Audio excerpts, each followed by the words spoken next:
restricted from being available for the India's economic growth. We have seen technology being restricted for our economic growth.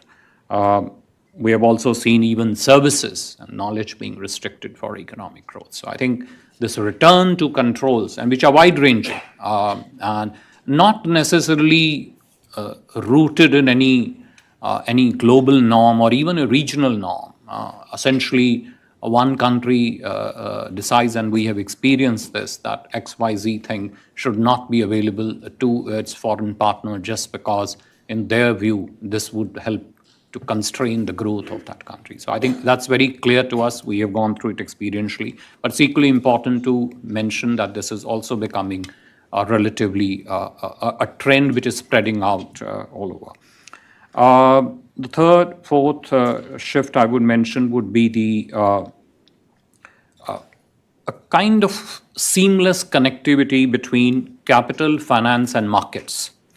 And I think this is very important for us to realize, at least in India, because as we grow, our capital needs, our investments needs, and naturally the flows that come both into the mainstream economy and the markets economy will be very crucial. So this is actually very important.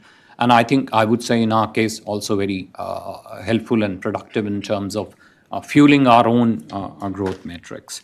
Other thing I would like to point is the changing global mobility patterns, essentially of populations and skilled labor, skilled manpower. And I think it's important for us to, again, keep this in mind because this is a very key aspect of not just our internal economic growth, but also how India's economy connects with the rest of the world externally. There is, of course, changing nature of warfare that we all are experiencing, it becoming more contactless in terms of how it's conducted, and in terms of shifts in globalization, and that's the last shift I would, penultimate shift that I would like to point out, is the fact that the international rules of the road are being tested the world over. We have seen in the Indo-Pacific region and in the Indian Ocean a very clear challenge emerging to our own security because of this testing of the international road of the rules, and we are quite mindful of that. And increasingly, because of these multiple shifts, it's not just the cost of the factors, cost of production, which is important to you need to look at, but it's equally also the resilience and reliability. Cost alone is no longer a parameter in which I would secure my inputs that will go into my economy. I need them to be available reliably so that my growth doesn't abruptly suffers in between. Naturally, these shifts mean different things for different countries. We recognize them clearly as aspects which need to be very clearly addressed through clear policy options and, of course, through actions. Which then takes me to the third part of what I wanted to say, which is the salience and the importance of substance of our global partnerships. Because it feeds into that primary and core impulse that I started with, which is economic growth and prosperity, is mindful of the shifts which are taking place internationally, and then keeping those two in mind, factors in how we shape our international partnerships. And in that, naturally, India-US partnership in all its dimensions is indeed most consequential, and I would say even first and foremost. Our convergences between India and US are broadly fundamental, and the benefits are mutual. And if you actually look at each element of what we do across the entire range of economic domain, if you look at what we do even geopolitically or even geoeconomically, you will find by and large there is a genuine complementarity between what India does and what US does. And very little to negligible competitiveness in terms of what we are trying to achieve for our respective countries. spread across 4 broad segments, I would say. Yes, there is a government-to-government segment, which is driven by the leadership level impetus by Prime Minister Modi on our side, and in this case, President Trump. Both of them have a very strong relationship, deep respect for each other, even friendship. That then translates into a wide-ranging interagency cooperation between our two countries. My foreign secretary was here just about a week ago, having the full range of meetings across the entire administration, and this came out very, very clearly at those meetings. There is, of course, government to business transactions which take place. There are relationships. There's, of course, business to business, and naturally we can't ignore people to people, which is, what we are doing here today, this morning, is very much a very, I think, intuitive and important component of those exchanges. Under those 4 large segments, there is, of course, a sectoral spread. So you will have a strategic, political, and security, and I would say even a subnational cooperation element of it between our two economies. I would even add some of the strategic regional or plurilateral initiatives that the two countries have been part of. Quad stands as among the most important ones. There is IMAC, which is the India-Middle East Economic Corridor. Broadly, we find this actionable, important for the national security objectives of both our countries. So it's something which is truly good.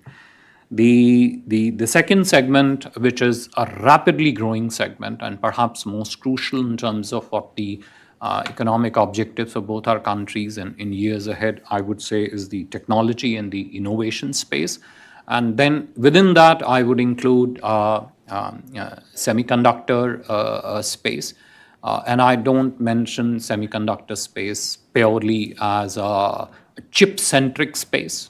It is, yes, chip-centric in some ways, but there are also aspects of larger services and intellectual property-based aspects of technology and innovation in the semiconductor, whether you look at artificial intelligence in many ways, is a new and emerging space which relies on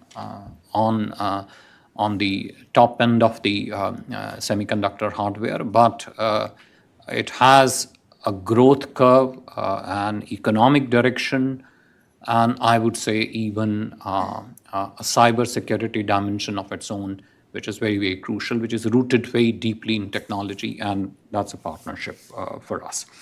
There is a defense, which I've already mentioned, space, aerospace, high-end materials, and pretty much every aspects of the critical emerging technologies that you look at. Quantum is there, nuclear fusion is there, and those are all, I would say, the pathways which will define the substance of our partnership in the years ahead. But equally crucial because we are increasingly moving from commodity-based manufacturing and technology to the advanced industrial-based technology, and hence the importance of this. I've already mentioned the importance of the connectivity, seamless connectivity between capital markets and the finance, and that's the other segment of I think among the strongest segment of our partnership is the capital and the trade connect between our two countries. We have the largest bilateral flow of capital between our two economies, whether you take I would say financial flows that go into the market or the flows that go into the mainstream economy. Or you look at the flows that are technology linked that are flowing between the two countries.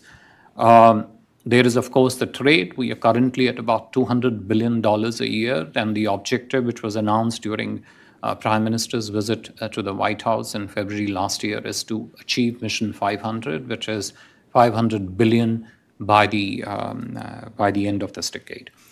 And then there are embedded across these domains are the strategic aspects of economic links. I would talk about I did refer to it, the Shanti Bill, which is the nuclear legislation that was passed last year, and the domain of not just a conventional nuclear fission, essentially through the small and modular reactor path, which is a space of more or less a mature technology. Yes, the first reference plant is yet to emerge, but more or less mature technology. And the technologies that India is equally working at aggressively, US is too is working, which is relating to the nuclear fusion. We realize there are multiple paths in the nuclear fusion. We ourselves are pursuing some of them, but at some place these would converge.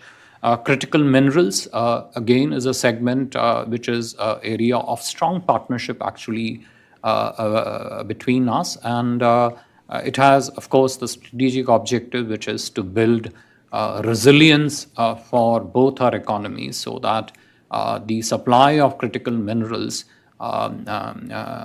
no country holds us hostage to those supply to constrain our economic growth. Artificial intelligence, I mentioned, which requires probably a day, if not more than a day in itself, to be able to discuss in terms of the kind of space we are heading into. Some of it is, as has been famously described as known unknown, but I think a lot of it is still very unknown segment. But clearly a space of great opportunity, without, of course, discounting the inherent challenges which are there in the space of AI.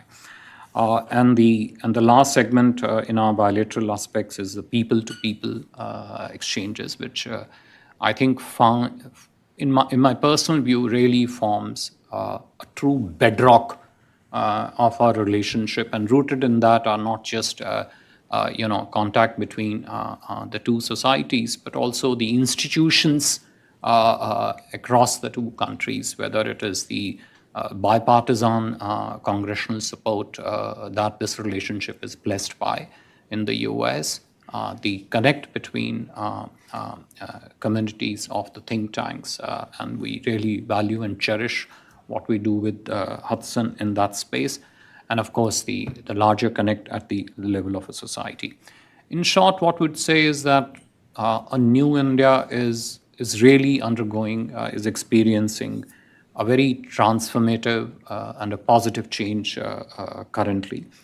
Clearly, we can see that we live in, I would say, a uniquely instructive period of international shifts. But we are confident that our key focus on our priorities, which is at the expense of repeating it again, economic growth and prosperity, and what my Prime Minister has said and set for us, a target to be a Viksit Bharat in 2047. And I must mention that the target is not just an articulation of an objective, it is an empirical objective which has backward linkages to the policy choices and the actions that we are taking today with absolute measurable metrics year after year, so that we know each year we are meeting that milestone which would help us reach that 2047. So please don't take Viksit Bharat as an articulation of a political statement. Yes, it is that, but it's also vision which is measurable, empirical vision, which we are determined to achieve as we go forward. And in this, long-standing global partnerships, particularly with the United States, we regard it as the most consequential. We are quite confident that with this focus, with these transformations and our international partnerships, particularly with the United States, we would prevail in advancing our economic growth and prosperity and achieving that new India aim that we have for ourselves politically, economically, technologically, and reach that goal of Viksit Bharat in 2047. New India is a story of great excitement, great opportunity. There was a time 10 years ago, I remember saying at many forums that take a long bet on India and you will succeed. Today I'll say even if you don't take a short-term bet on India, you will be missing out on a ton of opportunities which are there, not just in the medium long term, but in the short term. Once again, thank you so much for sharing this opportunity and giving me this time to speak to you. Thank you very much.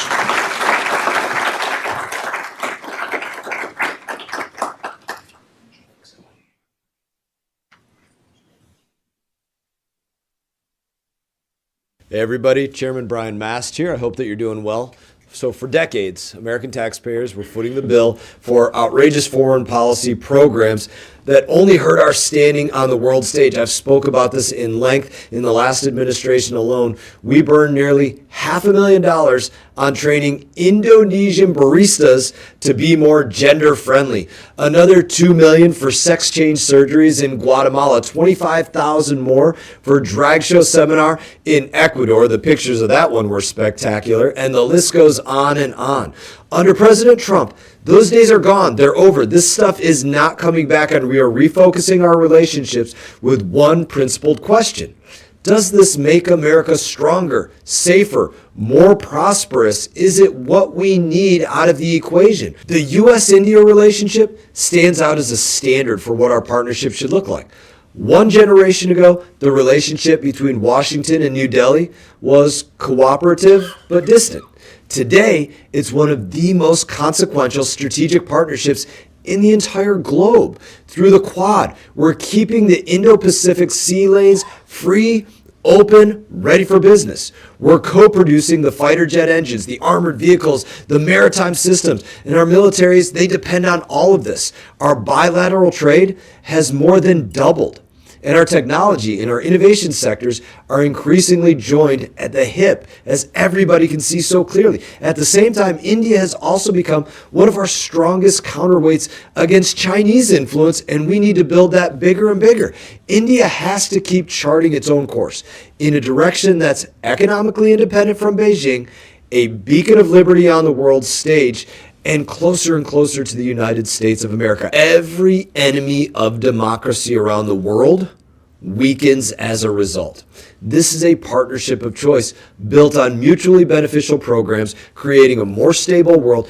I'm going to keep doing my part alongside President Trump in supporting our alliance and powering the United States of America to be the partner of choice for freedom-loving nations around the globe, like India, as I just spoke about. Hello to my friends at the Hudson New India Conference. I want to thank my good friend Kande Rao for helping organize and be involved in this conference. As you know, I co-chair the India-US Caucus. We need to build the strategic relationship with India. I'm glad that some of the blanket tariffs issues are being resolved, that we are now working on defense cooperation, that we are working to make sure that Taiwan isn't taken over militarily, that we're working on counterterrorism issues, and that we're working on AI standards and climate. There are so many common values that our democracies have in common. It was wrong for this relationship to have been put on the back burner and threatened in the first 6 months of the Trump administration. But I'm glad that cooler heads have prevailed, and now it seems like the relationship is being repaired. I am committed to working in a bipartisan basis to strengthen one of the most important partnerships in the 21st century.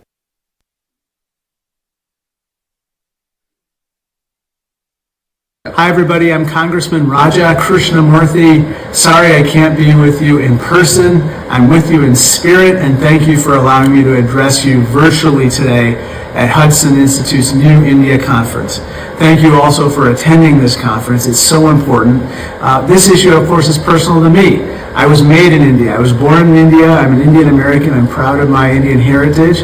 Of course, as a U.S. representative for the 8th District of Illinois, I'm also somebody who believes that the bridge between the U.S. and India needs to be stronger, that our ties need to grow, they need to deepen, and they need to continue to flourish regardless of who the president is, regardless of who's in the majority or in power in Congress. And that's because we are, the two of us are the world's oldest and largest democracies. Look, India is changing. Its economy is growing. Its accelerating in terms of its prosperity, and yet I think it's still too often misunderstood here in Washington, D.C.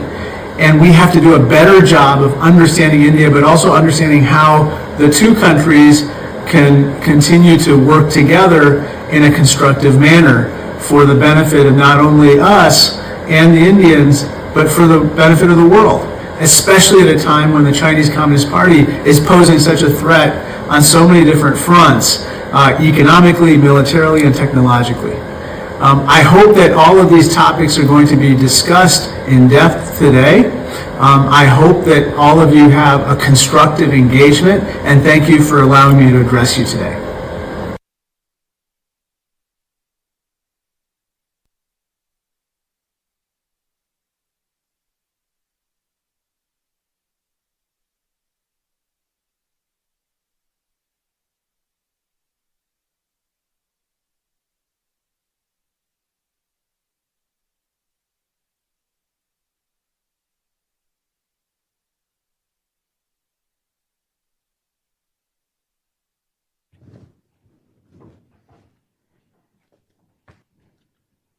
Good morning.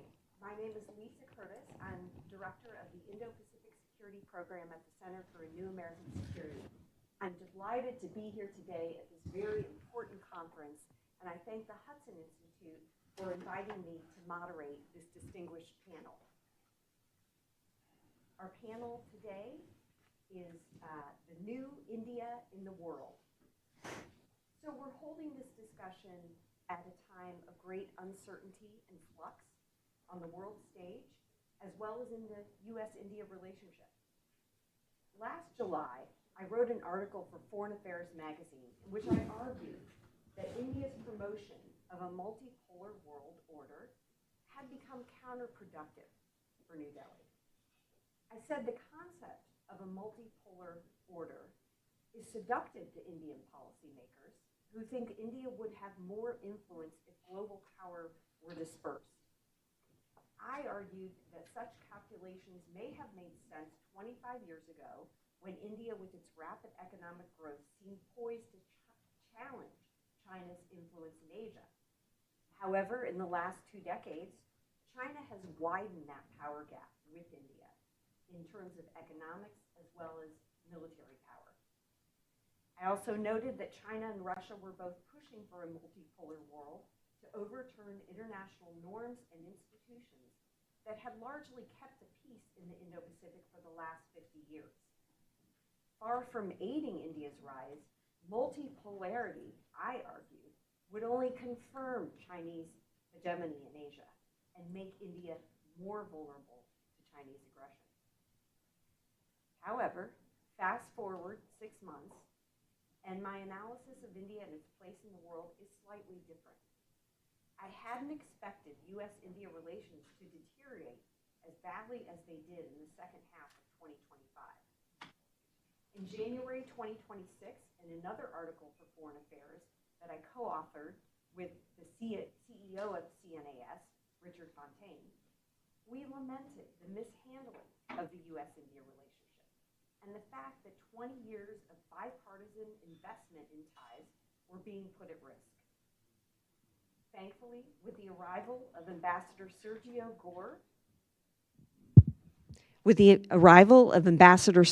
Gore to New Delhi in early January and the announcement of an interim trade framework deal in early February, U.S.-India relations are now getting back on track. But I think the Indian public has lost a sense of trust and confidence in the United States that will not be easily restored.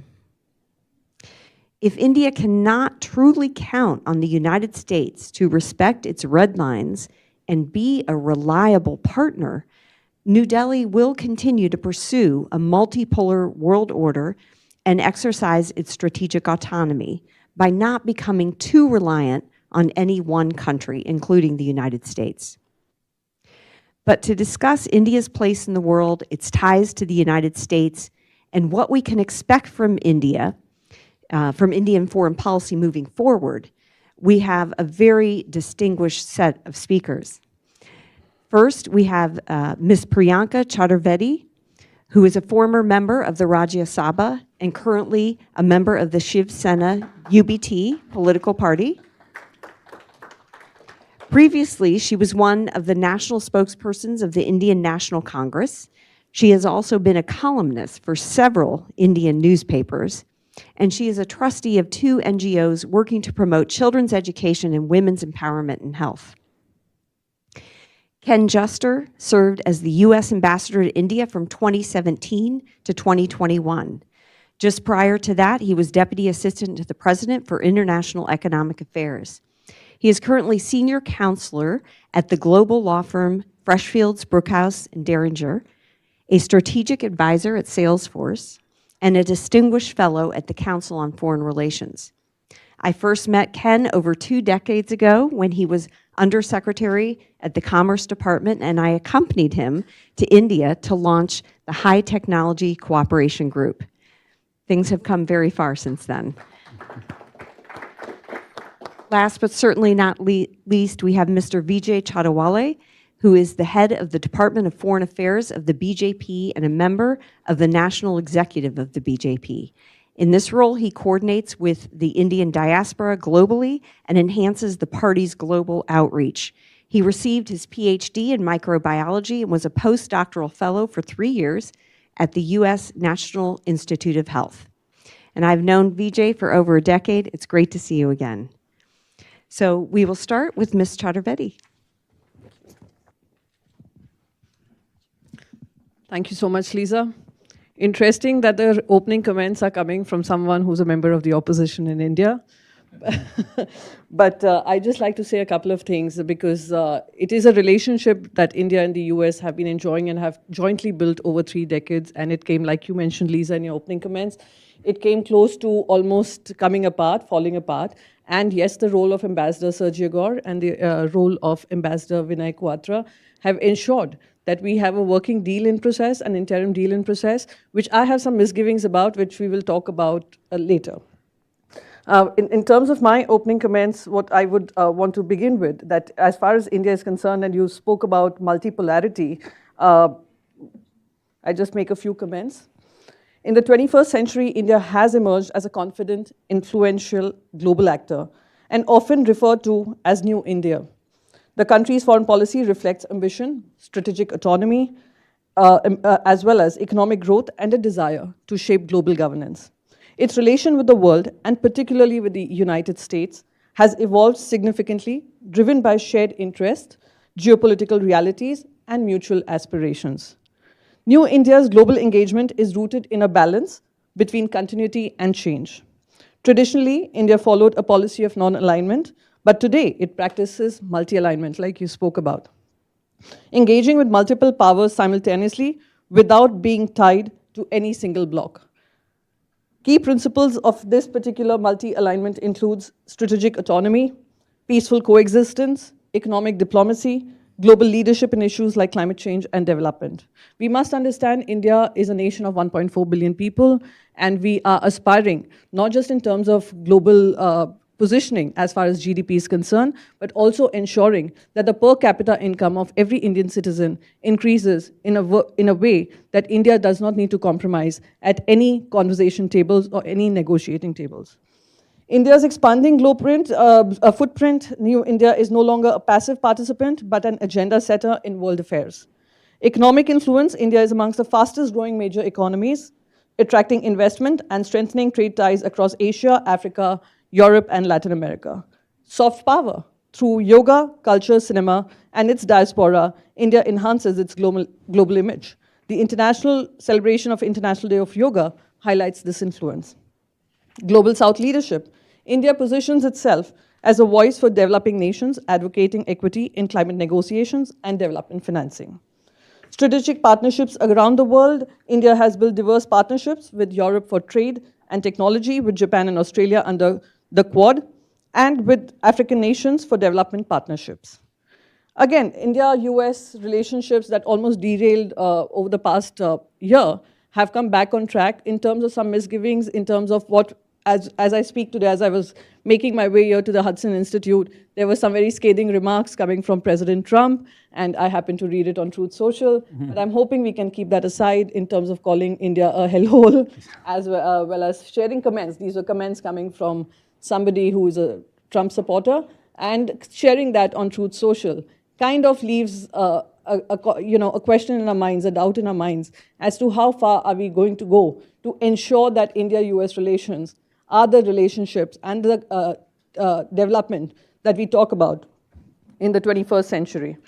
Just let me know if my time's up, right? So, that is one important issue that I wanted to highlight, that while India realizes the rules-based order, it realizes following the rules in the global trade order, and also realizes the need to follow, and there are very few countries which are following the rules-based order currently, need to realign ourselves, reassure the world that there will be a common code of conduct, a common rules that would be respected and followed. And India is right now positioned in a place where India sees itself as someone which has never aggressively gone and attacked another country, has respected the global trade order, and continues to fight for the global south. So that is where we stand today. And looking forward, I would just say that the conversations that the diaspora is having, the conversation that industries are having amongst each other, will also ensure that India-US relationship continues to be stronger and we grow together. Thank you so much.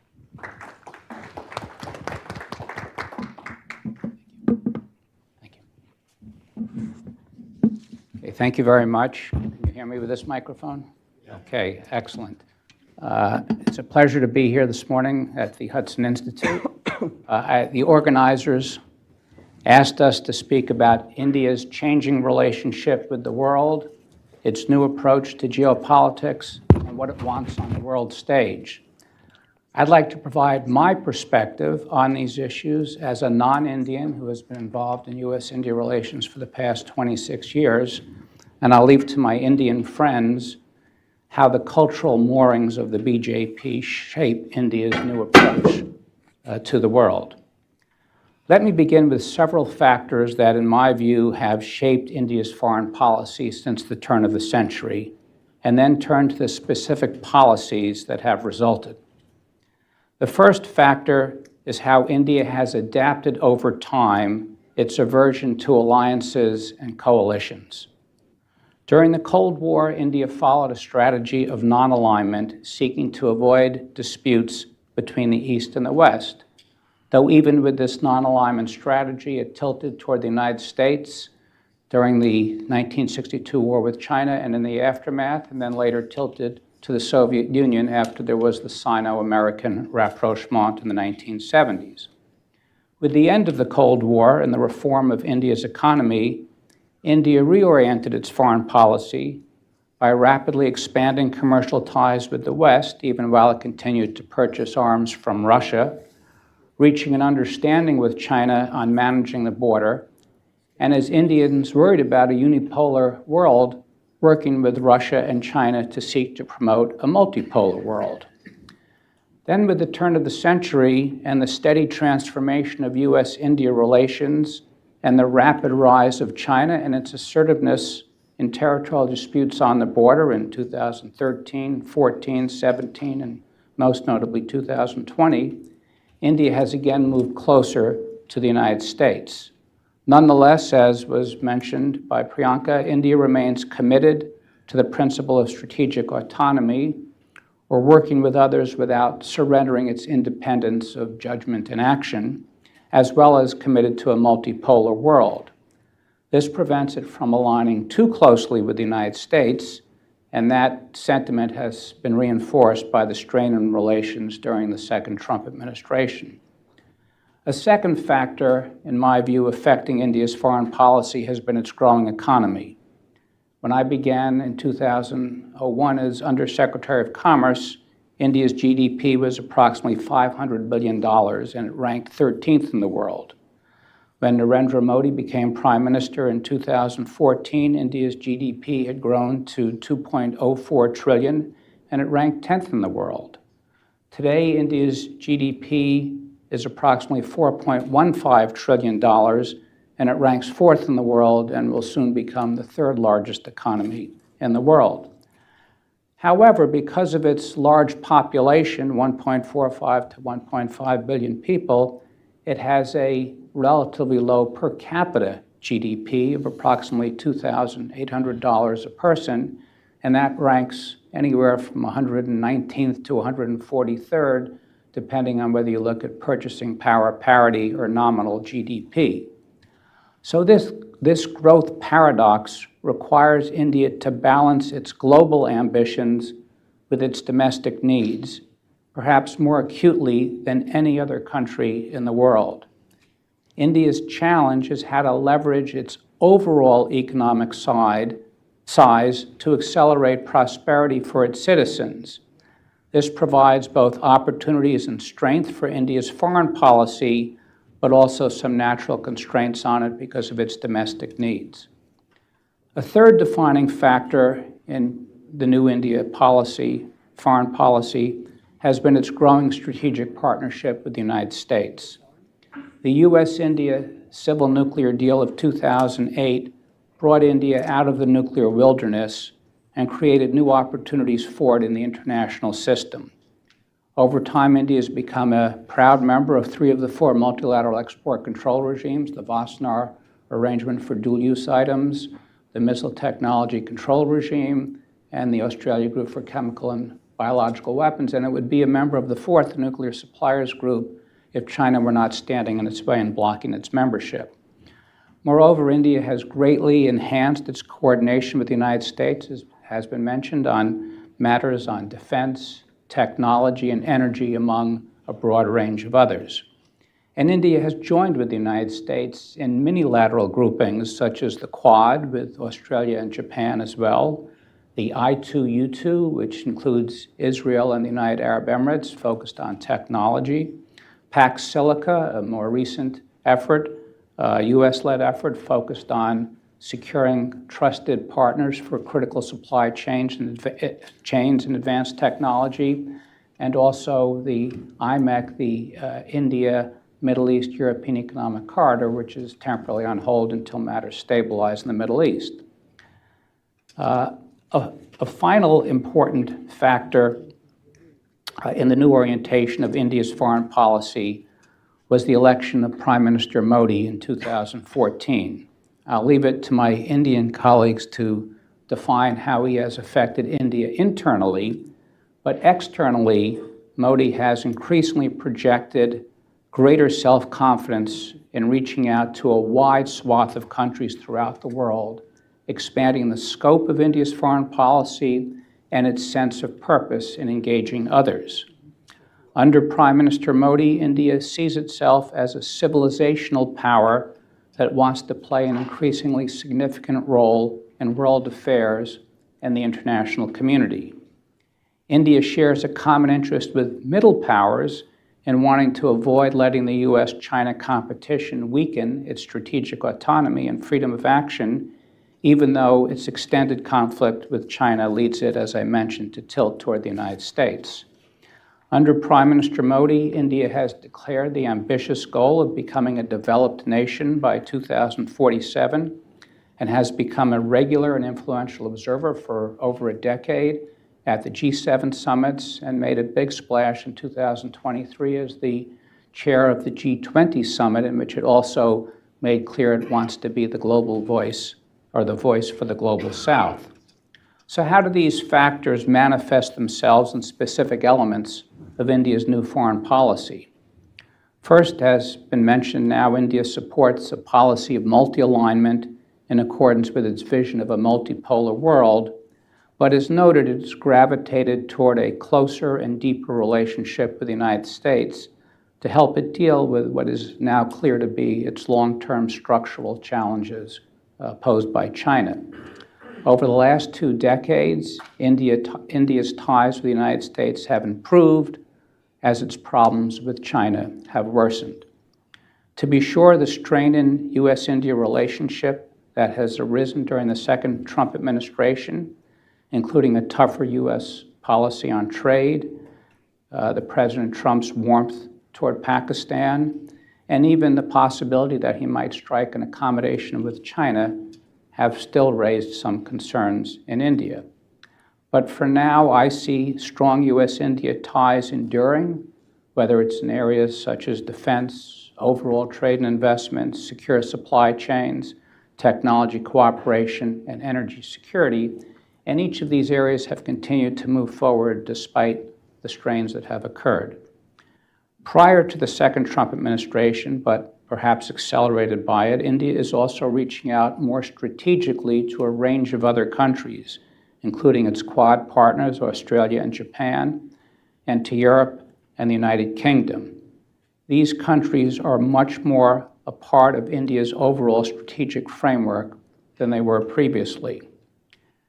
India wants to work with these countries on emerging technologies, and in the last few years, it's actually concluded a series of trade agreements with Australia, with the United Kingdom, with the European Union, the European Free Trade Association, consisting of Iceland, Liechtenstein, Norway, and Switzerland, and it has announced an agreement with Canada to try to finalize a trade deal by the end of this year.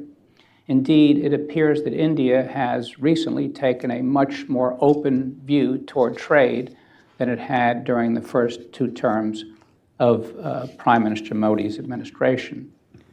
India is also seeking to reconnect with Asia, both to strengthen its ties, perhaps with some greater tact, with its immediate neighbors in South Asia, Bangladesh, Nepal, and Sri Lanka, and there's some new openings and opportunities there, and also to work more closely with the ASEAN countries.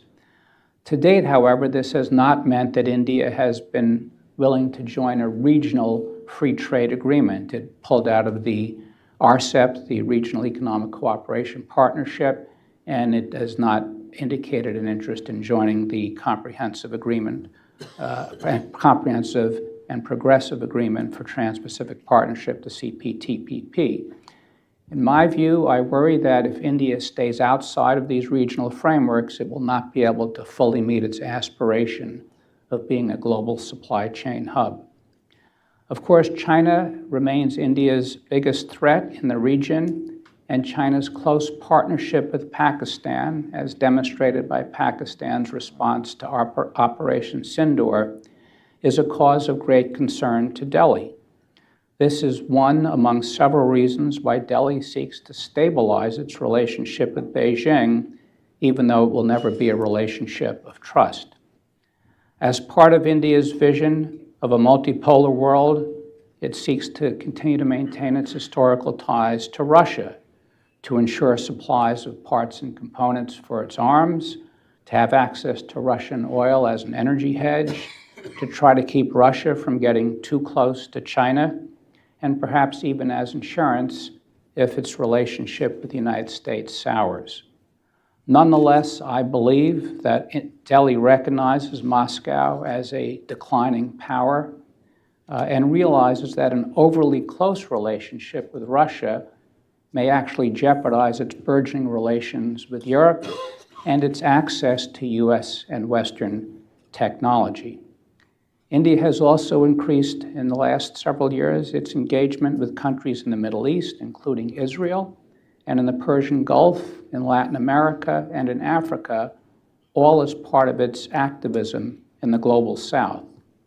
In addition, as I've mentioned, as part of this activism, India is participating in a wide range of multilateral groupings with a full range of partners across the whole spectrum. There's the Quad that I've mentioned, there's the BRICS, the Shanghai Cooperation Organization, the I2U2 I mentioned, and most recently, Pax Silica, among others.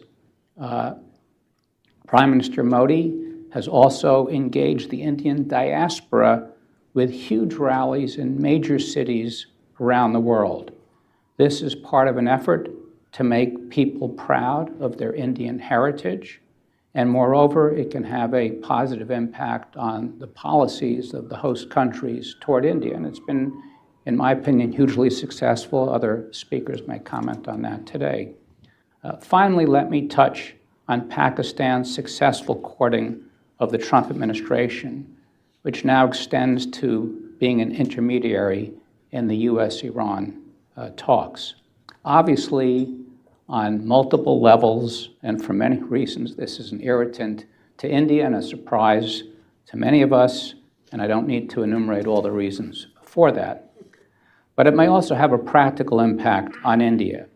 Pakistan's warm relations with the United States may cause India to limit its response to the next significant cross-border terrorist incident.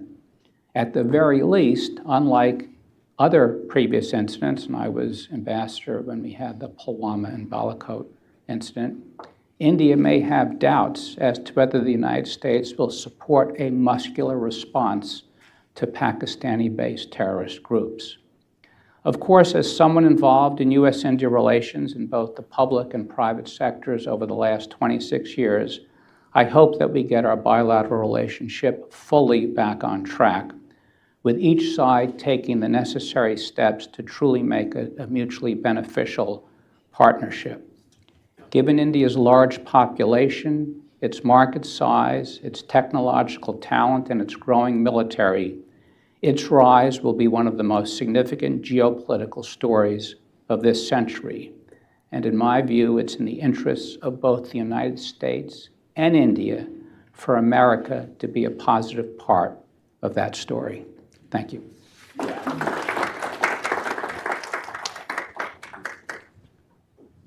Thank you.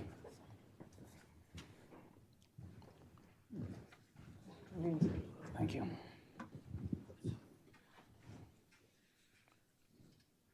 Good morning. First of all, thank you for, I guess it's on, is it? Yeah, it's on. First of all, thank you very much for inviting me here. My friends in Hudson, Aparna, Walter Russell Mead, and also, of course, my brother Khanderao, and for the success of this great convention. Before I start my presentation, I would like to narrate a short story by a great leader of this country, who is also was a great storyteller, President Ronald Reagan. And in one of his stories, he said that there was a warship going on in the dark waters, and the captain saw a red light at some distance. So on a megaphone, he started shouting that, please make a turn 20 degrees, otherwise we will collide. On the other side, he got a message that it's not possible for us to turn. He said, I am warning you, we are a warship, we will hit you. He said, sir, we are a lighthouse. So without going into further elaboration, the civilizational state like India always seems seen like a minuscule boat in the sea, but has a strong power to sustain various adversaries. And therefore, in the current turmoil in the relations of India and US, even though there are some concerns, there is no point in being excessively worried about, because of so many positive things are happening in parallel, many over the ground and many below the radar. Friends, before we talk about India, US and the new world order, it is important to know that what's happening within India. And that actually has changed a lot of things which we are discussing on the world stage. India is one of the largest countries where the Indian population by and large are very hopeful, very positive about its future. In the last decade, India's per capita GDP has grown up, and it has increased by more than 40%. We have eliminated the worst kind of poverty by almost 2/3, and 250 million people have come above the poverty lines.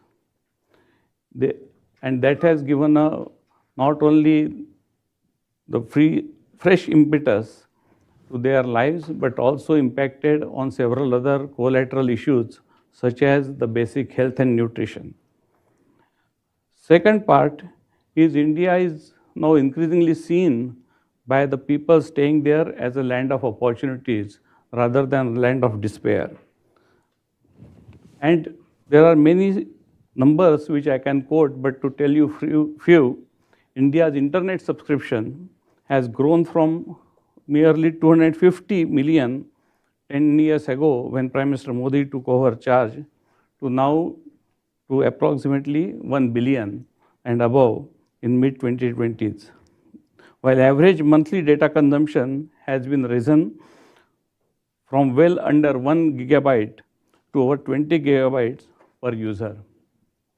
This rapid diffusion of cheap mobile data has effectively brought hundreds of millions of people into digital economy, the success story which is unheard of in the recent history anywhere in the world. It has expanded not only the connectivity, but also gave people access to education, services, and also to market, irrespective of their geographical position.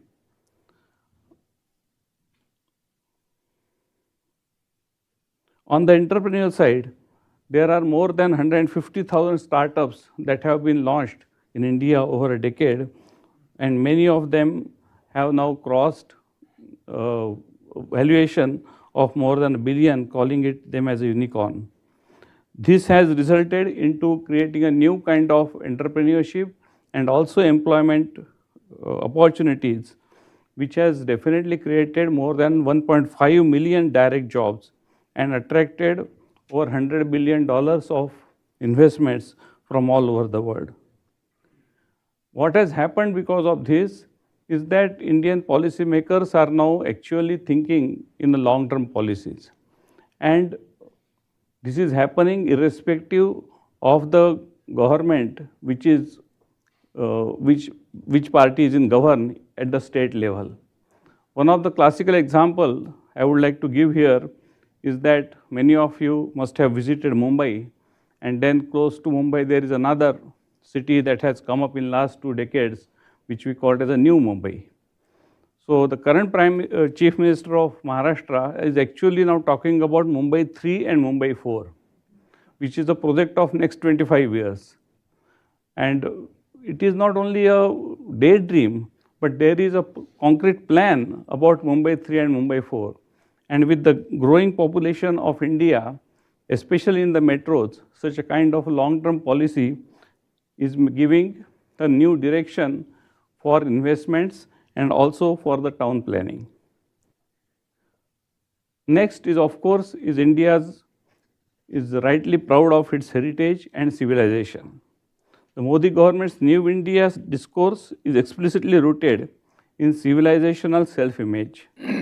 It is also useful for foreign audiences to see how this translates into policy and international initiatives such as yoga days, Ayurveda, etc.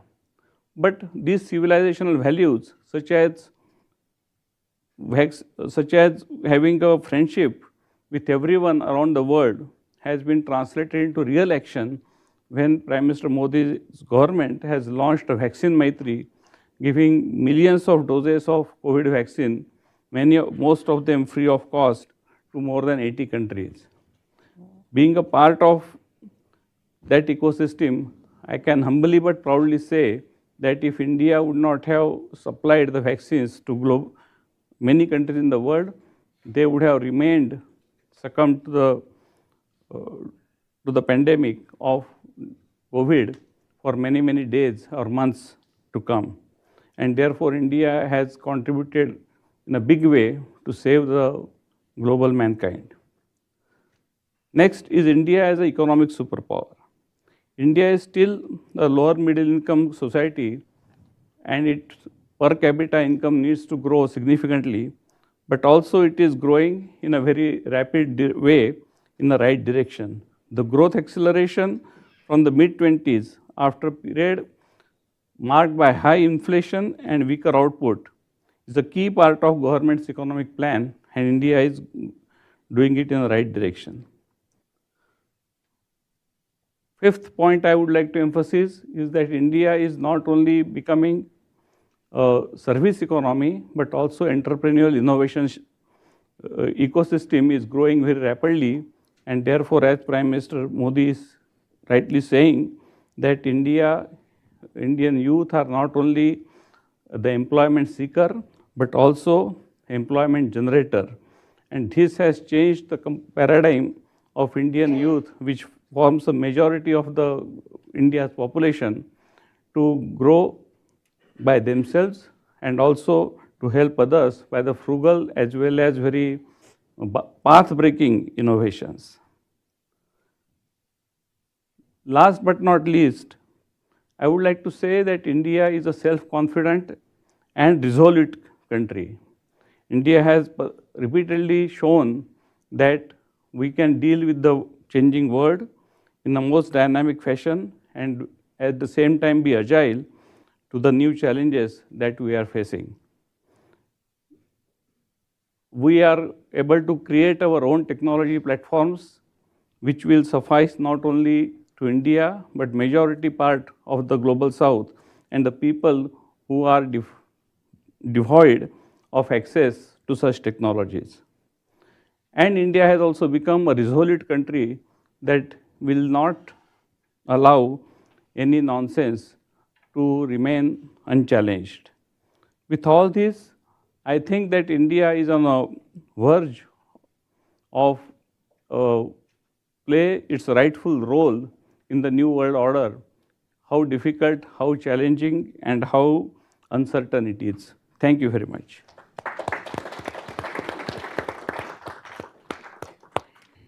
Well, thank you all for really excellent, comprehensive remarks on the U.S.-India relationship.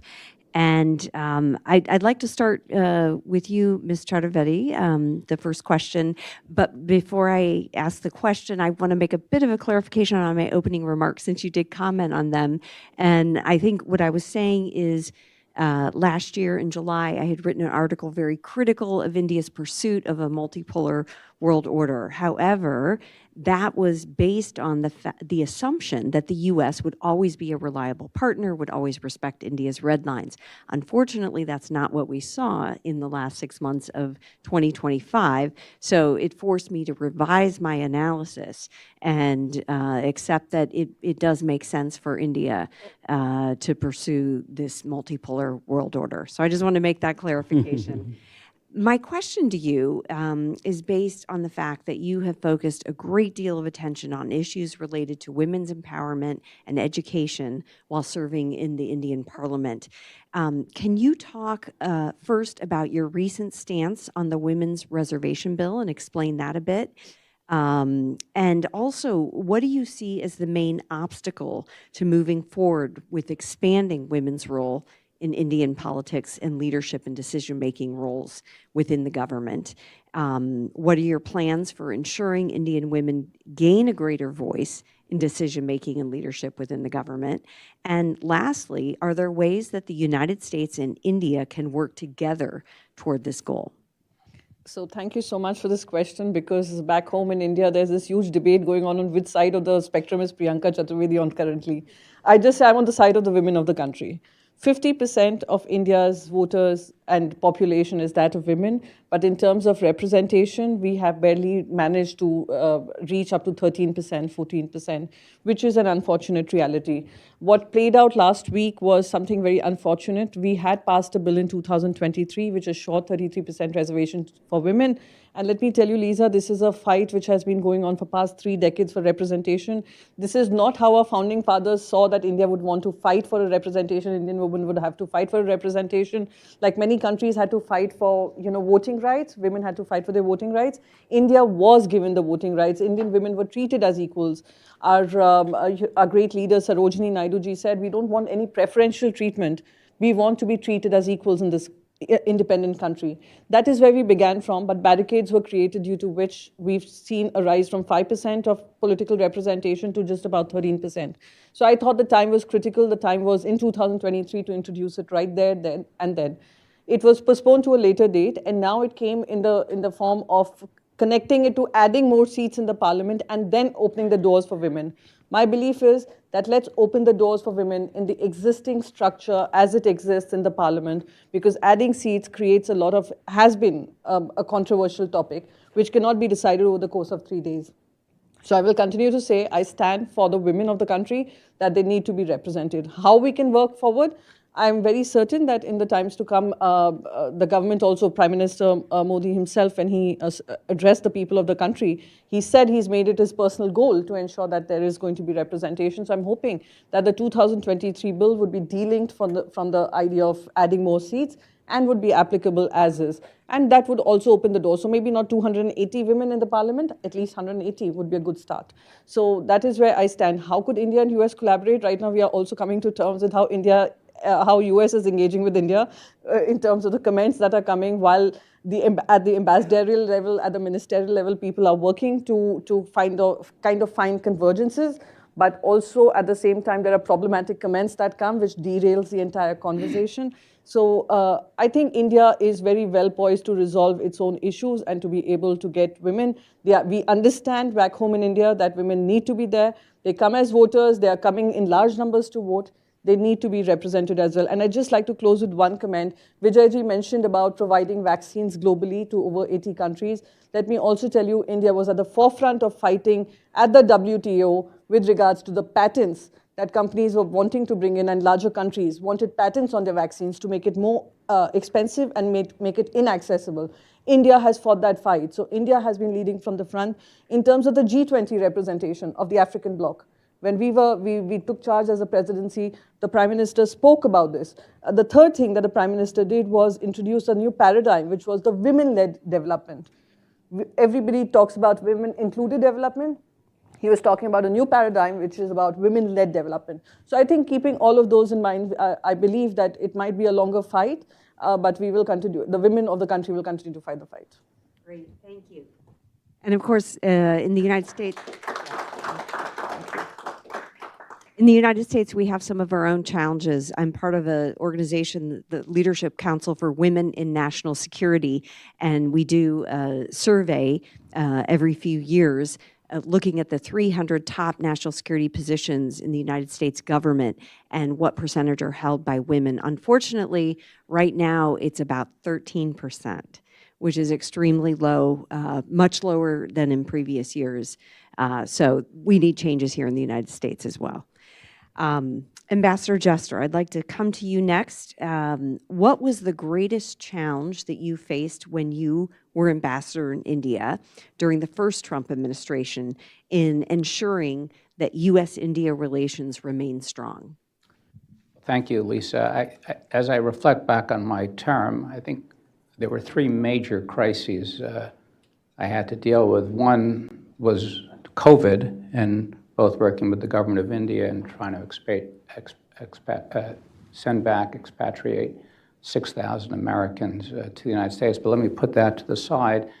In terms of the bilateral relationship, there was the Pulwama terrorist incident in 2019 and India's response with the Balakoh bombing, and then the Chinese incident coming across the line of actual control in 2020. And I think we worked closely with the government of India during both of those in ways that enhanced the relationship. Very briefly, in 2019, we understood, and I, in my conversations with Vijay Gokhale at the time, made it clear that we knew India was going to have to respond, and gave it leeway in doing so.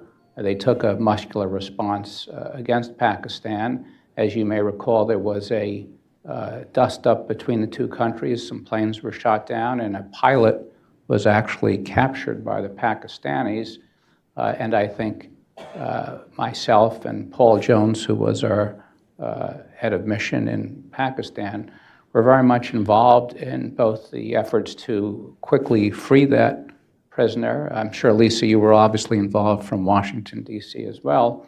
But then there was also a concern that each side saw the other moving some of its nuclear weapons and was concerned that the other was going to take a preemptive nuclear attack. And we were able, with our intelligence community, to assure, because we could see things that perhaps each side didn't fully see, and could communicate with both sides, assure the other that this was not happening, and help to calm that situation. In 2020, as was during COVID, I think the Indians and the Prime Minister, who had been holding informal summit meetings in 2018 and 19 with President Xi, were shocked when the Chinese were doing a military drill in the Tibetan region and suddenly took a 90-degree turn and came into the disputed territory on the line of actual control. To this day, we don't know exactly what their motivation was. There's a variety of different speculations, but I think I can say confidently that we were there for India and did backward somersaults to try to provide them everything they needed at the time, and consulted closely with them. During COVID, Secretary of State Pompeo and Secretary of Defense Esper came to India and met with the Prime Minister, the Defense Minister, the Foreign Minister, and we really stood shoulder to shoulder with them, which I think showed at the end of the day, when the chips are down and the lights are on, the United States of America is there in a way that no other country could be, in my view.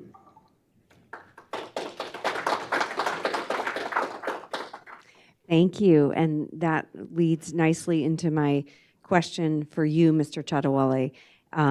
So Ambassador Jester just talked about the United States showing it was a reliable partner during the first Trump administration.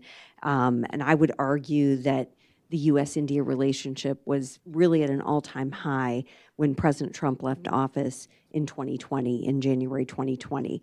So this led Indians to generally believe that a second Trump administration would follow suit and that we would see even new heights reached under a second Trump administration. However, that is not how things have gone, as we've all talked about. So how do you assess that Indian American voters view President Trump's handling of the relationship this time around?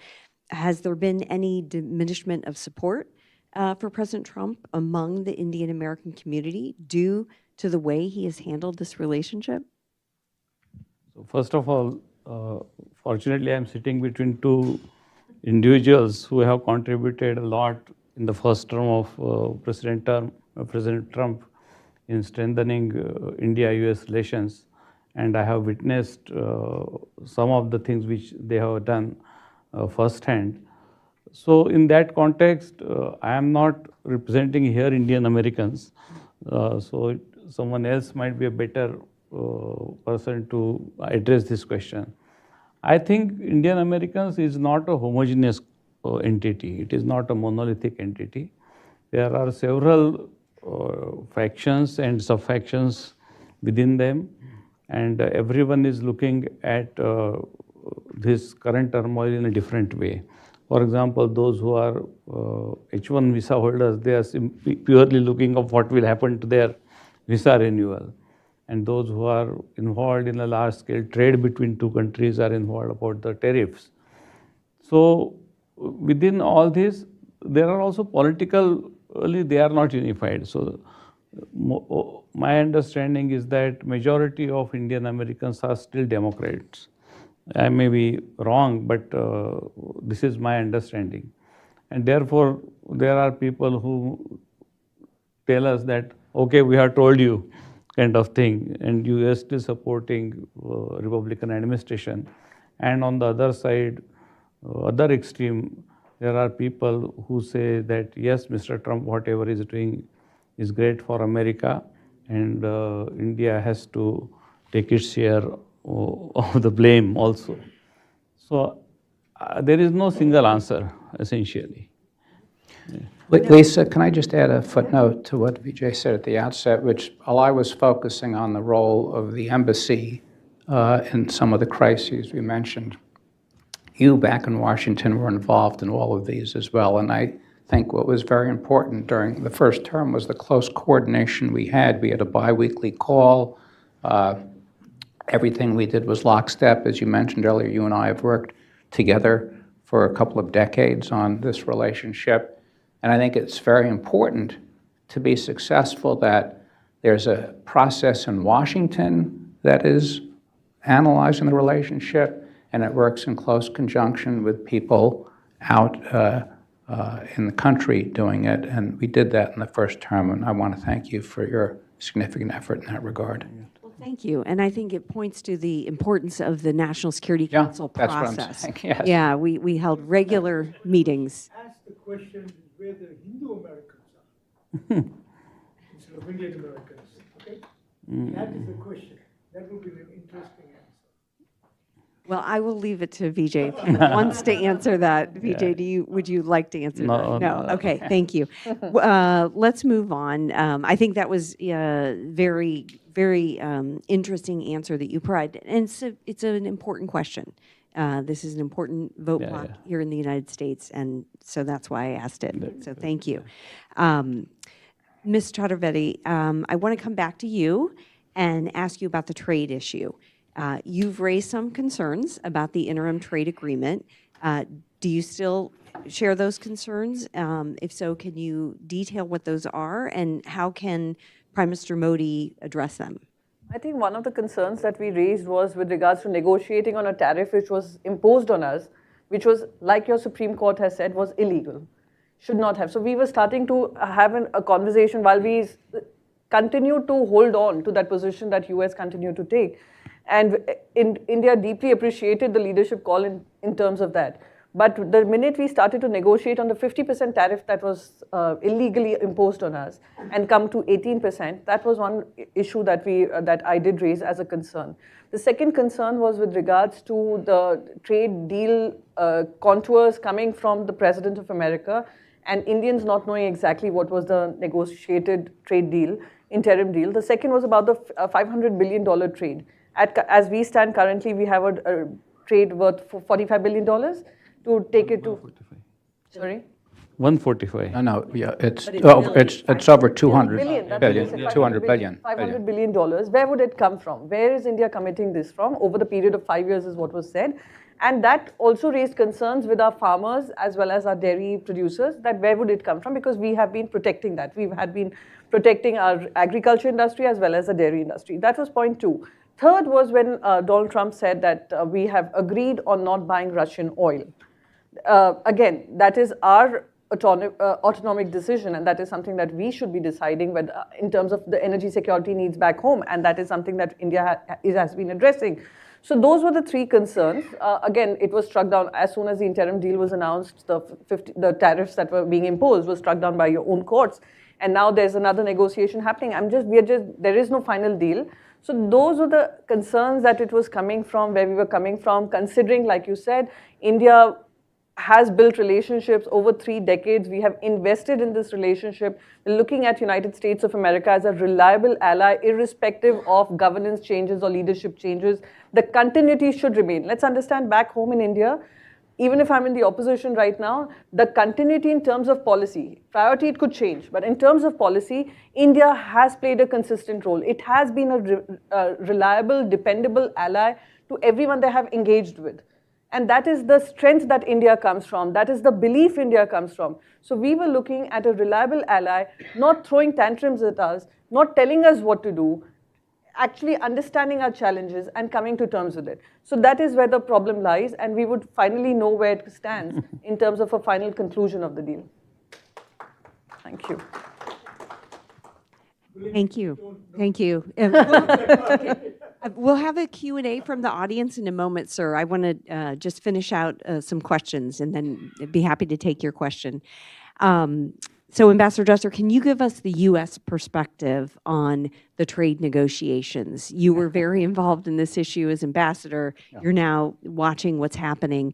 Can you just give us the sort of U.S. perspective? Okay, well, I want to make clear I'm not a member of the Trump administration, and I'm not speaking on their behalf, and I don't know what their internal process is.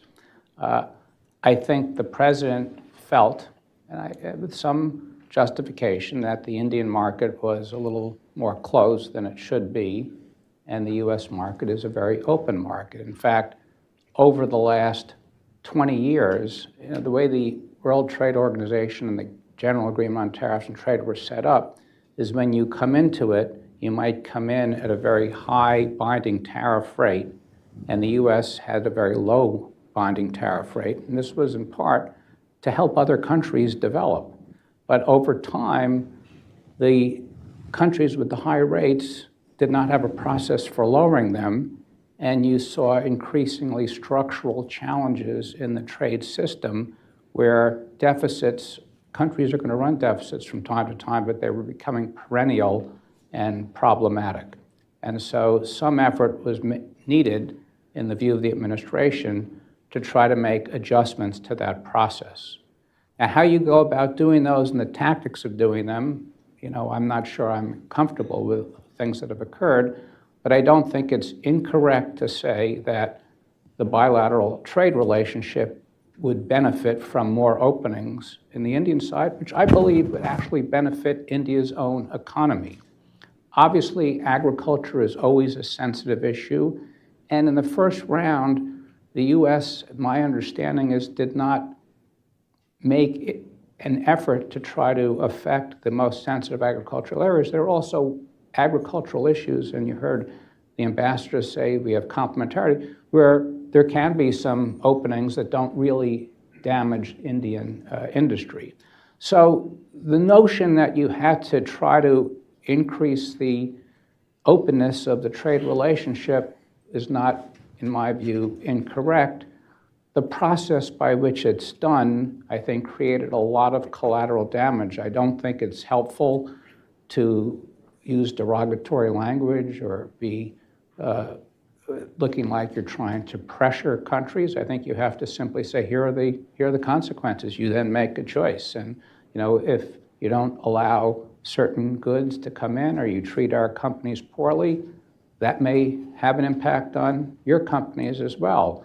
And I think these negotiations are best done quietly. I think it's very tough for a leader to make concessions when it looks like they're being forced to do so by another country. But as I said, and I think it's been a frustration of a lot of American companies involved in business with India, there are barriers of tariff and non-tariff barriers, quality control standards, sanitary standards, could be a little onerous at times, and there needed to be some effort to try to loosen that up a bit. On the Russian oil, so that was really what the first 25% tariff was, the initial reciprocal tariff, which has been said has gotten down to 18%, although the entire legal basis for the tariffs under the International Emergency Economic Powers Act, IEEPA, has been thrown out by the Supreme Court.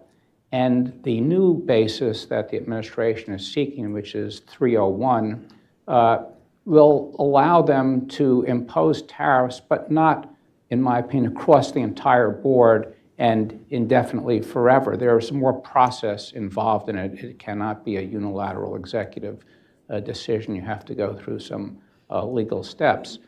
The second tariff was the 25% sort of sanctions-related tariff for purchasing Russian oil. Now, this came about right after the flap on Pakistan, in which the Pakistanis nominated the president for the Nobel Prize. General Munir, now Field Marshal Munir, came to Washington, and Prime Minister Modi did not want to engage in that process for long-standing reasons.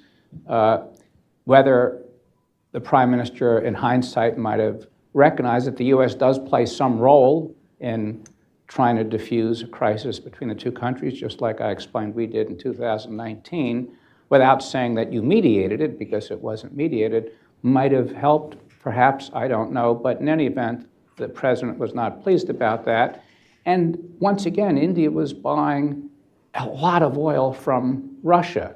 It had gone from about 1% of its imports to 33% of its imported oil, and the economic conditions were changing to lower that. I don't think it was good for India to be buying that much from Russia. It's a world leader. The Russian cause, while it may have looked different at the outset of the war, we're now 4 years into the war. Russia has shown no interest in a ceasefire or peace. It's been firing on civilian infrastructure. It's been kidnapping Ukrainian children. It's hard to say we should continue to do business as usual, but that's an issue for India. Again, if this had been discussed quietly, and I think India was prepared to lower its imports from Russia for reasons of diversifying its supply and also market conditions.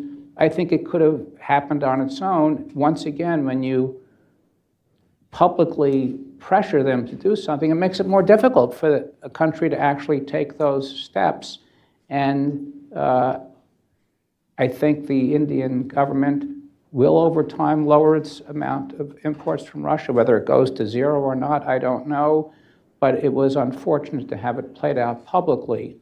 So again, I think there was a trace of reason in the issue being raised, but the way it was done with slapping on the 25% tariffs and publicly managing it was not the perhaps most productive way to do it. So the trade issue now is such that the Indian government has indicated, while they had agreed in principle to the 18% tariff, part of that was where they would stand competitively with other countries that exported similar items to the United States. And they were at a lower tariff rate than the Pakistanis, the Bangladeshis, much lower, I think it was a point lower, but they were lower. And it's important to them, after the 301 cases occur, to still have that relatively better tariff rate.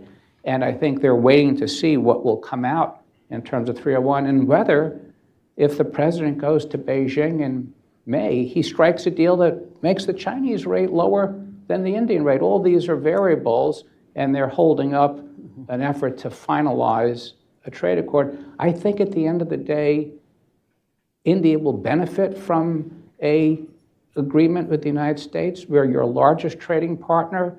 We're critical to, I think, economic growth in the country. And as I said in my opening remarks, I think India opening itself while protecting some sensitive agricultural area is to its own benefit and will only enable it to be more integrated into international supply chains and become a global hub for such supply chains. So. Thank you. Thank you. I have one more question for Mr. Chadawale, then I will be turning to the audience. So have your questions ready. So I'm shifting the conversation a little bit. I'd like to talk about the situation with India's immediate neighborhood, namely relations with Sri Lanka, Bangladesh, and Nepal. Do you assess that India has an opportunity to strengthen its relationships in the region, given some of the recent political developments and changes in government in both Bangladesh and Nepal? Are there ways that the U.S. and India can work together to keep China's influence at bay in the region? So as you know, in India's neighborhood, there is always interplay between the big powers of Europe, US, China, and also India. And they attempt to exert their influence on the domestic politics as well as the outcomes of the bilateral relations. The current situation in Bangladesh and Nepal actually has changed after the elections in both the countries. Just a couple of weeks ago, there was a visit of Bangladesh foreign minister and his foreign policy advisor to India, and the outcome of those visits were very good. I myself, I have met the foreign policy advisor Himayu Kabir, and we had a very good cordial discussion. We had in past some relations with contacts with BNP, but not very strong. Both the parties, BJP and BNP, would like to start that dialogue. In fact, the Prime Minister of Bangladesh, who is also President of BNP, has written a letter to BJP President, which was handed over to me by the Foreign Policy Advisor. So there is some top-level interest to initiate dialogues between two parties as far as the political dialogue is concerned. In Nepal, the new government is totally unknown. So they are so new, no one really knows where they stand for. And therefore, it is a kind of a situation in progress. But one thing is good, I feel that in Nepal, all the old baggages of the relationship are now kept aside because of the formation of totally new political alignment, and it gives opportunity for both the countries to strengthen the relations further. Nepal had a very peculiar situation.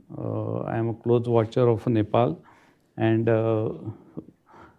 the outcome of the student agitation there was initially felt very violent, but eventually it has shown that in the democratic setup, things cannot go beyond certain limit, and then there is bound to have some reactions from the common man on the street, and that is precisely what had happened in Nepal.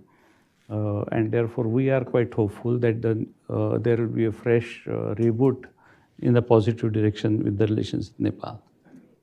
Thank you. Okay, we will take audience questions. If you can state your name and affiliation and keep it to a question, that would be great. I see 3 hands went up, 4 actually, but let's start here, right in the middle, and she will bring the microphone to you.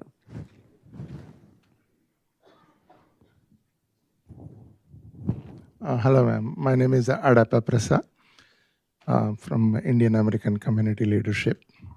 My first question is actually to Honorable Ambassador Ken Jester. So, sir, you rightly said that the diplomacy has been publicly conducted, and even in normal circumstances, it's a common sense to have diplomacy means it is behind the scenes before you come out in public. And I don't know how that will change, because I see that continuing in with every other country also, not only India. Another thing is that with respect to the US-India relationship, so Ma'am Lisa Curtis, Indian American community is generally very disappointed with the current administration. So many Democratic leaning voters voted for second-term Trump, and they were thoroughly disappointed, not only with respect to the US-India relations plummeted so low in the last 6 months, and I have read your articles about that, and also regarding the hounding of Indian American community who contribute not only to the innovation and technology here, but also contributed to the larger income of the taxes. They are the highest paying tax community. So they are being hounded, and that is another disappointment. So how can we improve this? Because Indian American community and India itself, since my childhood, we always thought that US is the natural partner of India because of the largest democracies. And that today is in little jeopardy. So how do we address that? How can we convey this message to the administration? Thank you. Who would like to, Ambassador Jester? Do you like? Yeah, a couple of quick comments. When I began in diplomacy under the administration of George H.W. Bush, when the Cold War was ending, I was taught a few things by the people I work with. One is that diplomacy you conduct privately, you never say things that you can't follow through on, and you try to have as little collateral damage to what you're seeking to do. In fact, the art of diplomacy is letting someone else have it your way. Unfortunately, with social media, I think we've long passed the days of diplomacy being conducted quietly. The sad part of it is that you have to realize, well, you have a domestic audience, so does the person you're working with.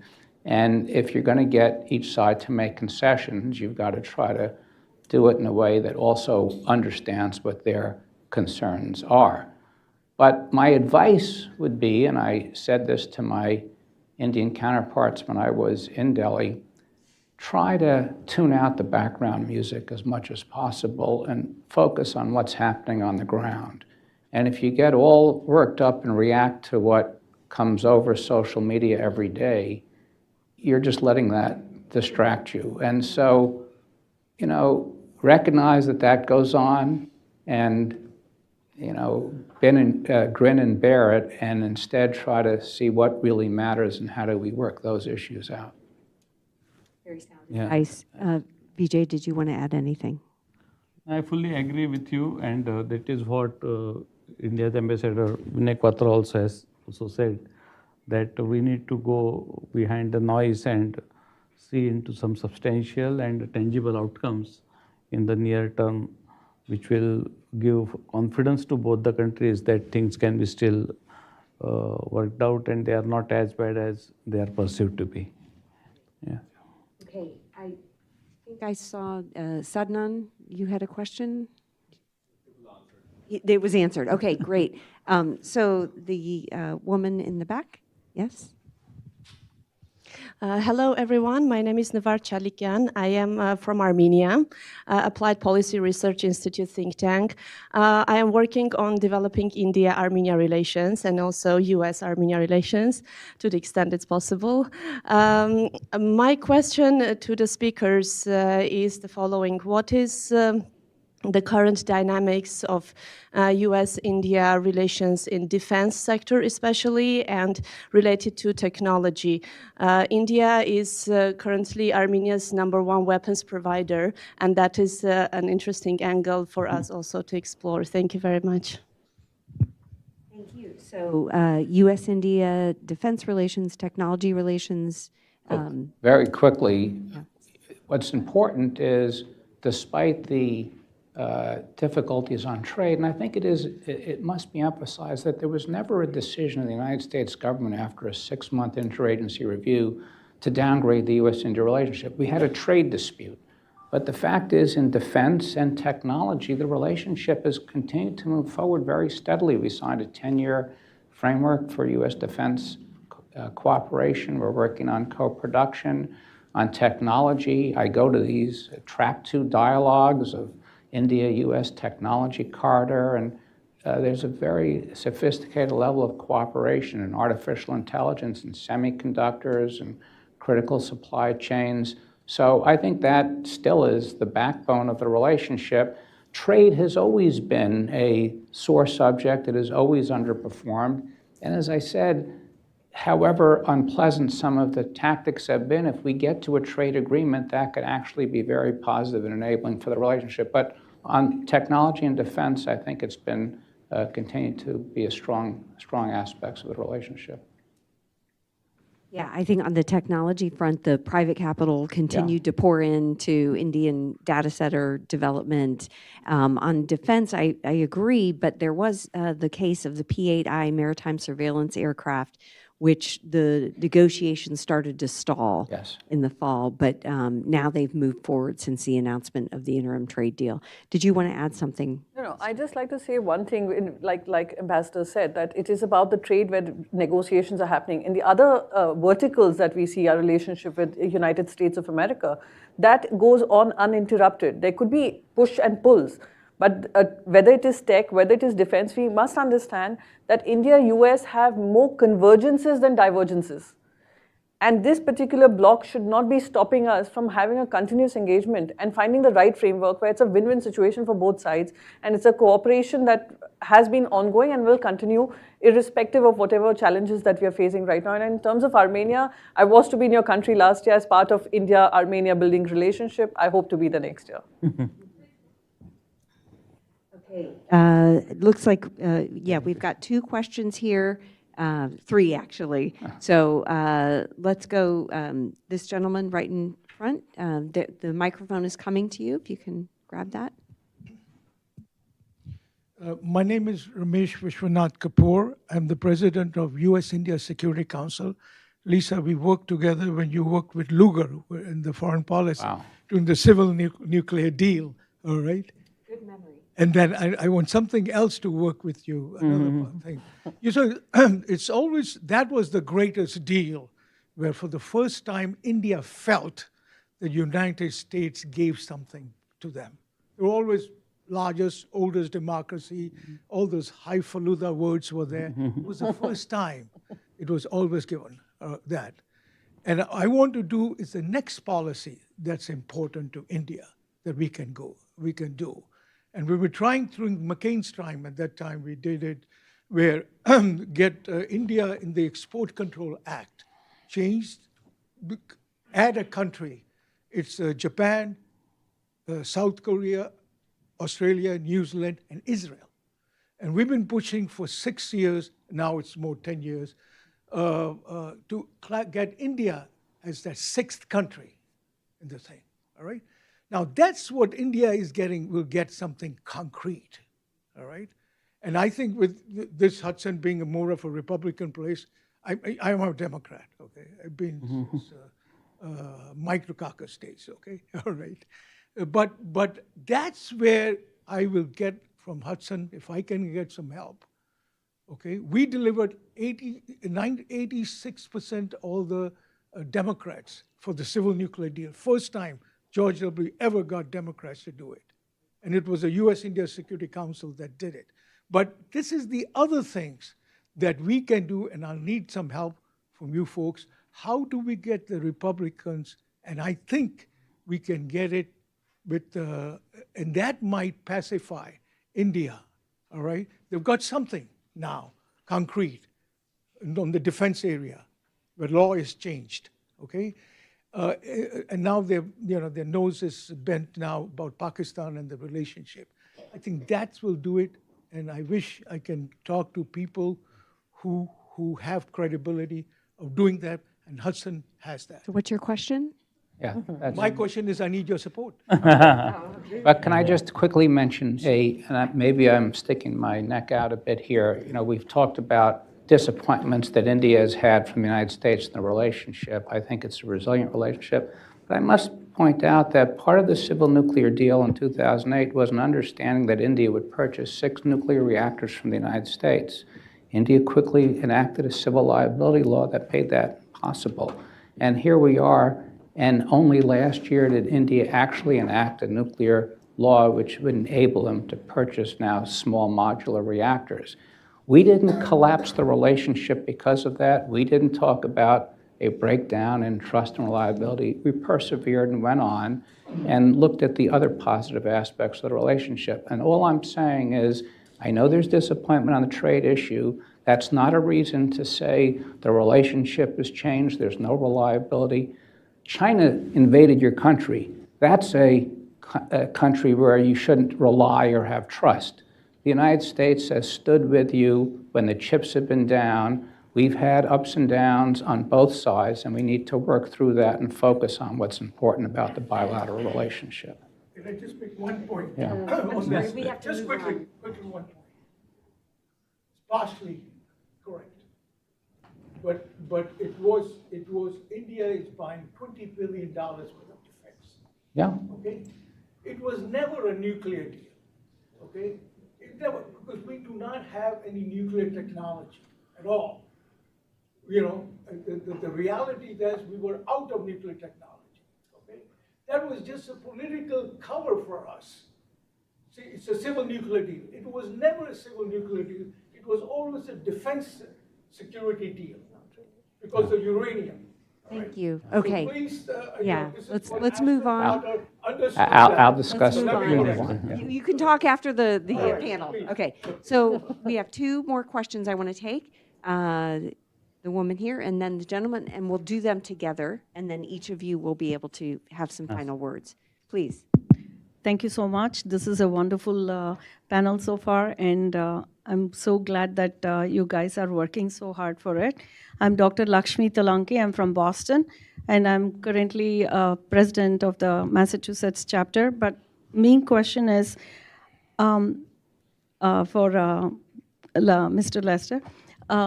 You said U.S. relationships with because Russia is doing so and so, so buying oil from India, so much is like, is really not looked upon very nicely. But Pakistan is always involved with terrorism, and when you also mentioned during your post, and still U.S. is having such a warm relationship, not just now, but historically. How do you justify U.S. actions in choosing who their allies are, regardless of how they treat minorities, we always hear the stories of Indian women getting kidnapped, getting converted, forced conversions. It's going on and on for multiple years.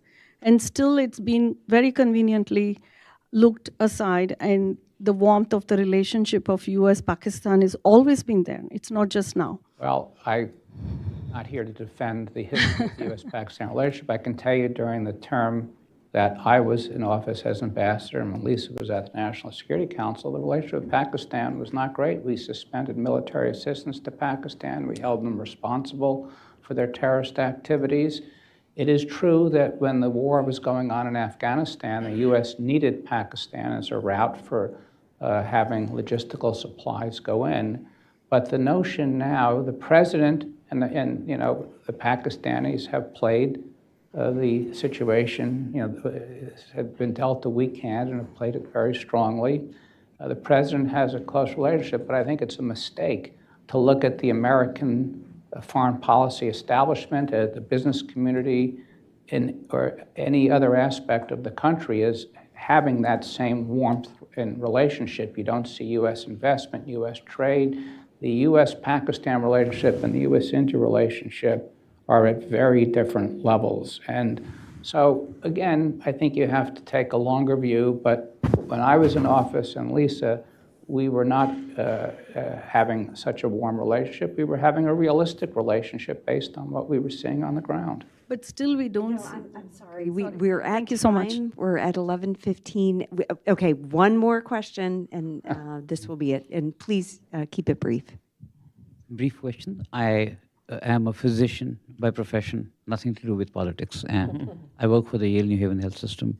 I'm an internal medicine physician. My question is for Priyanka ji, very short and succinct. You talk about representation of women, 13%. You want to increase it. Education of women, bringing grassroots issues of women to the parliament and to the political heads is important.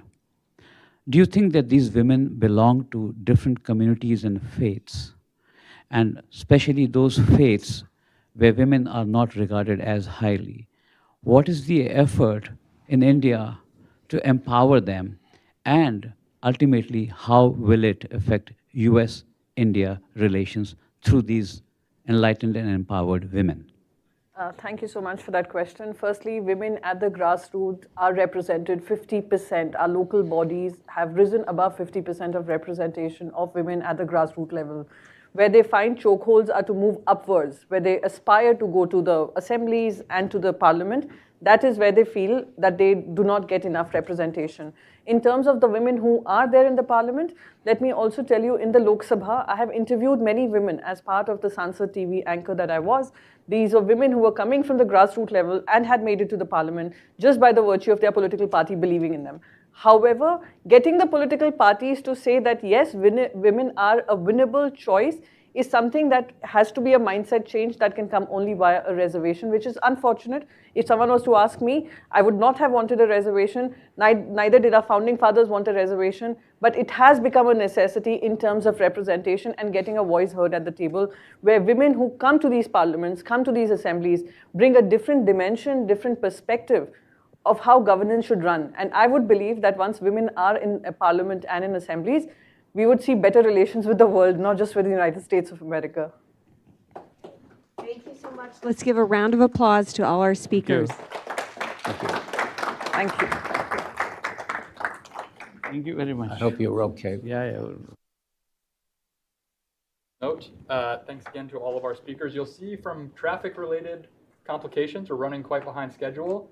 This is going to be a 5-minute break before we kick off our next panel, and then we'll go straight into lunch. Most of that time will come out of lunch, and the afternoon will be as it is. Okay, nice. So thank you. 5 minutes. See you shortly. Thank you so much. That was very well moderated. Thank you.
we are all in the green room.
Ladies and gentlemen, please make your way back to your seats. Ladies and gentlemen, please make your way back to your seats. Ladies and gentlemen, please make your way back to your seats. We will be beginning shortly.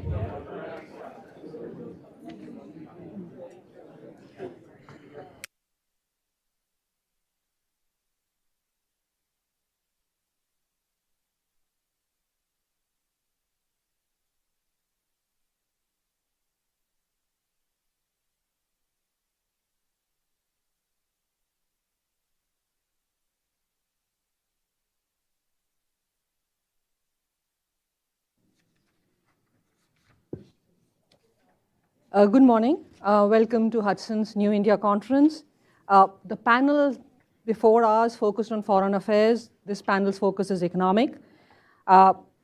India's aim is for the country to become a developed economy, Viksit Bharat, by 2047, the 100th anniversary of modern India. India remains the world's fastest growing major economy. It's on pace to become the third largest economy by 2030. The economic growth continues at around 6.5%. It has a labor force of 600 million and a demographic dividend for the next 3 decades. India's potential is immense, but so are its challenges. To achieve these ambitions, India's economic growth would need to be at least 8%, if not higher, for 2 decades. India's human capital faces unemployment, underemployment, and skilling challenges. While the GDP has risen, the GDP per capita still ranks low, even within its South Asian peers. To discuss India's economic sort of potential and challenges, its aims, as well as US-India economic relations, we have a stellar panel with us today. All of you know the panelists, so I'll keep the introduction short. To my left is Himang Jani, who's Senior Advisor to the Executive Director of the World Bank. To his left is Ashok Malik, Partner and Chair at the Asia Group's India practice and former Policy Advisor with the Ministry of External Affairs.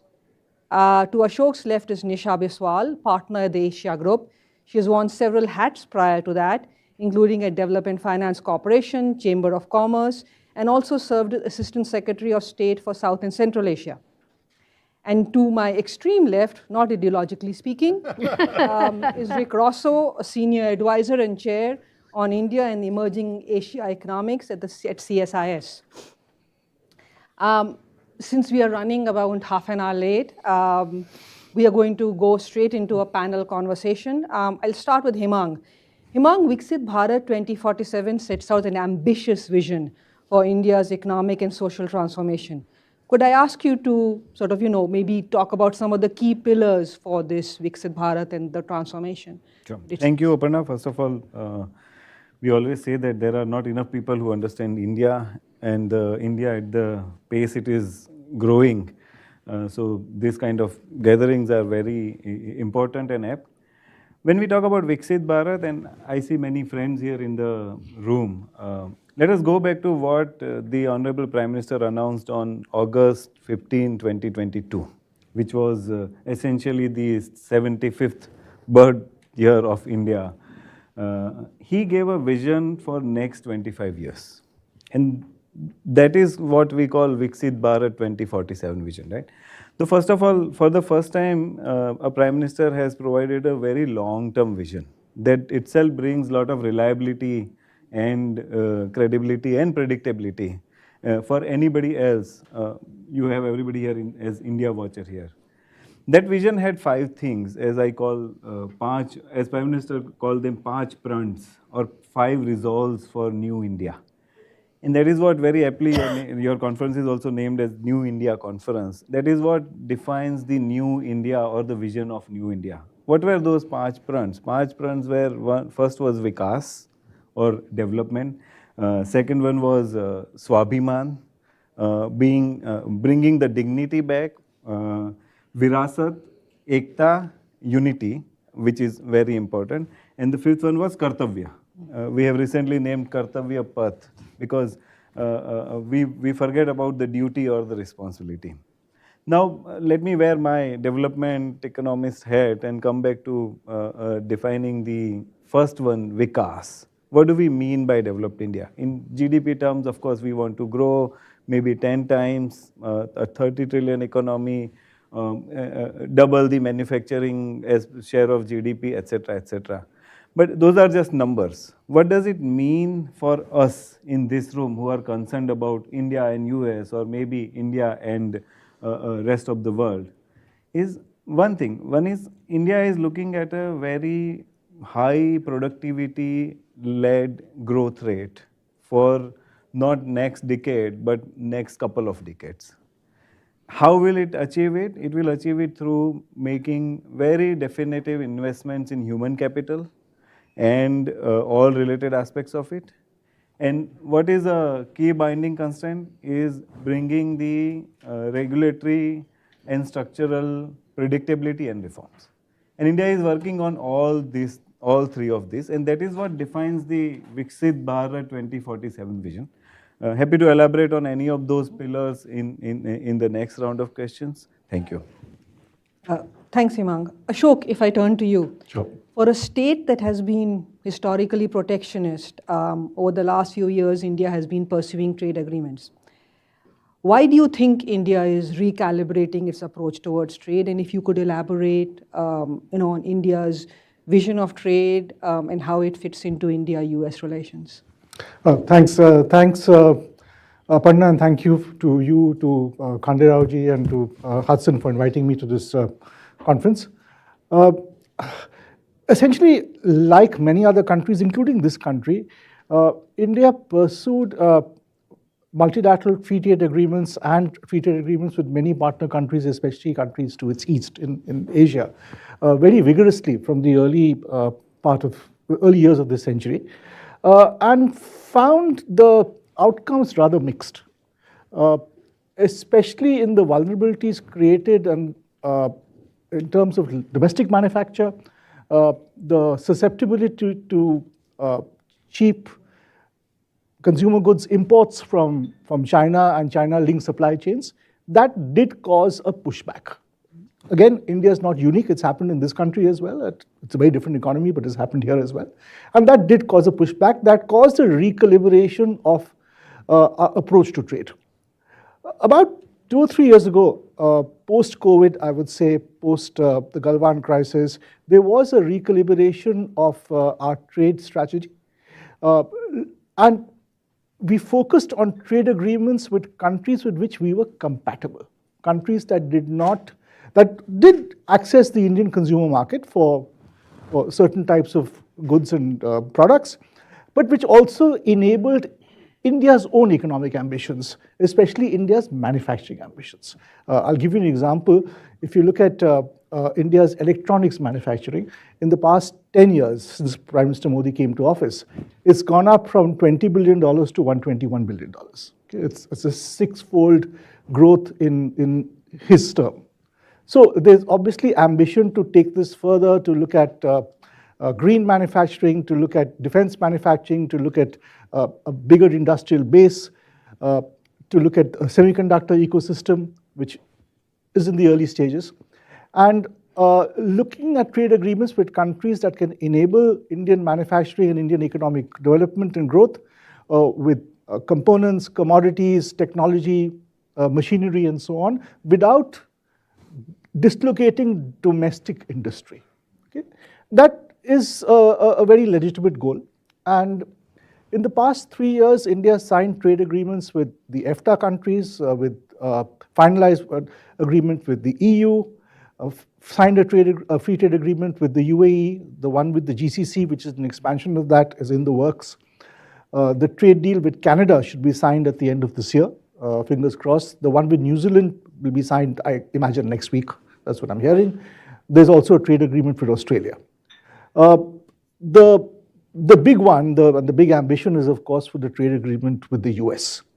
Quite honestly, the search for a maximalist trade agreement is coming in the way of a very workable and bilaterally and mutually productive and beneficial trade agreement. And that delay, I would argue, of course, the Supreme Court in the US has contributed to that delay, but I would say that delay is also a product of the political will in this city being a little uncertain. Let me just be polite and put it that way. Because in India, if you've seen the whole list of trade agreements I listed and pointed to, there's clearly a habit forming now to undertake trade agreements, to do compromises, and to provide political space, which the Prime Minister has provided, Prime Minister Modi has provided, to trade negotiators to go ahead and sign trade deals. That has not quite been matched in the US, and that is where we are. But we're still hopeful. I'll come back to you on that, but I'd like to go to Nisha. And Nisha, you've served within the US administrations, successive ones, multiple over the years. You've been Assistant Secretary of State. If I ask you to take a strategic, big picture view of US-India relations from the commercial side, trade side, sort of, considering that the last year and a half, we have lived through, let's say, geopolitical and geoeconomic flux, where do you see US-India relations on the trade front? Where do you see them going, especially if we keep in mind the West Asia crisis right now? Great question. Well, first of all, pleasure to be here. Thank you for having me on this panel. If we think about the early emphasis on the US-India relationship, it was really all on the strategic partnership with an underdeveloped lens on the economic side. Part of that is because, complex economies with a more inward-looking and protectionist India for many decades. I do think that the balance is shifting. It's shifting in a number of different ways. It's shifting because, one, I think there have been some, while the strategic partnership continues to surge, the current administration, some of the attention has kind of shifted off of that. In the meantime, the growth in the Indian economy, the change in India's mindset in terms of how it's approaching trade, the rising risk of a over-dependent supply chain concentration on China, which has kind of forced businesses to start thinking about what does a de-risking from China look like. So the Indian market, the Indian labor or talent pool, all continue to become more and more attractive. And so the economic and commercial relationship starts to rise. I think also a growing recognition in the United States that our focus on the strategic without adequate appreciation of kind of the geoeconomics that China was really attentive to and orchestrating around the world was perhaps a bit of a blind spot in how we were approaching our relationships with India and around the world. And that has recalibrated dramatically with a much bigger emphasis now on looking at kind of the geoeconomics in play. So I do think that it is India's moment on the economic space. And India has always been kind of a glass half full, glass half empty story. Today, I'd say maybe not half, let's say glass 60% or 2/3 full, because there has been enormous progress, right? And we should acknowledge that. We've seen US-India trade, even in the absence of a trade agreement, go from $50 billion when I was at the State Department in two-way trade investment to now, I think the latest statistic I saw was around $212 billion. So it continues to increase, right? The question is the trajectory of that increase, right? It's the aspiration even back in 2016 was, $500 billion in two-way trade investment. We're, halfway to that mark, a decade later. And so the question is the trajectory, and what does the trade agreement do to really accelerate that trajectory? And Ashok pointed to the fact that there has been a change in calculus on the Indian side. I think that a U.S.-India trade agreement will get worked out. Whether it gets worked out, in the next 2 weeks, or whether it waits, as Ken said in his remarks, until kind of after the Trump-China visit, and then some, work-throughs and accommodations to kind of get to a final point. And it'll, it's not a comprehensive trade agreement that we're talking about. It's a phase 1 agreement. There's still a lot of other work to be done, right? But what I would kind of coming back to the other part of your question, as we think about India and the U.S.-India relationship, we're in the middle of a geopolitical and economic shock and crisis that every country is navigating with the Hormuz crisis. And certainly India is feeling that impact. But as we think about the economic recalibration that's going on around the world, I will still say India is on track to continue to still be the fastest growing major economy. It might shave a point and a half off of its economic growth projections, but it's still, and that is a big driver, right? Like the Asia Group just expanded our capabilities into the GCC countries, partly because of the huge opportunities between Gulf and Asia, largely driven by China and India. And India is, a big part of how the world is looking at economic resilience. And on the energy side, India is looking at its demand from that diversification perspective, and it has seen, it has demonstrated its ability to be nimble in the face of crisis. That nimbleness, that agility, again, builds that economic resilience. So I'm pretty bullish on where India's headed, as well as what the U.S.-India economic partnership is going to look like as we look to the future. Thanks, Nisha. Rick, I'll come to you. You are somebody, sort of the rare person in the city who actually looks at subnational issues. And so I'd like to put you on the spot and ask us to tell us, why does it matter? Why do you focus on subnational? Why do you focus on the Indian states? Why does it matter to the India-US relationship and to India? Our sort of team's tagline is states run the country. And looking around the room, I bet everybody in this room nods when I say that. If you grew up in India and you have water, electricity, healthcare, education, law and order, it's almost entirely provided by your state government, not by the national government. Now, national government play a critical role. The missions that have rolled out a lot of these services, but the day the mission's over, it's up to the states to maintain that. And it links directly, I think, to the great conversation in the last panel, because ultimately these government-to-government dialogues, right? What has been a lot of the push and impetus? It's areas like defense co-production, co-development. It's high tech. It's input goods, pharmaceutical ingredients, things like that.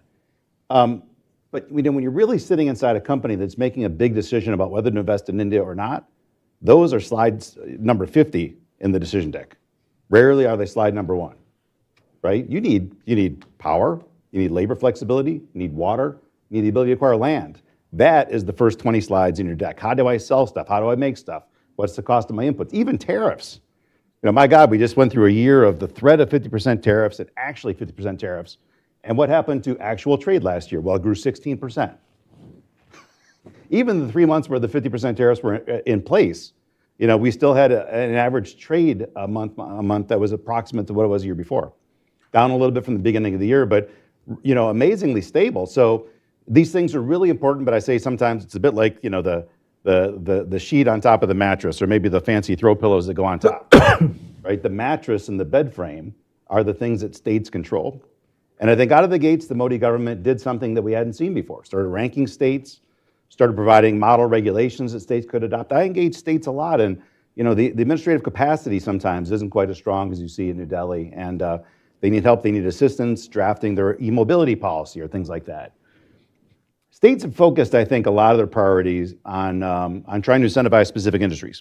So states have semiconductor policies, they've got IT policies, they've got this, that, the other thing. But again, getting back to the 4 main factors of production, that's where there's been, I think, a little bit more of an uneven implementation. In energy, that was like the Modi miracle in Gujarat. for 20 years, the only state that had really done incredible work on fixing their state-run discoms. Although Haryana quietly has caught up. Haryana's discom now is working on par with Gujarat. But the coolest story in India next to GST in the last 20 years is what happened in Odisha, which not a lot of people in India are familiar with. After failing on privatizing the grid 35 years ago, they redid it again 7 years ago. Our friends at Tata Power control all 4 discoms in Odisha. And the dramatic improvement in operations in the discoms, offering a green tariff to industries as well. So there are cool examples once in a while where a state really does step out and tries to fix some of the basic stuff. Labor has probably been one of the trickiest issues. You had a couple of states, even before the national government passed the Industrial Relations Code, that added a little bit of flexibility on labor, from 100 employees to 300 before government oversight. A couple of states, leading by Rajasthan, went there first. But no state has had the courage yet to go above 300. A couple of states have hinted there might be some openness. UP did away briefly with all labor regulations during COVID because they want to try to incentivize a bit of an economic spark, but it was a 3-year intervention and they kind of went back to the basics now. So I think for a few states as well to say, 100 to 300 in India feels like incredibly hard work, but to the world who's looking at building factories of thousands to compete with China and other places, it's nothing. 300 is nothing. And I say that as somebody who doesn't have to run for office. I fully realize, here I am up on stage as a think tanker who grew up in a hardware store in rural Michigan. India should do this and do that. I know it's incredibly difficult, and I know where voter interests lie is not aligned with this. But, competition in some of the strategic areas that have already been brought up on the panels really require getting the nuts and bolts right. Water is another issue that no state has really been able to grapple with terribly successfully. Land acquisition, you got some digitization of land records, things like that. But so these issues are pretty difficult to deal with. A lot of times you will see, again, in a semiconductor policy, they'll offer preferential tariffs on electricity for companies investing in that sector and things. But not enough reforms that are working across the entire landscape that'll help a number of industries. So, a couple of things that I've got in mind. I do think some of the work that the Rajiv Gauba Commission's doing at NITI on incentivizing some of the process reforms in states are really important. They're going to bore everybody in a room like this to sleep because it's about getting file from A to B. But companies, that matters a lot. And so don't fall asleep on the work that the Gauba Commission is doing right now. But I think getting the Business Forum Action Plan back alive again is very important by DPIT. Model regulations, I know the courts have had some concerns about the union government offering models, but I think it's a good thing.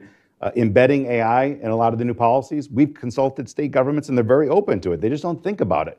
Training models to make sure that healthcare can be delivered faster, that energy systems work better, they're open to it. And not as expensive as software tools that did the same thing just a couple of years ago. And lastly, a lot of the U.S.-India dialogues, we've got to have more of a state's introduction in that. The U.S.-India CEO Forum, the commercial dialogue.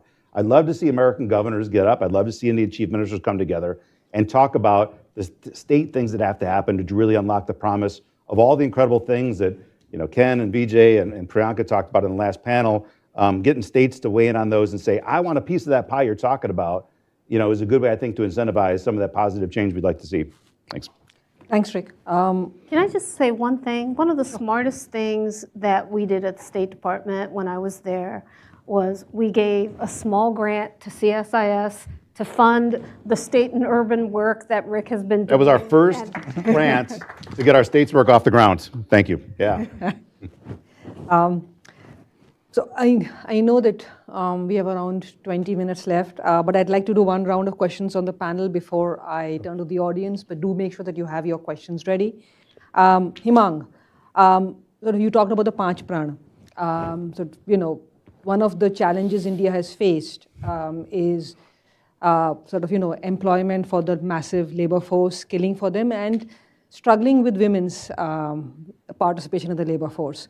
So could you elaborate on that particular pillar of Viksit Bharat and how it will deal with these challenges? Because without more women participating in the labor force and without skilling the massive labor force, India is going to face a challenge in the coming decades, and it won't be a demographic dividend. I'd like to draw you out on that. Perfect. I think I put those two as the binding constraints along with the structural reforms that we want. And if you look at Prime Minister's vision from very early 2015 and 14 when I was in Prime Minister's office, the very first program that was launched was the Skill India program.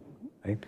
Now we are going into the second stage of it, and incidentally, though I'm wearing my own Himang hat today, but the World Bank is a partner to it. We are investing $850 million in next 5 years on the new Skill India program.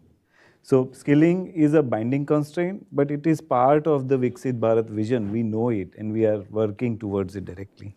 Similar thing is bringing the women participation in the workforce from say 20% to 35-40%. A similar challenge we are tackling through various aspects. Nari Shakti Bill, of course, the Women Reservation Bill is a high end of or outcome structure of it. So those binding constraints, along with the one constraint which we haven't discussed, is not the state capacity, right?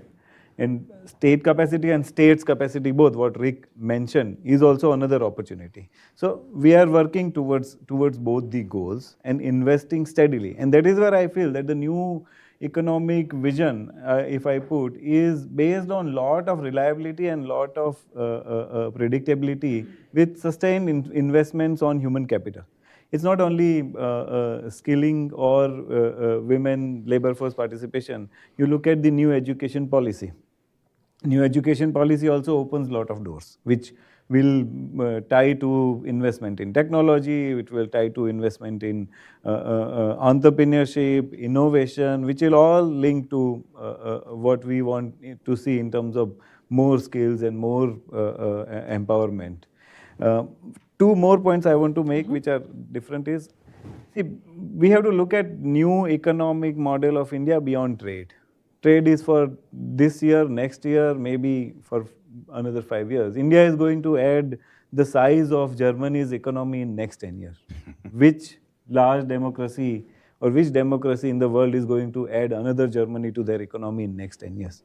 So India is going to add almost 800 million people to their urban population, right? Rick talked about states. India's municipal bond market is $400 million. The US municipal market is $1 billion. We are going to learn from that. So these are, along with skilling and others, some of the new India economic opportunities that I feel are much, much stronger. And that is where the relationship is not, are you a strong partner? I would define the relationship as, is the relationship strong and are you a reliable partner whom I can look at in the long term? So I think all this story binds into that, and of course all the three binding challenges, structural reforms, building state capacity, building skills, doing investment, we are going to need our investments in sheer R&D from roughly 1% of GDP to 2.5% to 3% of GDP. Where will it go? It will go in building new skills, building new technology, and bringing all those youth who are not there in the formal education or work ecosystem to bring in those areas. Thanks, Himang. You talked about, are you a reliable partner? Ashok, I'm going to turn to you. You talked about India pursuing a surfeit of trade agreements, and we've all seen that over the last few years. It reminded me of the 1990s when the Soviet Union collapsed. And India at that time did open up, look east, look west, sign trade agreements, some of which have been, redone over the last few years. So there are yes, India is signing trade agreements, and some of them will be very comprehensive. But what if I said that there are people who argue that India is still protectionist, India is not really signing a comprehensive trade agreement. It is talking about it, moving towards it, but not really as interested in opening up its economy to the world. What would you say to that argument? That is India really truly opening its economy, or is that protectionist code still there within? It's a sharp question, but let me try and answer it with some degree of honesty. Quite frankly, we are not there, not just India, but anywhere in the world. We are not no country is approaching free trade and globalization the way it was in, let's say, the year 2000. Okay? Today, we are not signing FTAs. Nobody is signing FTAs in the sense in which we defined FTAs in, say, 1999 and 2000. The FTAs we are signing today are feasible trade agreements. And every agreement has its own feasibility test. That is true. I mean, please try and exporting rice to Japan. It's impossible. So it's not just that India is protectionist in some areas. If we start importing milk from the US, milk prices in India will drop. I agree. But literally hundreds of millions of farmers and their families will go into destitution. That there will be a social impact, a political impact, an economic impact for our country and our society. So every country has some red lines, and especially after the pushback against the ambitious free trade agreements of the past 25 years in many countries, governments are careful. But where India has, in a very collaborated manner, opened up its market to various trading partners, including a big offer to the US, is a recognition that if you open up your market where you can, in response, the other side provides you an enabling environment and enabling factors to push India's own industrialization. It is a two-way street. And I would argue that the US really is our most important economic partner. Even if we don't sign this trade agreement, and I certainly hope we do, it is our most important trading partner. It's where we source our technology from. It's where we look to get capital from.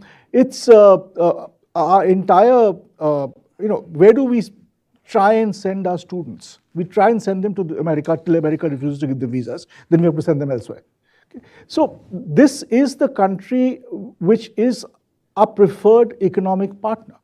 Of course, there are others as well, from South Korea to, South Korean president was in India this week, from South Korea to the EU, all of those are important. But this is the preferred partner. Yet, I must caution you that India's wait for a trade agreement and for a fair partnership with the US, while we will wait, there is also a cost to that wait. Okay? I'll give you one example. We did this assessment at the Asia Group where I work after the free trade agreement with the EU was concluded. We looked at commodities where the EU trade agreement, if it came ahead of the US trade agreement, would actually cut into US markets. So for instance, wines is one example.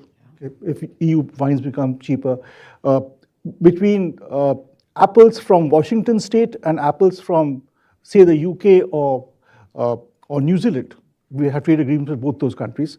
There's only a finite number of foreign apples you can buy in India. It's not that 1.4 billion people are going to buy apples. Pulses, you can either buy pulses from Montana or you can buy them from Australia or from Canada. You can't absorb all three.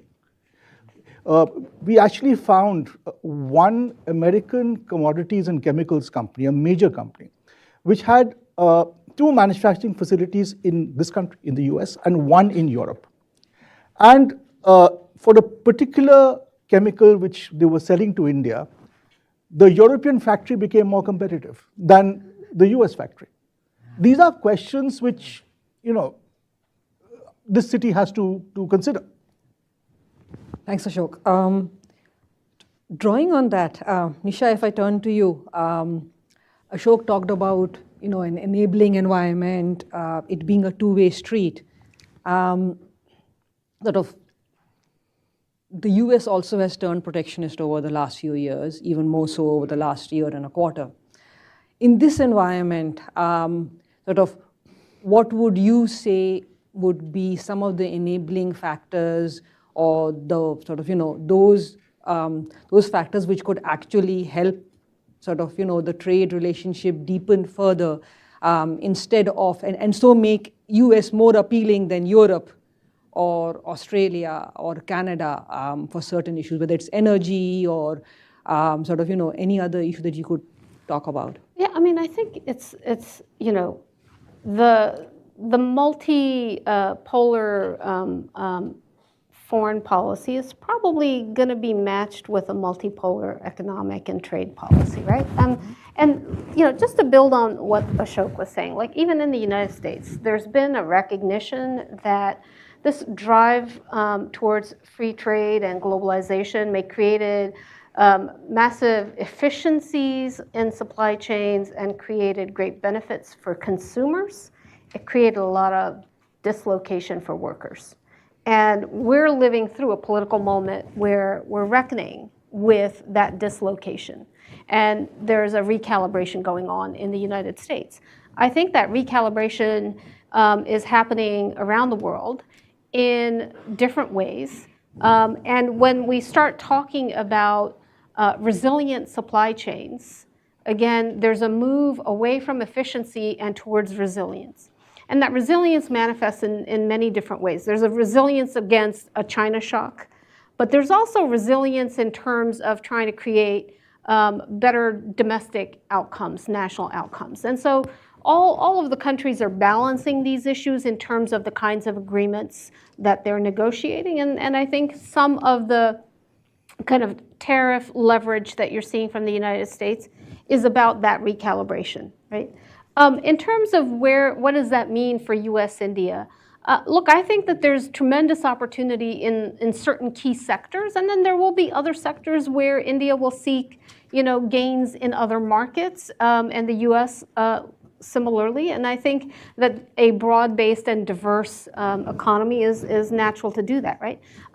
But I think that there's enormous scope for growth on the energy trade, right, between the US and India, particularly as India tries to de-risk its dependency on, single geographies. I think, so you're going to see US-India energy flows increasing. I think in the emerging technology, advanced technology space, in the, lot of cooperation, collaboration, I imagine, is going to happen in terms of critical minerals and critical mineral processing, et cetera. Defense is going to continue to be a strong, ecosystem. Pharmaceuticals is, going to continue to be a very important area. And I think, as we see kind of where the AI boom is taking us, India is going to be an important geography for all the hyperscalers, because not only because of what India represents in terms of its own massive user base and market, but also because India is in so many ways kind of the gateway to the rest of the world, right? So I think that there's going to be areas where US-India are going to continue to deepen. And then there will be other areas where I think India will be looking to European markets as well as European imports or, inputs from other geographies. Thanks. Rick, in your remarks, you talked about, some of the reforms which many people talk about, the next generation of reforms, land, labor, regulatory and others. Nisha talked about, sort of resilient supply chains, India being the gateway to the world. Like, so for some years, we've all heard about India being the, the alternative to China, the next factory of the world. So sort of when American companies are looking at Indian states, what are some of the things they tell you that they are looking for at India instead of looking at Vietnam or Philippines? What are some of the draws from the Indian states from your point of view? Yeah, I mean, I covered a good bit of it in my presentation, right? It still is difficult in most states to get reliable access to electric power. You can set up in a special economic zone that maybe has captive power, but there's lots of instances where state governments actually divert that electricity in election season to villages that were under electrified before. So you might go through months before and after an election where even if you got captive power, you can't necessarily utilize it unless you got a particularly pro-business friendly chief minister. But I would say, here we are sitting having this conversation just a week and a half away from getting results from 5 state elections. First and foremost, please do no harm. I mean, we try to say there's stability with states after election changes, but I follow the details and that is not true. I mean, some states like Tamil Nadu, when you had this dramatic fights between Karnataka and Jayalalitha, right? One get elected, they lock the other one up and accuse them of murder and undo every single thing that they had done, leaving a lot of investors in the lurch with all those incentives they were promised to land them in Tamil Nadu. It's been a little bit less with the passage of these two titans in Tamil Nadu. Andhra, every time Chandrababu Naidu loses, whoever comes in after, whether it's big Andhra or little Andhra, tries to undo everything that he had done. And when you look at that kind of tumultuousness, right, it's very difficult for a company to make a 5-year business plan.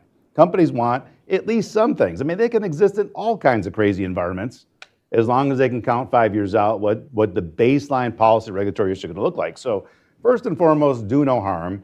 But then second, get a lot of the things right that I mentioned before. Get reliable. I mean, talking to semiconductor firms, why they don't go to India of their own volition. You have to be kind of encouraged to do that. They have a spreadsheet, right? When they're looking at how long it takes to get product from A to B and electricity prices and things like that, it's not magic and it's not encouragement and you can't force them to do it. You get the spreadsheet so that yours is the most competitive they look at, you're going to win the game and get the investment. Government can do and encourage, and there's some areas that, and certainly, Ken and Lisa worked hard on reducing export controls. We shoot ourselves in the foot sometimes by limiting, but beyond that, there's so much that's under their control. Win the spreadsheet, win the investment. Simple as that. Thanks. I'll now turn to the audience. Please raise your hands, wait for the mic, state your name and affiliation, and please keep your remarks focused to a question, which is something that ends in a question mark. The gentleman right at the back. Is the paintball gun at the ready in case you got a... Yes, somewhere, one right, of my pockets. thank you very much. This was a wonderful panel where you... The name and affiliation, please, sir. I'm Mohinder Gulati. I worked at the World Bank and the United Nations in Sustainable Development. Wonderful panel. It's very rare that you see a macro view and a micro view. And Richard, your remarks were very heartwarming. I was the one who did Orissa power sector reform and restructuring in 1995. Oof, yeah. They didn't give up. We ran into a constitutional issue because that reform law that was being written under my project ran into a constitutional issue. We found a workaround, and that became the template for Andhra Pradesh and Uttar Pradesh. Both the projects also were led by me from the World Bank. So all the power sector reform and restructuring that failed, you can blame me for that. Blame the cyclone, right? You know it. The 99 cyclone had a bigger difference than policy did. Yeah. But there's also something positive. My work has been on energy, water, agriculture nexus. And we had a wonderful pilot in Punjab called Save Water, Earn Money. And that's a small pilot anyway that needs to be scaled up. The question that I have, with the question mark, is on the binding structural constraint in India, in the Indian economy, and which comes from this. The agriculture contributes about 16%, 15 to 18% to the Indian GDP. 60% of the population lives in rural areas. You can do the maths. 60% of the population depends on 15% of the GDP, which is growing at 2% long-term growth rate. 35% of the population benefits from 85% of the economy, which is growing at 7 to 8%. The rural-urban inequality, which is so huge, it's alarming. Till 2 years ago, it was about 12 times, and by 2030, it'll be 20 times. And then the jobs. So therefore, this binding constraint that you have, it constrains your social policies, political policies, public policy space, and the economic policies, which is not only internal binding constraint, it also became a spanner in the US-India trade. So unless we solve that, it's going to be a very difficult. So the views of the panel on how do you think that this binding constraint can be dealt with? Yeah, thank you. I can take a quick. I think it's going to be dealt with kind of naturally over a long period of time, but actually around India's 100th birthday, India will become majority urban. And once state governments are elected primarily by city residents rather than rural, you're going to start seeing investments in cities. And that's going to mean better electricity, better water, better job creation. And farmers are going to have a proactive reason to leave the farms more actively, move to cities, find better employment there. So I think the simplest answer, not an easy answer, but urbanization, that crawl, and the fact that state incentive for elections is going to change quite a bit. So that's my hope. Anyone else? I think, let me also come to what is Rick's point. And I know Gulati ji is our veteran from the bank, and he's right. But see, how do you solve such a complex challenge? India is very large, first of all. It has a 3-tier structure, federal. So one of the very small initiatives, and Rick follows it closely, is what we started doing. The Niti Aayog in India started ranking states on their regulatory policies. How open are you? How easier are you to do business? And the same two states Rick mentioned, they were fighting, they were ready to file a case against each other that I have more points than this person. So the model that the central government has taken, and under the leadership of Prime Minister they have taken, is that how do we incentivize states to become open if we keep, and then also how do we put a layer from federal government which supports them. For example, PLI scheme. No business wants to leave a PLI scheme and go, it can go anywhere in India, but the PLI scheme will be available, right? So, and no state wants to leave that opportunity. When they see there is somebody coming under the PLI scheme to put a plant somewhere, and say Maharashtra fights with Tamil Nadu and Gujarat, that no, I want it, right? So, this is the way the complex challenges are being solved. And at the same time, what Mohitji mentioned, use of technology, which we forget. We are too hung up on trade, technology. The India's DPI layer, in last 10 years, it has saved us $27 billion of benefits that were going to the rural India. I see it as a $27 billion of investments in the villages, in the rural area, which is going to reduce this inequality. So India is complex. Is not easy to understand, but a lot of things are happening at various levels that will add to this growth and the vision of Viksit Bharat. Ashok? You know, just to respond to Mr. Gulati, this is not going to answer your question in terms of a solution. There's no magic solution. It will come well after we are, probably dead and gone. But this assumption that 60% of India's population depends on agriculture, actually, I'm not convinced that figure is true. Because yes, 60% of people might have agriculture as one of their vocations, or maybe even the primary vocation. But increasingly, income is coming from multiple sources. Seasonal migration to the city, doing something else in the services economy in the village itself, maybe a small retail store, maybe like my driver's village got electricity in the past 5 years. Some farmers have set up a facility with a machine, mechanized facility, to start making atta, which women were otherwise doing manually.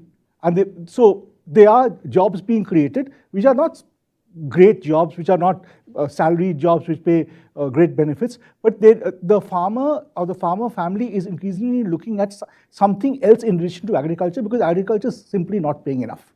There is also, of course, welfare, which does come in. It sometimes distorts the fiscal balance, but it provides an extra income. And finally, there is internal remittances. In a state like Bihar, something like half the families have remittance coming in from other parts of the country, largely. So one of the reasons we are where we are is because we continue to believe we are more rural than we are as a society, which is why in this entire debate about women's reservation, more seats and delimitation, for me the most important parameter is actually delimitation. Delimitation is badly needed. Whether you have 800 seats or 540 seats is another matter. Delimitation is needed to point out not how the South has grown and the North has grown, but to point out how urban we are becoming. And that once politicians realize how urban we are becoming, their entire focus will switch from a lazy assumption that India lives in villages to a more realistic assumption or realization that much of India is moving to some sort of an urban settlement, big city, small town, and would start building and shaping economic policies to cater to that. We'll take two questions. That's it. Sadanand. Thanks very much, Sadanand Dhume, American Enterprise Institute and the Wall Street Journal. My question is for Ashok. Ashok, you laid out, some of the ups and downs of the US-India trade relationship, and you place that in the context of India's own evolving views toward free trade. Now, I'd like to turn your attention a little bit to the India-China trade relationship, which also seems to have been going through sort of ups and downs, and it looks like there's some kind of sort of at least mini rapprochement going on right now. So two-part question. One is that if you could just sketch out how you see that economic relationship evolving, India-China. And second, what role do you think the turmoil in the US-India relationship may have played in how India is approaching China economically now? Thanks. If you don't mind, I'll take one more question and then I'll ask the entire panel to respond as well as any final thoughts. Seema Sirohi, right on the. Hello, Seema Sirohi, columnist for the Economic Times. My question is, maybe Ashok could answer, or Nisha. I was wondering if you noticed what the Deputy Secretary of State said when he visited India for the Raisina dialogue. He said that US is not going to make the same mistake again as it did with China. How do you read that? Because in it is contained an entire, world, as it were. Second, he's not the only one. He said the quiet part loud. I keep hearing this on Capitol Hill as well. So just wanted your take on that. And if I could ask you to respond and then maybe sort of offer any sort of final thoughts as well. Start with Rick, Nisha, Ashok, and then Hemang. Well, I mean, on China, my own conversations with folks in the government, is kind of a recognition right now that ties have thawed a little bit after the conflict 6 years ago. India, like the rest of us, realizes if you want to be competitive in modern technology industries, you unfortunately cannot do it without buying some level of input goods from China. And so I think that kind of thoughtful way to sort of reopen the door a little bit, it makes sense as long as you're also investing or finding trade partnerships that'll help you offset that, kind of in the mid and long term. So, to me, it's relatively thoughtful. But I'll just close by saying that, I mean, overall, I think India's shift in approach on trade, right? It wasn't driven by Trump's election. A lot of this predates President Trump coming to office.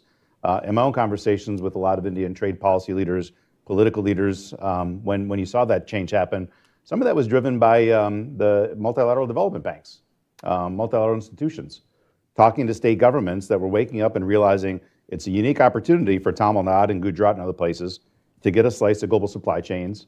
And these multilaterals were telling them openness to trade and letting input goods come in is one vital way to make sure that you got a lot of exports going out. So tip of the hat too to a lot of the groups that are plugging away at the local level, which managed, I think, to help at least somewhat shape the national narrative and approach on trade. Yeah, I think India's taking a pragmatic approach, not too dissimilar from, what we called in the prior administration small yard, high fence, those areas where you really do want to fundamentally de-risk, and then a practical approach on the fact that, the Chinese manufacturing behemoth is too large to ignore, and India's interdependence on those fronts is something that you want to try to manage in a pragmatic way. And I think that India is taking that in consideration, and particularly because it's seeing that similar approach being mirrored in terms of how the Europeans or the United States or others are also engaging with China. On Seema's point, I would just say that, look, I certainly don't agree with that sentiment. I think it's reflective more of speaking to kind of a domestic political constituency than it is a deep understanding of where we're trying to go on the US-India relationship, but it is also a little bit reflective of where countries are in general, which is that we're seeing more nationalism and protectionism being espoused around the world, right? And so we're in that moment where there is a bit more attention to domestic constituencies in how messages are framed even in a global setting. And to me, if you're building a resilient relationship, an enduring relationship, you have to do it in a way that reflects core political dynamics in both countries. And so, regrettable to me what was espoused. Understand the reasons behind it, but I also think that it's kind of a miscalculation of what really the opportunity is between the United States and India. Ashok? Sadanand, on the China question, the recent rhetoric on the India-US relationship, especially last year, did provide a massive PR opportunity to President Xi. But we should distinguish that PR opportunity from the economic relationship between India and China, which continues on its own binding constraints and opportunities. As India manufactures more and aspires to manufacture more, obviously China is an irreplaceable partner in terms of components, in terms of certain types of commodities and inputs, in terms of certain types of industrial machinery. There is simply nobody else in the world. So that's there. On the other hand, in areas of high technology, AI, the semiconductor ecosystem, the broader digital economy, India is fairly clear that it does not want an integration with the Chinese ecosystem. This is not because of what America is telling India or what X country is telling India. It's India's own pursuit of its own security. Okay, and it's recognition that this is not the path it wants to go down as a country. Third, and if you look at electric vehicles in particular, that's one example. The Chinese want to sell electric vehicles in India, but they want a supply chain dependency that goes right into China and will last forever. India is trying to avoid that. Indian companies made an offer to source battery technology from China and make batteries in India. Batteries, as you know, are critical to the crucible around which you shape a EV ecosystem. The Chinese are not willing to share that technology. Again, if you look at fertilizers, last year we had excellent rainfall. We needed lots of fertilizers. The Chinese suddenly stopped selling us fertilizers. It caused a problem in India. We had to go elsewhere. We went to Africa. We went to Saudi Arabia. We spoke to the Russians. We are trying to de-risk. Again, this is something many other countries are also pursuing. It's not India alone. And I suspect this will continue. Mang. I think I can just say that all the points that all three of them say make sense, that the new India opportunity is massive. But I just said that, see, the pie is so much bigger and it is getting bigger and bigger and bigger. So rather than looking at it from closed for market or open for market, India is open for everything else, right? You look at our technology, you look at investment. Where are pension funds going to invest in a reliable, high rate, high return market? India. India is going to build almost $3 trillion of infrastructure in next 10 years. India is going to add $800 million new youth. All this is opportunity. And that's where I think we should look at it with a very long-term lens. And that's where India-US relationship is getting stronger and stronger. Let's go and check if the trade deal has already been signed or not. I'd like to thank the panelists and the audience. Join me in thanking everybody. Thank you very much.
Ladies and gentlemen, if you can please take your seats, we'll be beginning the next panel.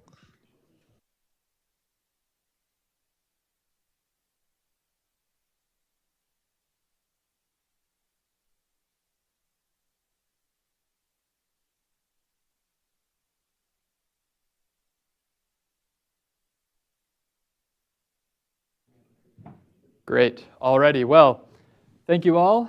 We have the session after lunch, so hopefully no one's too sleepy, but we're really glad to be here, and thank you for joining us, also to those online. The title for this session is New Paths Forward for the U.S.-India Relationship. The premise of this conference, as we heard this morning, is that even prior to the last year of relations, the U.S.-India relationship needed to go much further than it has gone. And so we could talk about that, but we have a whole nother slew of issues to discuss given the, let's say, disruptions to the relationship over the last year. We have a very illustrious panel to discuss that with, and so I will kind of step out of the way as early as I can. But let me just introduce them, starting with Ram, closest to me, and then working my way down. Dr. Ram Madhav is the president of the India Foundation, a prominent Delhi-based think tank. From 2014 to 2020, he served as National General Secretary of the BJP. He's also a prolific author of several books, including The Hindutva Paradigm and The New World, 21st Century Global Order and India. Next to him is Elizabeth Threlkeld, who is the Senior Fellow and Director of the South Asia Program at the Stimson Center, where she has worked since 2018. Before Stimson, she served as a Foreign Service Officer with the U.S. State Department, where she was a recipient of the Superior Honor Award. And next to her is Dr. Kurt Campbell, who is the chairman and co-founder of the Asia Group. In government, he most recently served as the 22nd Deputy Secretary of the Department of State and served as the inaugural Indo-Pacific Coordinator, or Asia Czar, as it was often referred to in the press, at the National Security Council and Deputy Assistant to the President from 2021 to 2024. So we can't really find a much better panel to discuss this issue, and I just want to throw it to the panelists for a quick introduction. A 5-minute opener, what do you think is most important to get the U.S.-India relationship on track and to take it where it needs to go? I'll start with you, Ram. Sure, feel free, or happy to, yeah, sorry, it's... Okay, thank you. Thank you, Bill. Friends, good afternoon. I know this is the most difficult session of the day, post-lunch. Let me start by reiterating what many speakers have said since morning, that this relationship is a very important relationship, but it's going to be a lasting relationship. There is no doubt about it. But let me do some frank talk here. Talking about future, we cannot ignore the present and talk about a rosy future. The relationship between our two countries stood on 3 verticals. One was geostrategic. We had great understanding about our geostrategic priorities. There was a broad alignment when it came to China, when it came to Islamic terror, issues like that. Today, it doesn't seem so anymore. We don't understand what are the geostrategic priorities of the US government now. Not just we. I don't hesitate to say even probably the NATO guys don't understand it. The Europeans don't understand it. The Quad doesn't understand it. Who understands it really, we don't know. So one is that geostrategic pillar is shaking. Second is geo-economic relationship has been a very strong relationship between our two countries, especially in the last 20 years. We have invested heavily on that relationship. We built a strong bilateral economic partnership today, which is more than $220 billion today. And that relationship included defense relationship, IT relationship, and we have a very important intelligence sharing relationship. It's a very important relationship that we have built over the last 2 decades. That's on a very shaky wicket. Talking about economy, people sometimes tend to talk about the inflows of FDI from USA. Let me tell you, the inflows last year were about 5.6 or 6 billion. The outflows were 7 billion.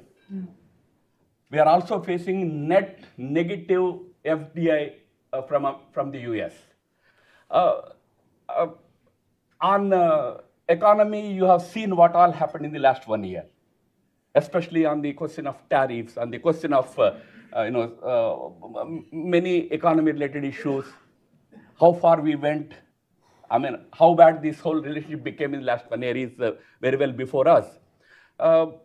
We are looking forward to the trade deal, which is expected to be concluded in less than a month now.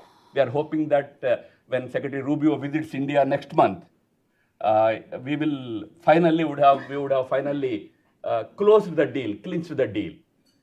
That is a very important deal for us because we are hoping that we will have a better tariff regime in this new deal that is being finalized now. At least that's the feedback, that's the information we get from the government. The third important vertical or pillar has been the people to people, the diaspora relationship. This diaspora, at least in the last 15 to 20 years, has been playing a very important role in our relationship. I remember during the nuclear negotiations in early 2000 or 2006 to 2009, diaspora played a very important role in strengthening the US position and of course position of the Indian government at that time. Although in opposition, we used to oppose the deal. Then community guys used to come and tell us that don't oppose it, it is in our interest for both countries. So since then, the Indian diaspora has been playing a very important role. But today, there is a lot of anxiety, lot of worries among the diaspora also. That needs to be taken seriously. I mean, when things like hellhole or things like, some kind of laptop wielding charlatans, these kind of things are said about the community gets worried. So I think these three pillars have to be very seriously taken for this relationship to go forward. I will suggest three things which are very important for bringing this relationship back onto what it used to be a couple of years ago, which unfortunately we used these 3 points for China. It in itself is a tragic commentary that I am using them for America today. Those three are mutual respect. I don't want to go into what all happened, what all words were used, what all things are happening in terms of arguing one's case. But mutual respect is very important. Mutual sensitivity is important. When we said that we want multi-alignment, we were either ridiculed or frowned upon. Strategic autonomy was rubbished. But what is happening today? What US is doing is precisely the same. Because it is in your interest, you can go with so-and-so country, you can go with so-and-so country. You don't look at the sensitivities of other countries. Mutual sensitivity is another aspect that we have to take into account. And finally, mutual interests. On mutual interest, we have to build a consensus once again. On that, we have to work. When I said these things, I'm not trying to say that relationship is bad or it's diminishing or anything like that. I'm just cautioning that it's not enough to be goody-goody about the things. It is important to really look at what is happening in front of us, how we can correct them. One may say it's a passing phase. Countries do not have that luxury to take 4 years as passing phase. Contemporary challenges have to be addressed in order for the future to be good for both the countries.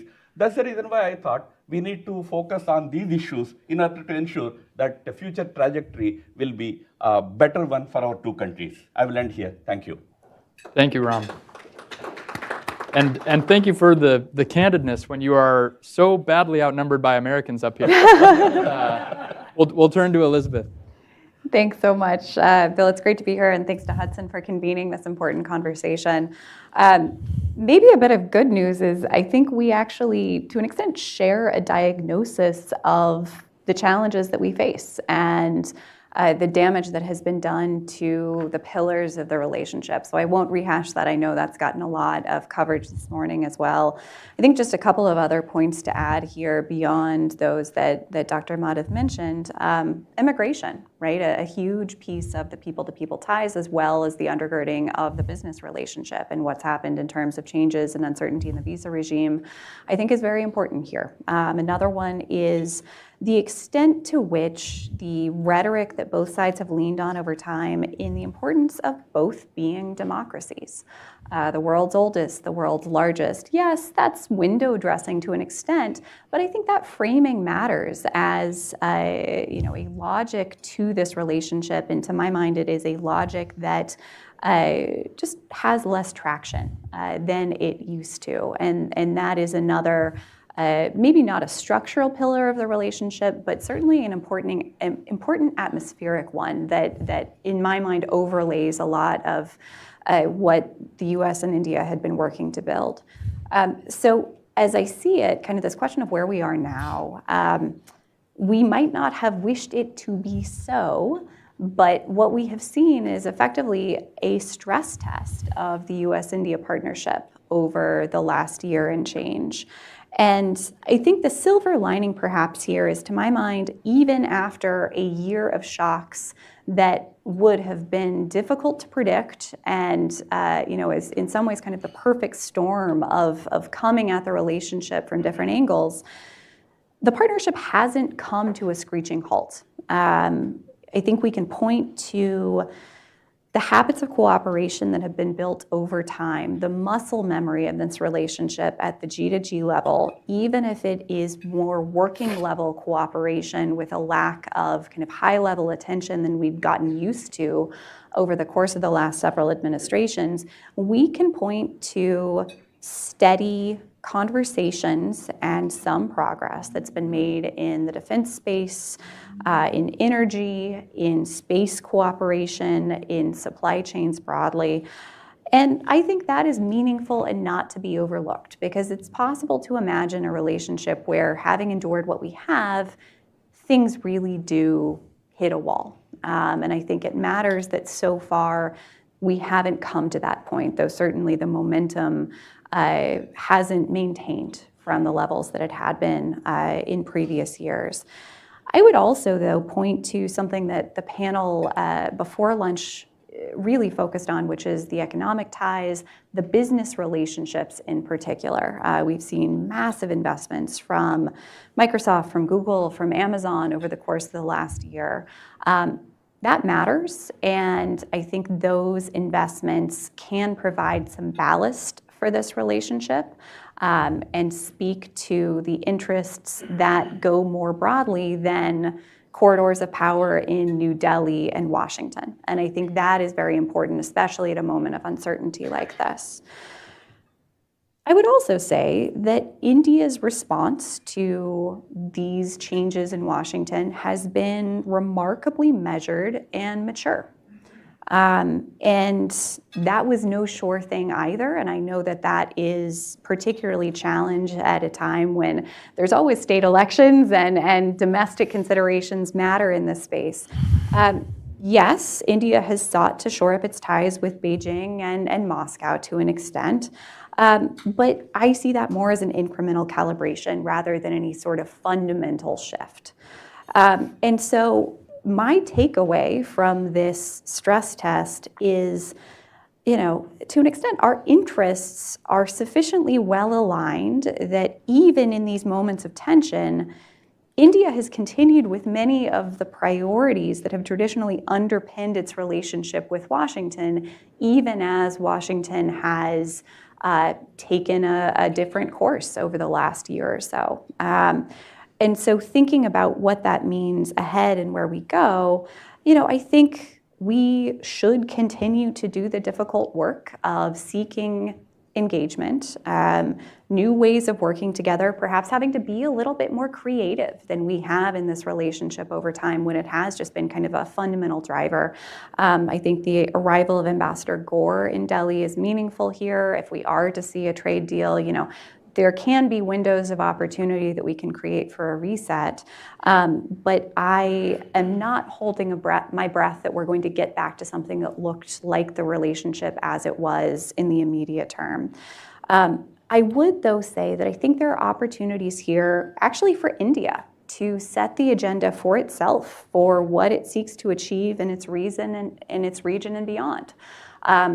What is India's course, independent of this U.S.-India partnership? Where are the areas where the U.S. is less engaged than it once was that are still meaningfully of interest to India, where India itself can lead on cross-regional collaboration with other like-minded states, right? If we don't see progress in the Quad, perhaps there are other formulations that could get towards some of these same goals. India has made progress on trade with the UK, with the EU. And I think it's very interesting that soon after those agreements, right, we did hit a milestone in the US-India trade relationship. And so seeing this as a moment where I think India can benefit from having a bias for action and charting its own course, and that will allow us to calibrate to an extent here in Washington. Lastly, we need to bring the next generation to the table in these conversations. India has a median age of 28, and I think it's vital that at this moment of some rupture in the relationship that we bring in new voices and new voices who did not come of age, during the Cold War and carry some of that baggage, but who can meaningfully contribute, especially to a relationship that's going to be focused, I think, increasingly on issues of trade and technology, where the rising generation is very well placed to contribute. Thanks. Thank you. We've got the kind of sobering extremity of the issues, some comforting continuities. Kurt Campbell, please bring us home. Thank you. Great to see colleagues and friends that are visiting from India. You are always welcome here. Also, want to commend Hudson, if I can, probably more than any other institution. It's hard to find middle ground and opportunities for dialogue. Hudson always brings people together in a way that, frankly, other institutions have not, so commend them, and particularly on getting this group together. I'll just make I very much align with much of what I've already heard. I do want to say that it is troubling on some level that we have to have a reminder around mutual respect. I wouldn't have thought that the U.S.-India relationship would ever come to this point, but I acknowledge that we are here, and I do believe that as a foundational principle, it's of critical importance. Just a couple of other comments before some recommendations as we go forward. On the just the element of both the diaspora and the people-to-people relationship, there are occasionally moments where the depth of that is brought into full view in ways that perhaps you don't even understand, even if you're focusing on a regular basis on the relationship. For me, it was actually during COVID when the dynamics shifted very rapidly in India. The US government as an institution, as is often the case, was slow, didn't really actually know how to respond, and it was a number of people in this audience, Nisha's here, others, who activated contacts in the business community and in the diaspora communities across the United States. I have never seen, and it has hardly been documented, the most massive, rapid accumulation of humanitarian medical products that was shipped literally on a moment's notice to India. The most dramatic supply of its kind done in the private sector of modern times. Remarkably little attention, but incredible. And the depth of that, I think, is something that we have to keep in mind. The last thing I would also just say is that this is a relationship that has often been thrust forward by ambition, by stated ambition, whether it's in the nuclear arena, whether it is working more closely together on intelligence and the like. I do want to say a word. I am troubled by what we've seen over the last year, but we have to acknowledge during the first Trump administration, it was the decision by key players in that administration to provide on an urgent basis information, intelligence, and others to Indian friends at a moment of real peril along the border of actual, the line of actual control, and tremendous respect to friends and colleagues like Matt Pottinger, who made those decisions at that time. I will also say I saw the ambition on full display myself and the possibilities. I was there, and I will tell you, despite whatever reports, I watched President Biden persuade over an hour a very reluctant Prime Minister Modi to join the Quad at the leader level, like literally fought him to agreement to the point where he said, "I promise I'll do this if you just stop haranguing me." That was at the very first couple of months of the administration. I take you to the very end of the administration. The leading nation behind the scenes in the Quad was not the United States, it was not Australia, it was not Japan, it was India. And the momentum and the ambition of working in these unofficial channels was remarkable, and I think we have to remind ourselves of this. I also want to say that I'm not embarrassed, and I am happy to stand here and say that I believe the most important relationship for the United States in the 21st century is between the United States and India. And yes, I actually don't think it's really nothing you can't applaud something that is so far away. But you can acknowledge it, and you can try to figure out how you set your course towards it. So for me, I'm going to give you what I think is important as we go forward. And then, obviously, it'll be great to have discussions. Now, here I'm going to say something that's going to be unpopular with friends here in Hudson that lean a little bit more to the right. The diaspora in the United States is fundamentally in play politically. Now, this has been played very, very poorly by this administration. When someone has to talk about mutual respect, this is the most law-abiding, most educated, most supported group of Americans in the United States today. So what's most important for me is to affix politically the Indian American community in an environment where they are going to be supportive of pro-India relations. I just put that on my table. The party that's much more likely to do this right now is the Democratic Party, so I'm very keen to make sure that there is a deep understanding that strategically we are naturally aligned. And the most important thing is to support greater ties educationally, technologically between the United States and India. I once told this story, I'll just tell it quickly. When we started the educational initiative as part of the Quad, and we recruited immediately money from the technology and other communities that Elizabeth described. We were able to go out and recruit and use resources. Hudson helped us with this. We had about 150 applicants for 25 spaces. This is 2 years, full education, STEM, best people in the world to study at our finest universities. We got, good numbers from Australia and Japan, a couple of hundred, several hundred from the United States. India, 6,000 candidates for 25. That's the ambition, that's the possibility. I would like to see our labs, our science and technology endeavors, many of which have been tragically and inexplicably cut in recent months, reanimated by partnerships. We're going to need more engineers, more technologists. They're going to have to come from someplace in addition to the United States. I'd like to see many more Indians with the opportunity to study in the United States as we go forward. Just last couple of things, if I can say. What can be done during this period? One of the things that I was struck by when I was in government is the confusion bureaucratically that we face on how to engage India inside our own government. Now, I was one of those people who argued principally that our dominant interests lie with India and we need to diminish our ties with some other countries that have been problematic as we go forward, and I stand by that.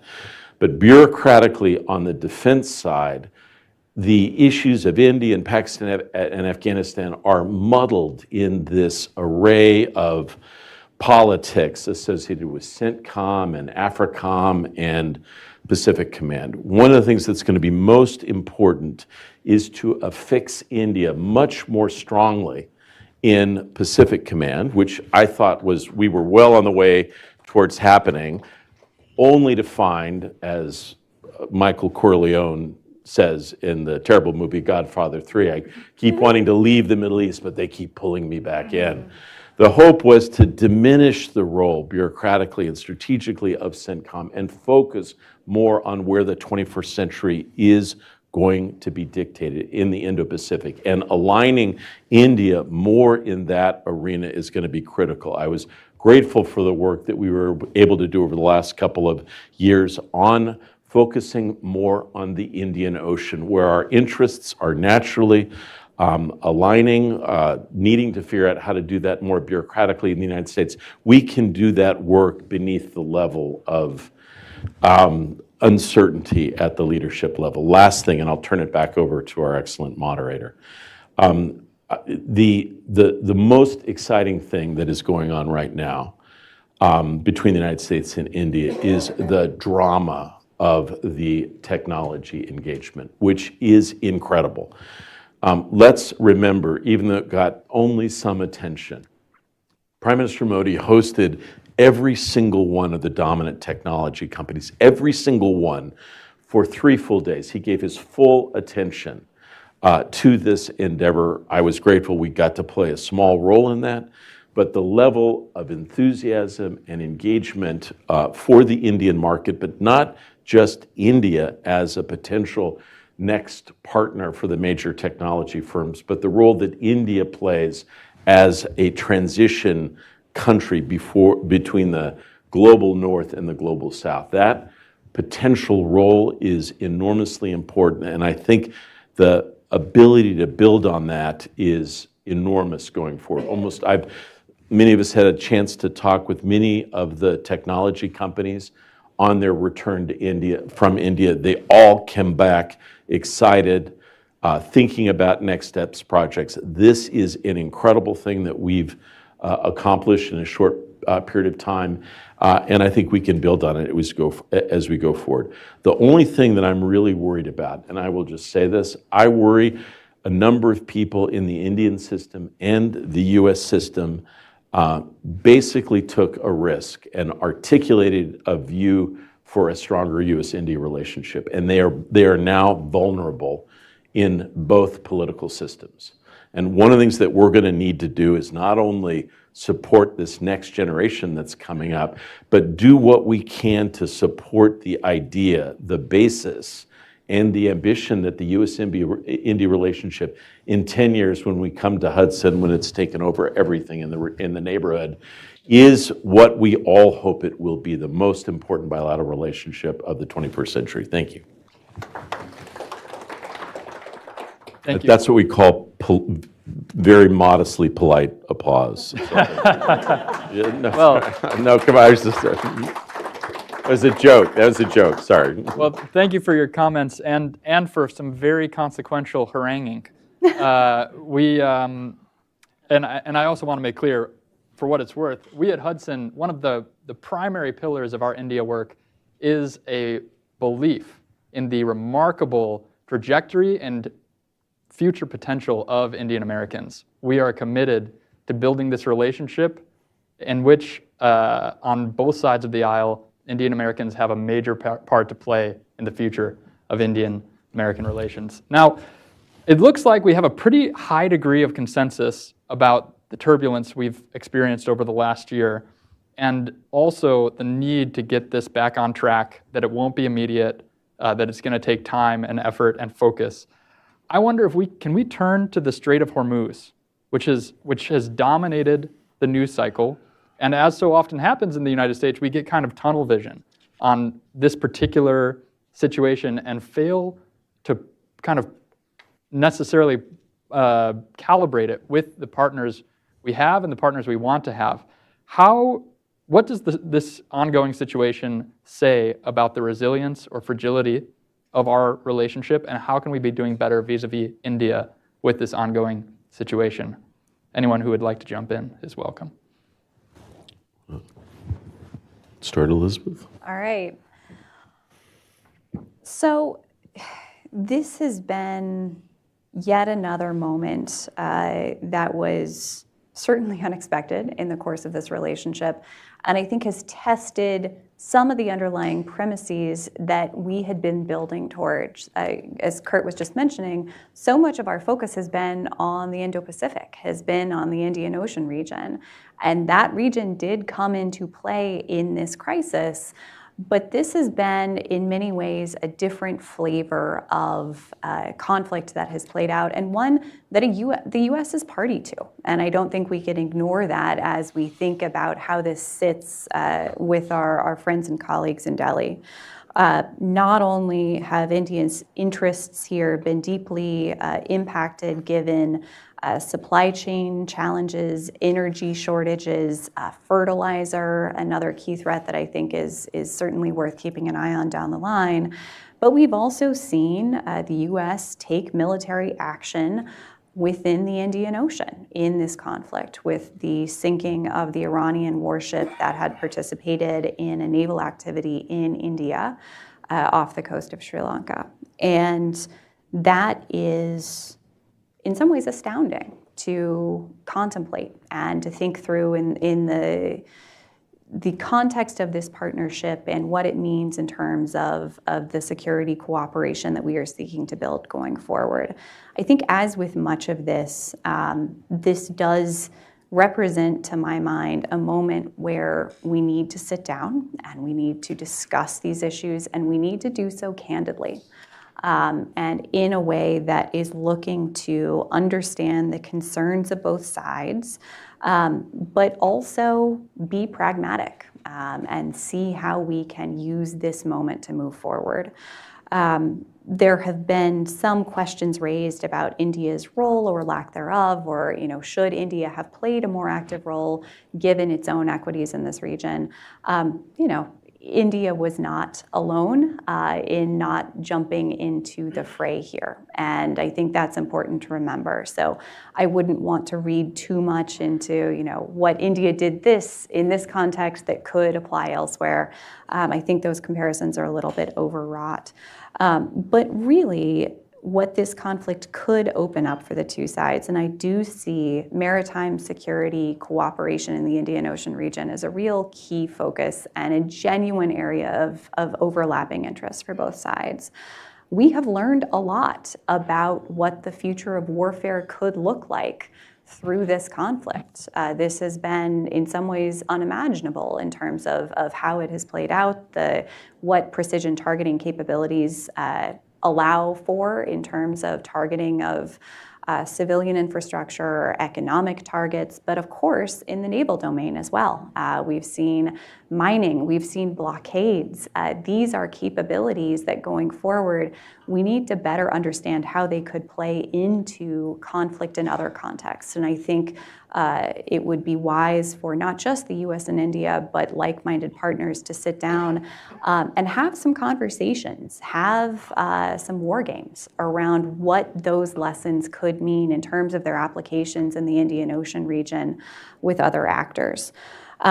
And beyond that, I think it underlines the centrality of not just the defense space, which the US, I think, has, to an extent, rightly gotten some criticism for being hyper-focused on. We need to expand how we think about maritime security cooperation to also include real-time crisis logistics, shipping security, intelligence sharing, energy contingency planning, right? A broader range. India has always been such a first mover in terms of HADR, for example, and I think this is a space where we have come to gain a better understanding of how those choke points should come into our planning going forward, not just in the military domain, but much more broadly. And I hope that that's an area that we can sit down for a conversation on. Just said a couple of very wise remarks from Elizabeth there. Just a couple of things as we look forward. I will just point out to Indian friends that are visiting, if you're in very polite places like we're in here now, and people are describing recent circumstances, they will say it's complicated or dynamic or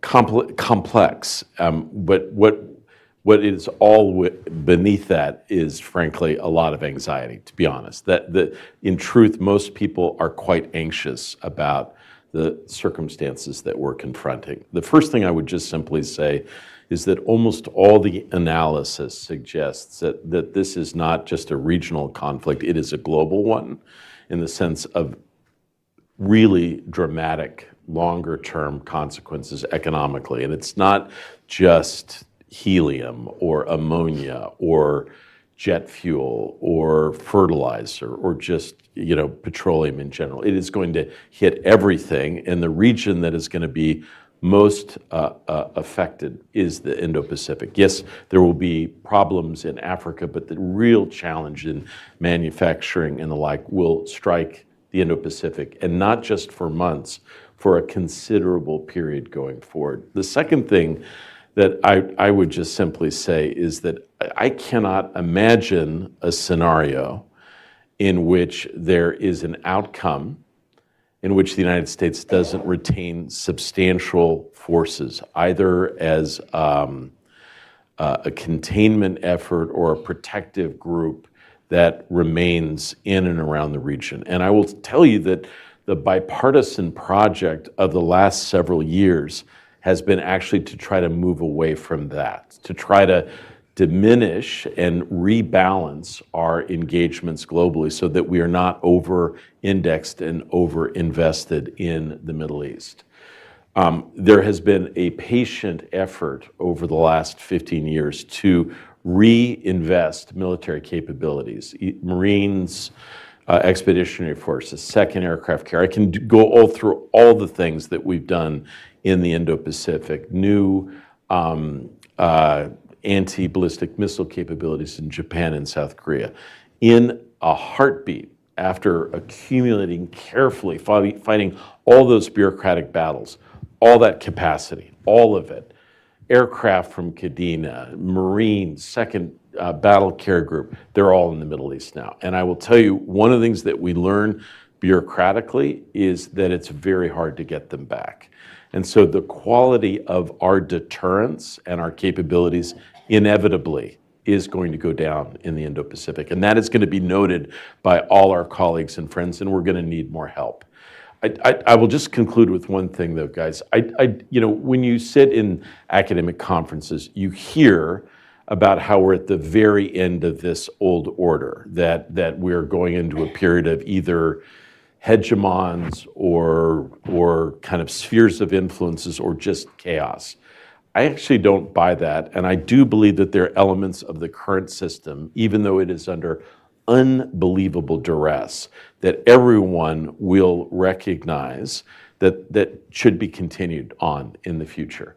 And yes, trust has been lost, love has been lost, but there are lots of very effective loveless marriages in the world, and it's in all likelihood we'll have one of those in the Indo-Pacific as well. But I will simply say that this conflict has much greater long-term impacts than anyone is really ready to acknowledge. If there's anyone that can convince their 35% supporters that we've been incredibly successful in the Middle East, it'll be President Trump. But in fact, the consequences here are in fact greater probably than Afghanistan and Iraq in many ways that will only come into full sort of testimony in the coming months. India and US have strong bilateral naval relationship. We do joint exercises. We have a lot of knowledge sharing and regular interactions between our Indo-PACOM and Indian Navy and all that. But we always prided over the fact that the Indian Ocean has always been a region of peace. What we are experiencing today is not just about Hormuz. We have seen the southern Indian Ocean becoming a place for conflict. There was that reference to an attack on a ship. Diego Garcia in Western Indian Ocean became again a point of conflict today. Almost as if the entire region has been pulled into this conflict. That is certainly a matter of concern for us. Now, there is certainly a major conflict going on with respect to Iran. There are 2 or 3 parties in that conflict: the United States, Israel, and Iran. What will India do? What is Europe doing? What are other countries doing? That is what India will do. India would want those who started it to find an exit for it. Is there an exit plan? Now, about Hormuz, let the field marshals find an answer for you, a solution for you. As far as India is concerned, the widening of this conflict into Western Indian Ocean and coming right into the Southern Indian Ocean is certainly a matter of big concern. Let us confine it, find an answer to it, find a solution to it. And today, I mean, I respectfully take the view that this world order should continue. Everybody wants it. But does US want it? How much is US committed to upholding this world order?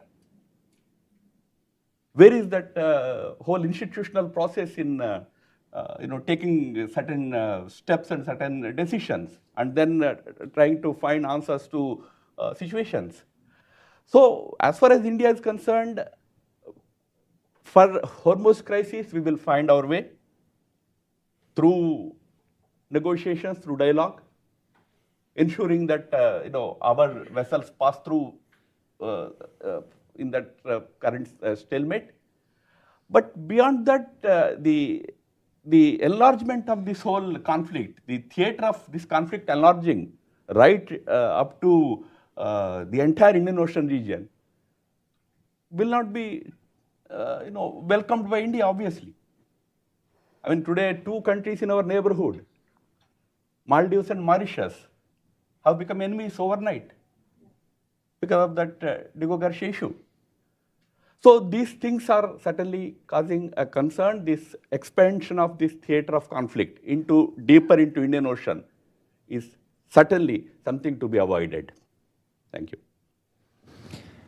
All right, I've got way more questions than we have time for, so I'm just going to ask one more quick one before we turn it to the audience, so start collecting your thoughts. But I think one thing that would be most beneficial to hear from with these kind of veterans of the relationship is, as we're at this consequential moment where we need to rebuild, what are the blind spots that each of us needs to account for? Where do each of our sides most get the other wrong, typically?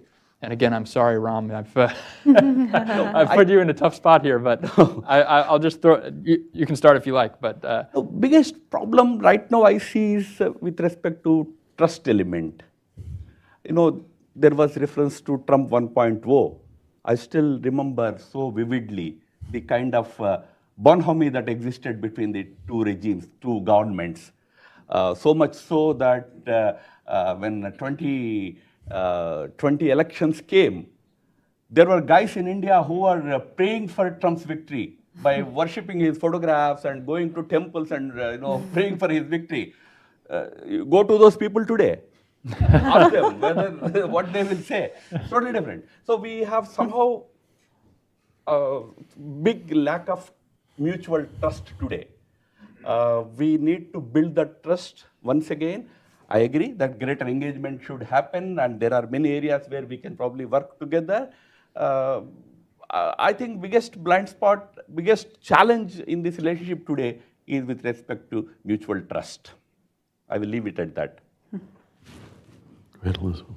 Happy to come in. I think trying to unpack this notion of trust is worth doing. And even just how the 2 sides understand and build and define trust, right? That is a conversation that at Stimson we've tried to convene over the years, and I think it's been helpful. But as I see it, really, there's a mutual misreading of constraints in the US-India relationship that isn't unique to this relationship, but I think is a key feature that I've seen over time, which is each side has a tendency to see the other's limits as choices, but their own limits as necessities. And so you assume more flexibility on the part of the other than you yourself enjoy. And so for Washington, I would say this means overreading its own ability to persuade New Delhi to see the world as it does and to incentivize it to align with US objectives. But then on the Indian side, to overestimate the US tolerance for decisions to run counter to US strategic interests and US patience with slow implementation and limited follow-through. And I think that that is, again, not unique to this relationship, but as we find ourselves in a moment where we are needing to do some stock taking and some rebuilding, having a clear conversation and a candid conversation on where those genuine mutual interests are, where we're not trying to kind of make the other what we want it to be, but where we're genuinely working together on a similar objective, start there and use those very limited sprints as a way of rebuilding some of this trust, which is a much broader project, I think. But where have we lagged behind? We agreed to stop buying oil from Iran. We agreed to stop buying oil from Russia, facing so much criticism from our Indian opposition. We agreed for 50% tariffs. Agreed means we did not say anything. We maintained our patience. 50% tariffs we agreed. Today, in the new trade deal also, we agreed for 18% tariffs, higher than what it used to be. I mean, average tariff. So where is India lagging behind in that? What are those issues that where India is not doing enough? That's a big question. Briefly, I know earlier today, for example, we got into some of the history of the civil nuclear agreement. And I think some of the expectations on both sides that in some ways have, but in some ways haven't been met and took certainly a long time to get there, right? That's one example of this. In defense as well, you can see where I think the point really is how much friction is involved in making this progress, and do the two sides share a similar sense of urgency here? And what pace are we able to work at? Some of this as well is just our different systems. Kurt alluded earlier to the continued challenges of trying to figure out where those right nodes are to really push forward on projects and build momentum. And I think when you get towards this moment where we don't have the same level of top cover and top down push that we've had in the relationship, what I see is more examples where that friction can creep in and when things slow down. And this is a moment where, it feels like at times the whole world is on fire and there are so many different priorities. And so the easier the two sides can make it to do business together and to get those wins, the more realistic it's going to be. Just one quick thing. That's a great exchange between my two colleagues up here. I will say, I found, I know many of you have read Jaishankar's great book, The Indian Way, and what's fascinating about it, he wrote that thinking he would not be coming back to power. But, we all have conceptions of ourselves that maybe others may have a different perception of it. What's striking about that book in so many different ways, he depicts in India as profoundly realpolitik, unemotional, strategic, Vulcan almost like in its ability to maneuver internationally. It's not just the ability to operate in a multipolar environment, but a dispassion that I think is completely wrong. And I will tell you, I think I have at least a little bit of experience, not as much as many people in the room here, but I think the deep little secret of US-India relations is that it has come much further, and deep down, both countries were thinking and anticipating that this would be the dominant relationship going forward. And even though I completely agree with my colleagues on the panel here that India has managed this very effectively, but for the United States to acknowledge what has happened, we need to realize that this has caused a deep hurt that is well disguised, but a deep, profound hurt among Indian friends. And it's not a strategic issue. It is a personal hurt that I sense in almost all my relationships. And if we don't understand that and acknowledge it on some level, it will be difficult to find strategic remedies to what ails us over the last couple of years. Well, on a great note to turn it to the audience, I see, let's start with Sadanand. Thanks very much. My question is for Kurt Campbell. I've seen an explanation bandied about for the sort of decline in US, or the turmoil we've seen in the US-India relationship over the past year and a bit, as really being downstream from the current administration's China policy, right? And that you could sort of explain a lot of the things from the tariffs to the closeness to Pakistan and so on, to the simple fact that they may not be invested in the idea of great power competition with China in the way the previous administration was, or even in the way that the previous Trump administration was.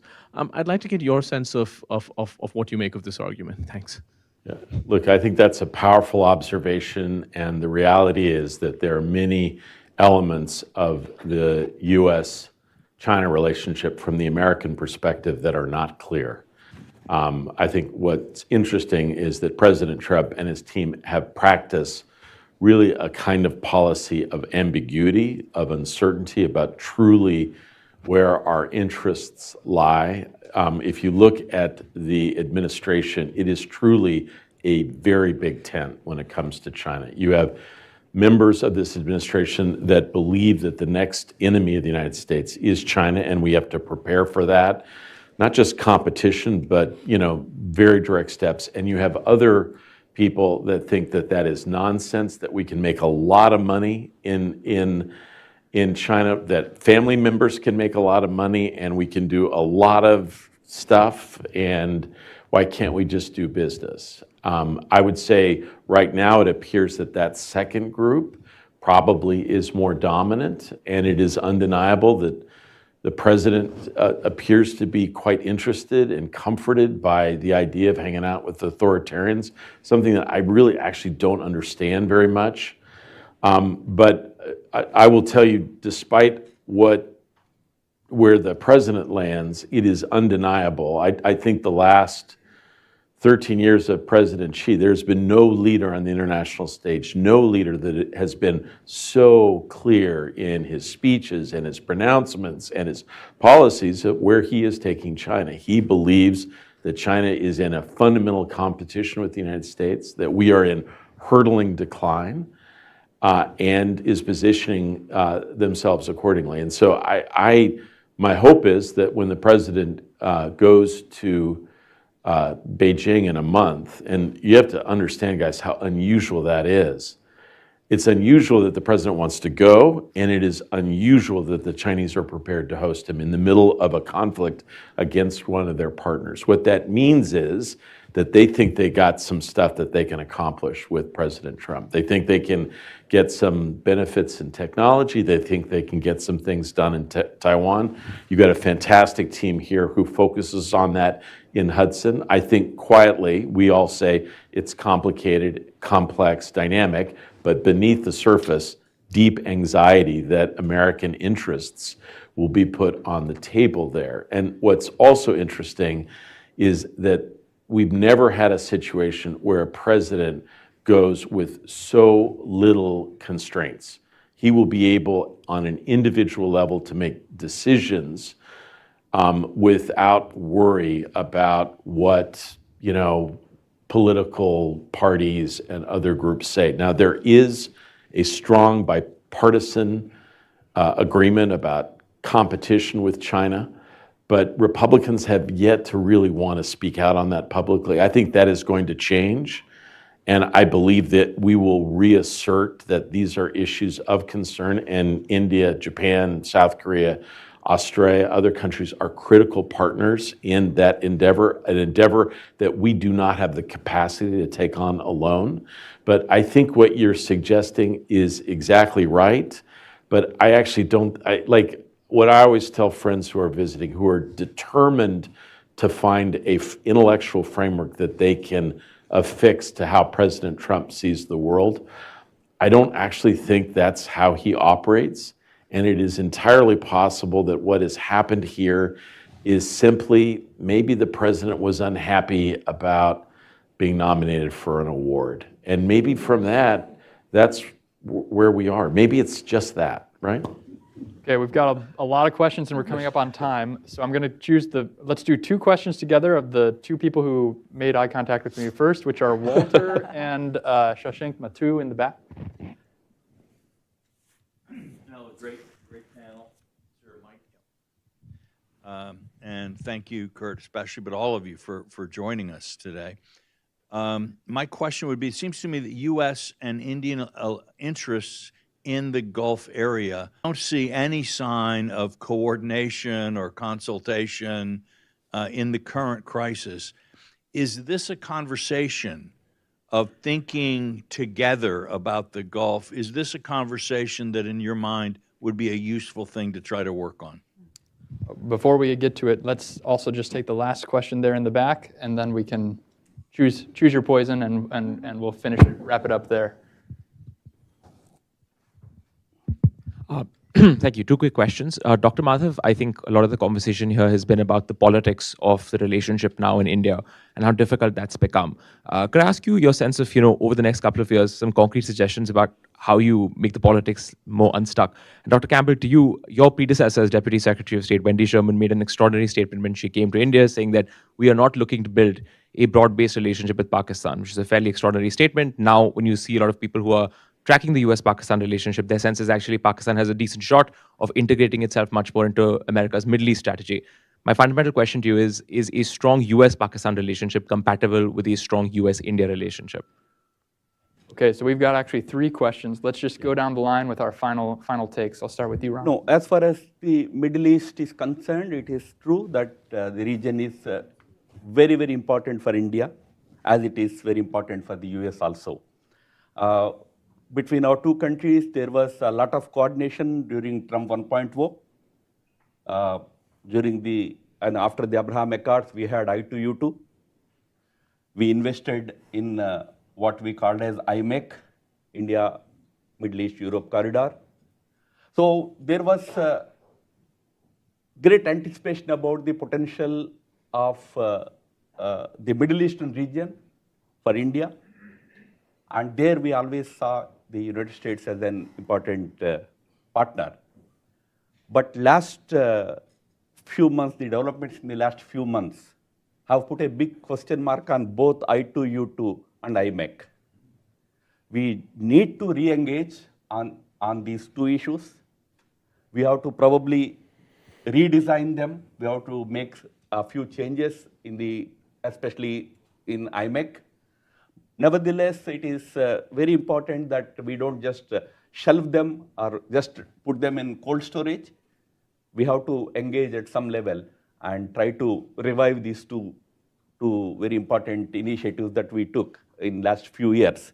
India is certainly very keen. We are talking to some counterparts here also, whether we can at least do some academic exercise about what is the future of these 2 important initiatives that we took with regard to Middle East, where the Gulf region.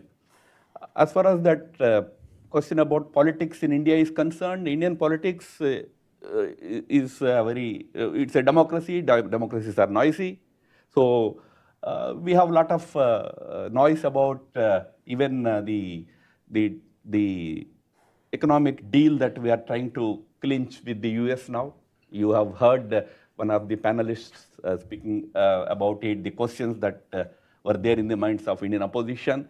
They are making it into a big issue in India, but that wouldn't discourage or desist the government from going ahead, because this relationship, as we all know, is a very important relationship, and especially this trade deal that we are almost on the verge of clinching. I mean, I was told by very, I would say, responsible people that it will be done in next couple of weeks or before the visit of Secretary Rubio to Delhi. India is looking forward to it. The economic relationship forms the backbone or very important part of our relationship. Politics, domestic politics notwithstanding, government will go ahead with the relationship, with the agreement. Thank you. Elizabeth. Thanks. Just to say this has been a wonderfully rich conversation, and I very much enjoyed it. I will take a stab at the Pakistan question, and I suspect that what I have to say perhaps will not be welcomed by necessarily all, but I genuinely think that there is room for a relationship with both Islamabad and New Delhi. And I think particularly the role that Pakistan is playing in this moment, I would not see this in zero-sum terms. I think this is the sort of global conflict that not just India, but the broader Indo-Pacific would benefit from a swift resolution to. And if Pakistan is able to leverage the relationships that it has to bring that about, I think all the better. Going forward, it will be quite interesting to see whether and how that Pakistan engagement in the Middle East strengthens. I think we're seeing indications in that direction. And simultaneously, if India deepens its relationships across the Indo-Pacific, I think there are mutual benefits there. And from a strictly U.S. perspective, as I know Ambassador Juster highlighted earlier, as we saw last May, we're coming up on the one-year anniversary of the India-Pakistan crisis. I think having relations between Washington and Islamabad and Rawalpindi, as well as Washington and New Delhi, is very important given the risks of escalation that we see, unfortunately, in South Asia. And that is something that I think will continue and will continue to be a concern. The real question, though, is how we manage that and how we recognize that our interests and our perspectives are different here, but we respect each other, coming back to that really core idea.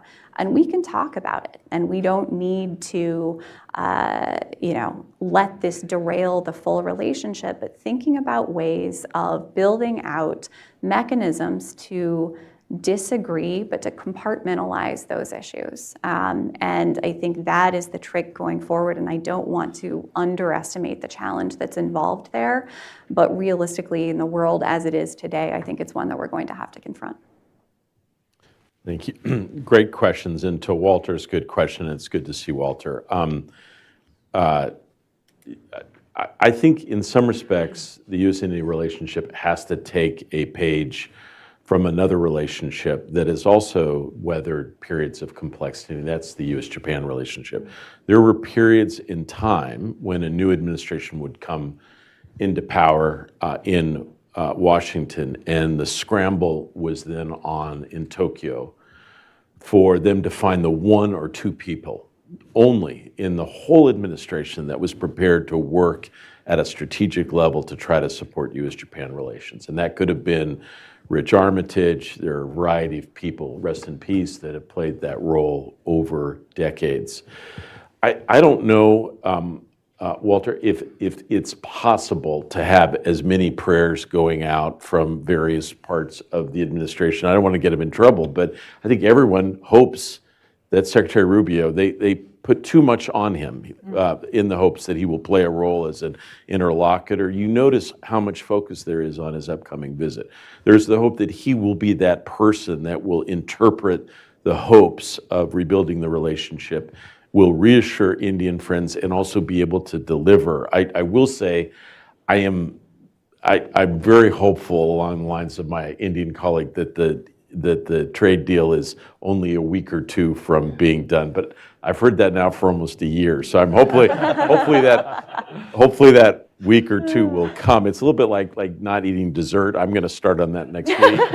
So I see that, but I'm hopeful, and I think that could take place. And I too am hoping. I'm praying. I've got my little frame of Secretary Rubio that I pray to, just like my colleagues. My colleagues prayed to. I was with Indian friends the day after the election, and they were. And imagine how that makes you feel. They're high-fiving. They're thrilled that Trump had won, and I'm like, God, like drop liver here, you know. But you get what you get too. So on that point, I greatly respect Elizabeth, and I worked at the State Department, and I know what I'm supposed to say, which is almost exactly what she said. Those are the talking points that would be delivered, that I would be expected to say, but I just can't say them. I think peace and stability is reinforced in South Asia by a closer relationship between the United States and India, and an absolute clarity that all our strategic interests lie in Delhi, and that we seek no problem with Pakistan, but our interests are in India. I don't mind having lines of communication, but this is where our future lies, and that should be completely unambiguous. It's not enough to remove the hyphen. It is, the India relationship is in capital letters, and Pakistan really doesn't even appear in the paragraph. Sorry. I'm glad you said that. On that note. One thing that we generally don't relish too much is India, US, Pakistan versus US, India.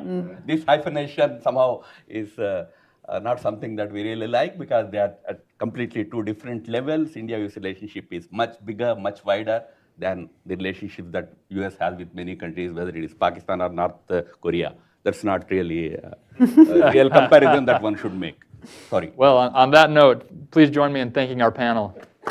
Thank you, Liz. Good to see you.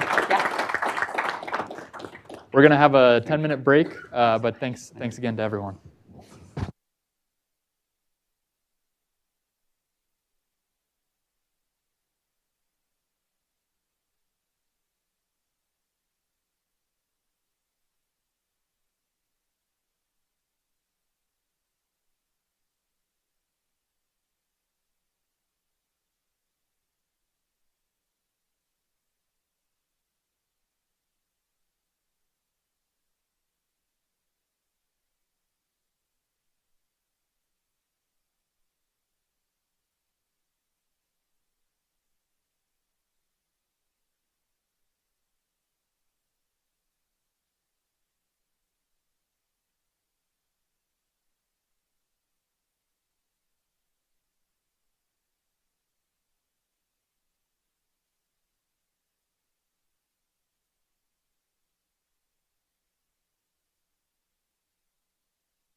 Hello.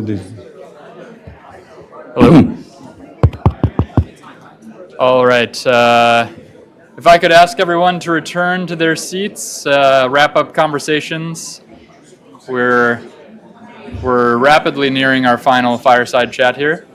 Can you not hear? I think. Okay. Great. Okay. If I could ask everyone to please come back to their seats. All right. I'm starting to see a good amount of movement.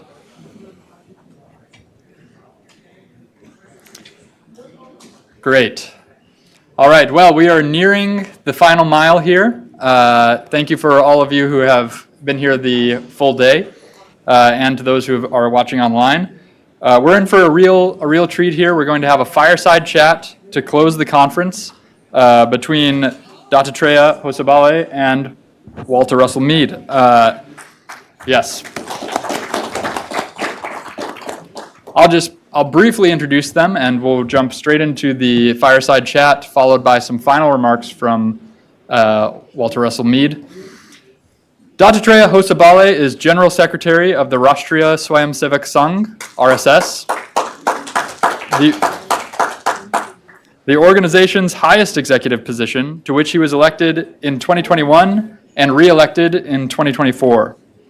Born in a farming village in Karnataka, he holds a master's in English literature and speaks 6 languages: Kannada, Hindi, English, Tamil, Marathi, and Sanskrit.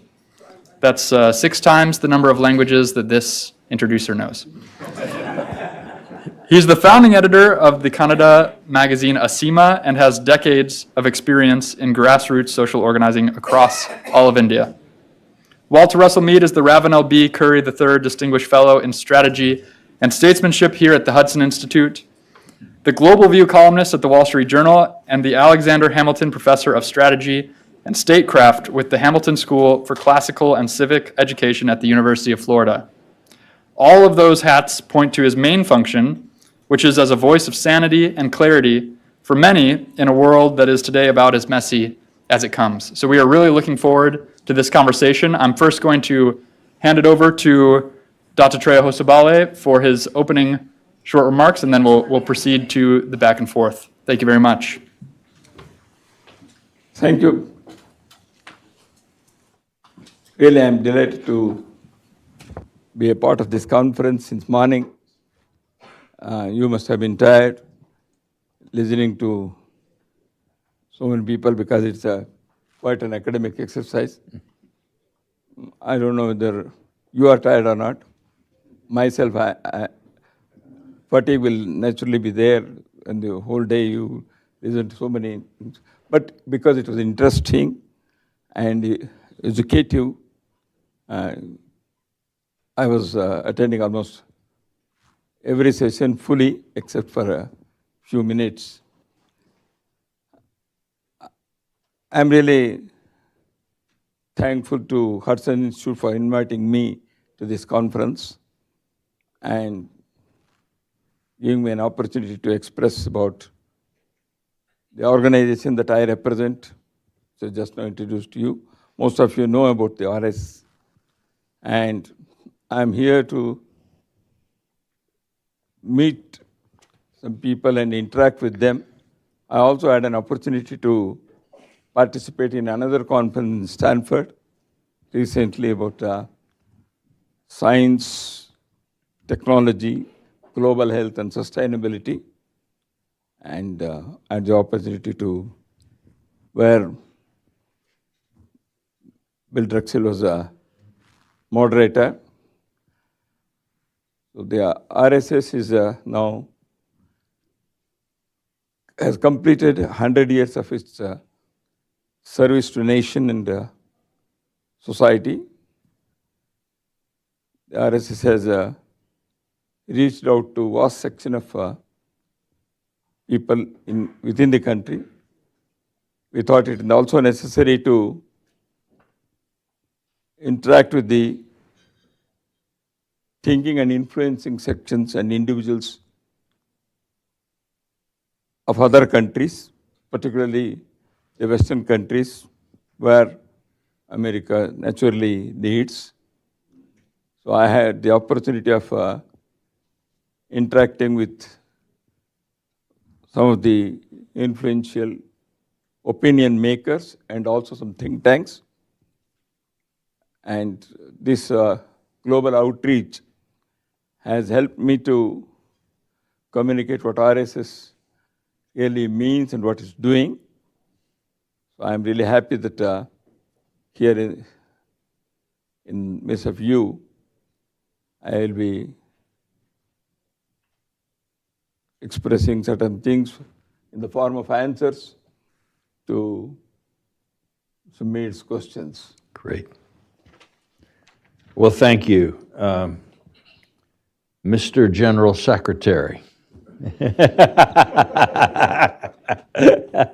It really is great to welcome you to Hudson Institute and to do it in the company of so many good friends. I was fortunate enough to have decided that I needed to understand the RSS at more or less the time the RSS had decided that it wanted to engage more with people from the West.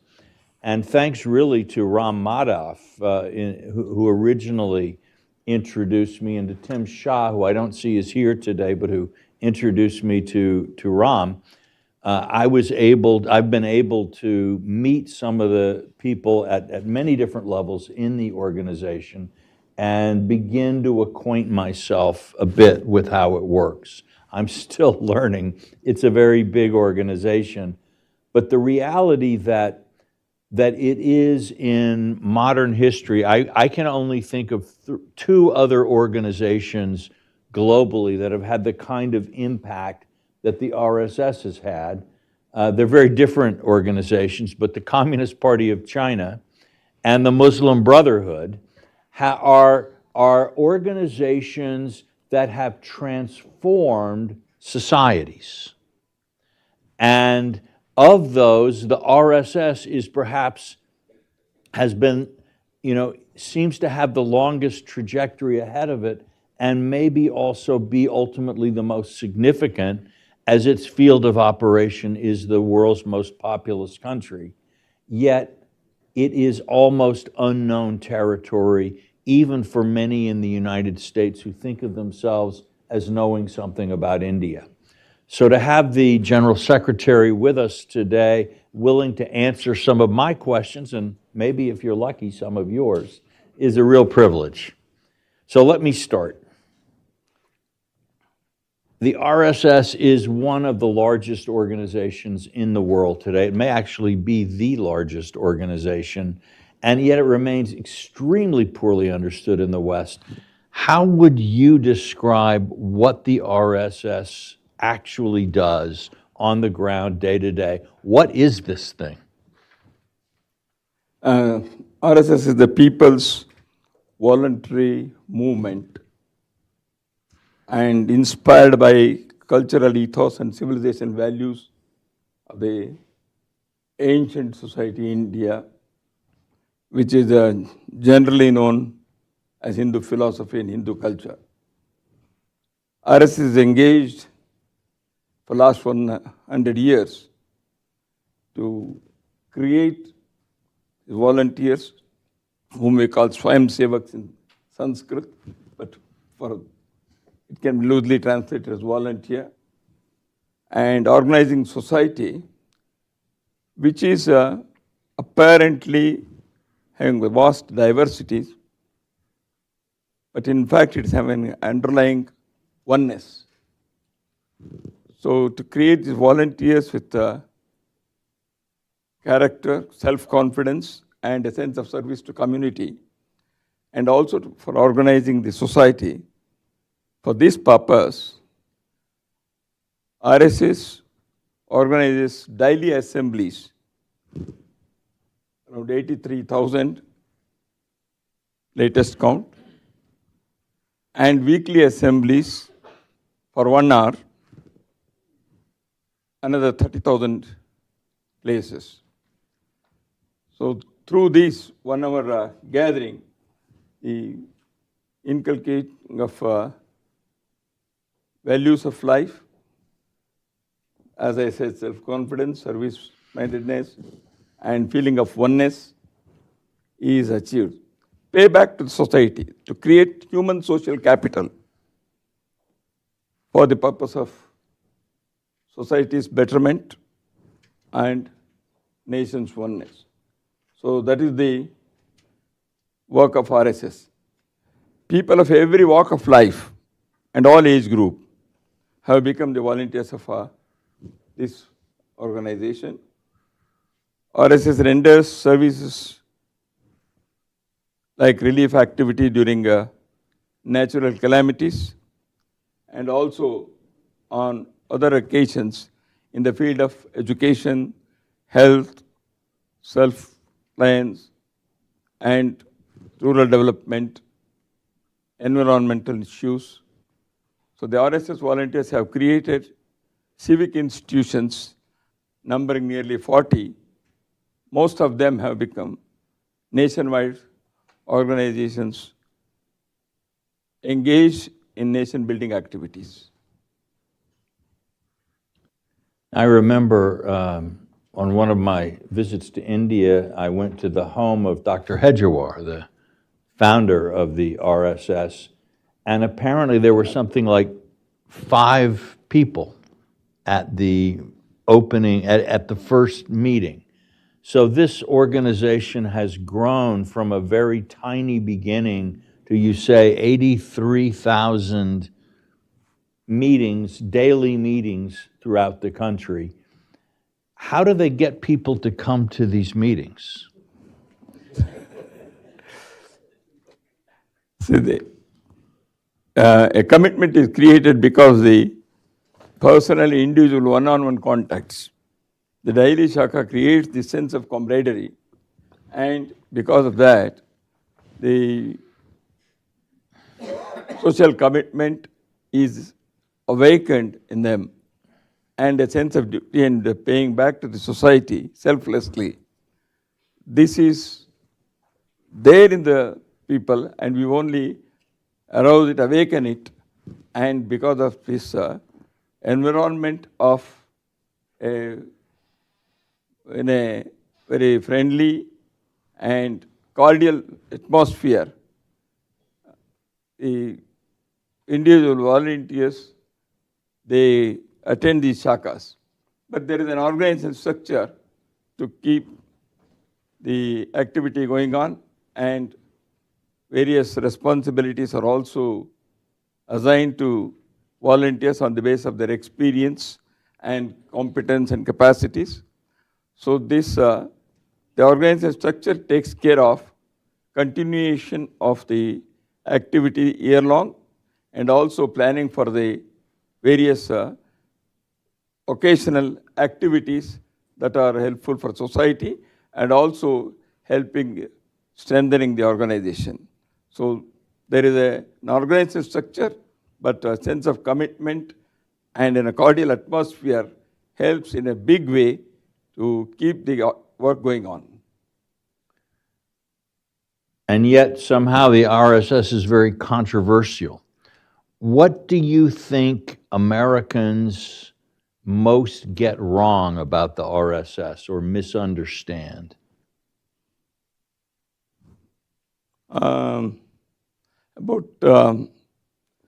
Americans' misunderstanding is not only about RSS. Yeah, but India as well. The whole Americans are very good at misunderstanding. I think we can all agree on that. But we believe that you will be correcting those misunderstandings. Oh, yes. In the 83,000 daily meetings of people who study Walter Mead thought. America's misunderstanding about India is that it is overpopulated, full of slums, and poverty, and it is the land of snakes, slums, and swamis. Means gurus. Oh, but India is also a tech hub, technology. Indian scientists have reached the moon. and India is a fourth economy in the world. So these things are somehow, they are missed in the common American perception.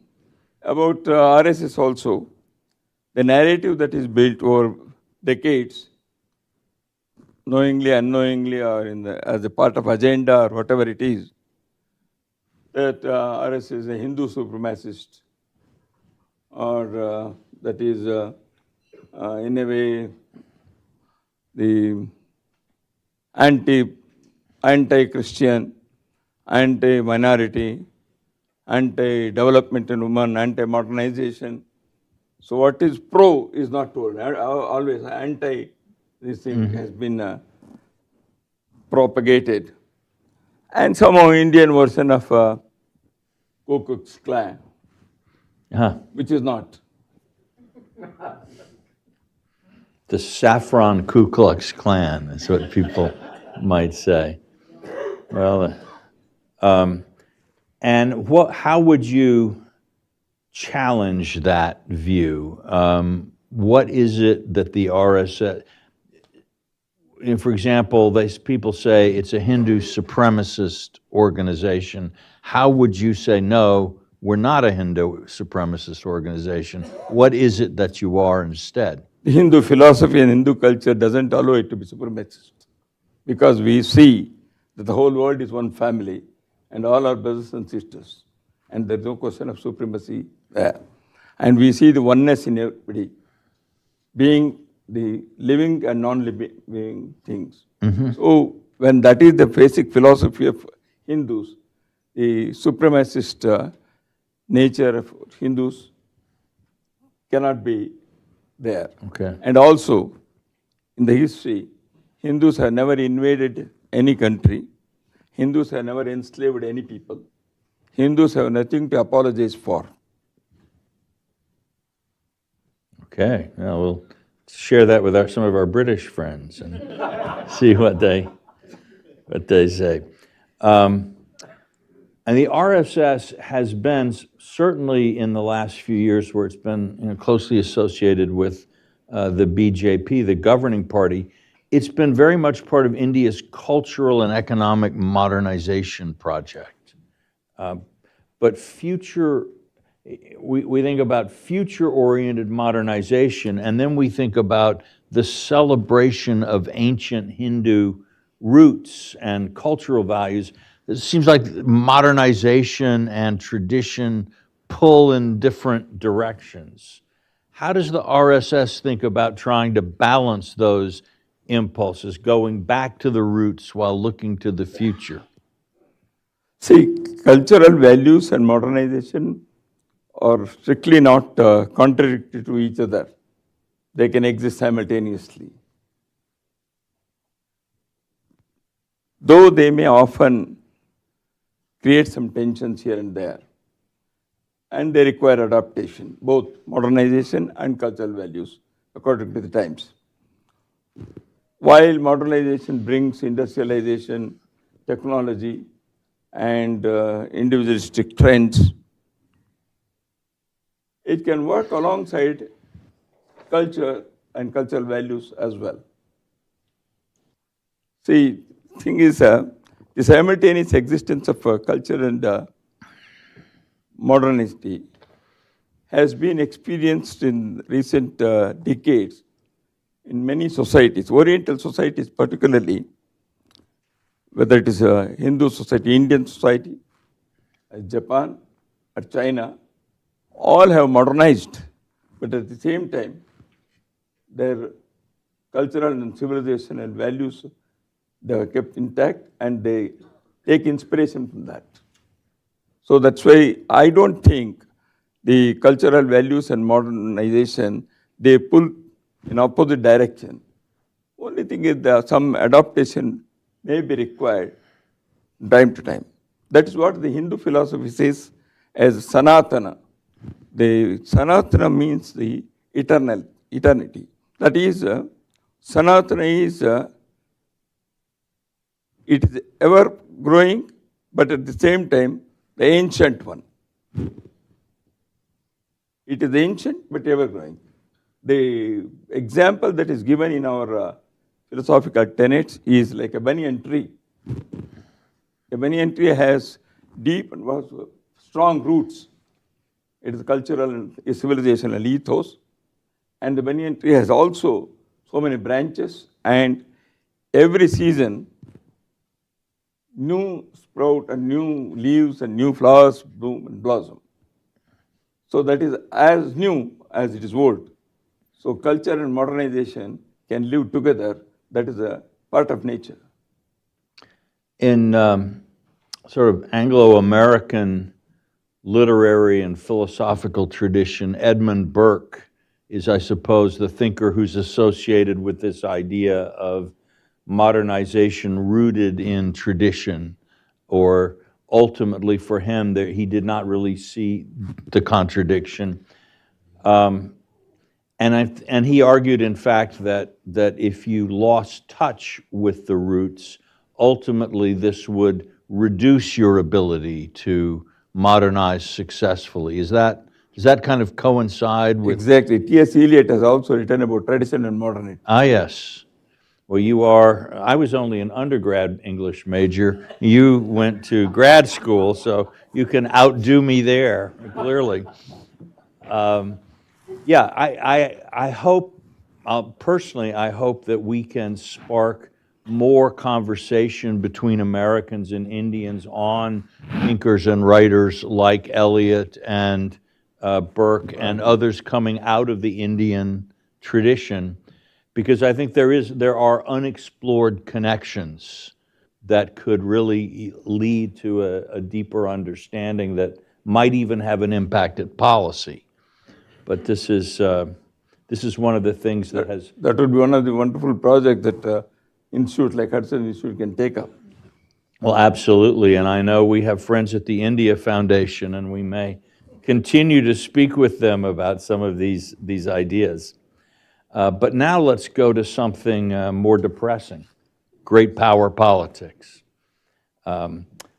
America is looking to India increasingly as an indispensable strategic partner and a counterweight in Asia to the rise of China.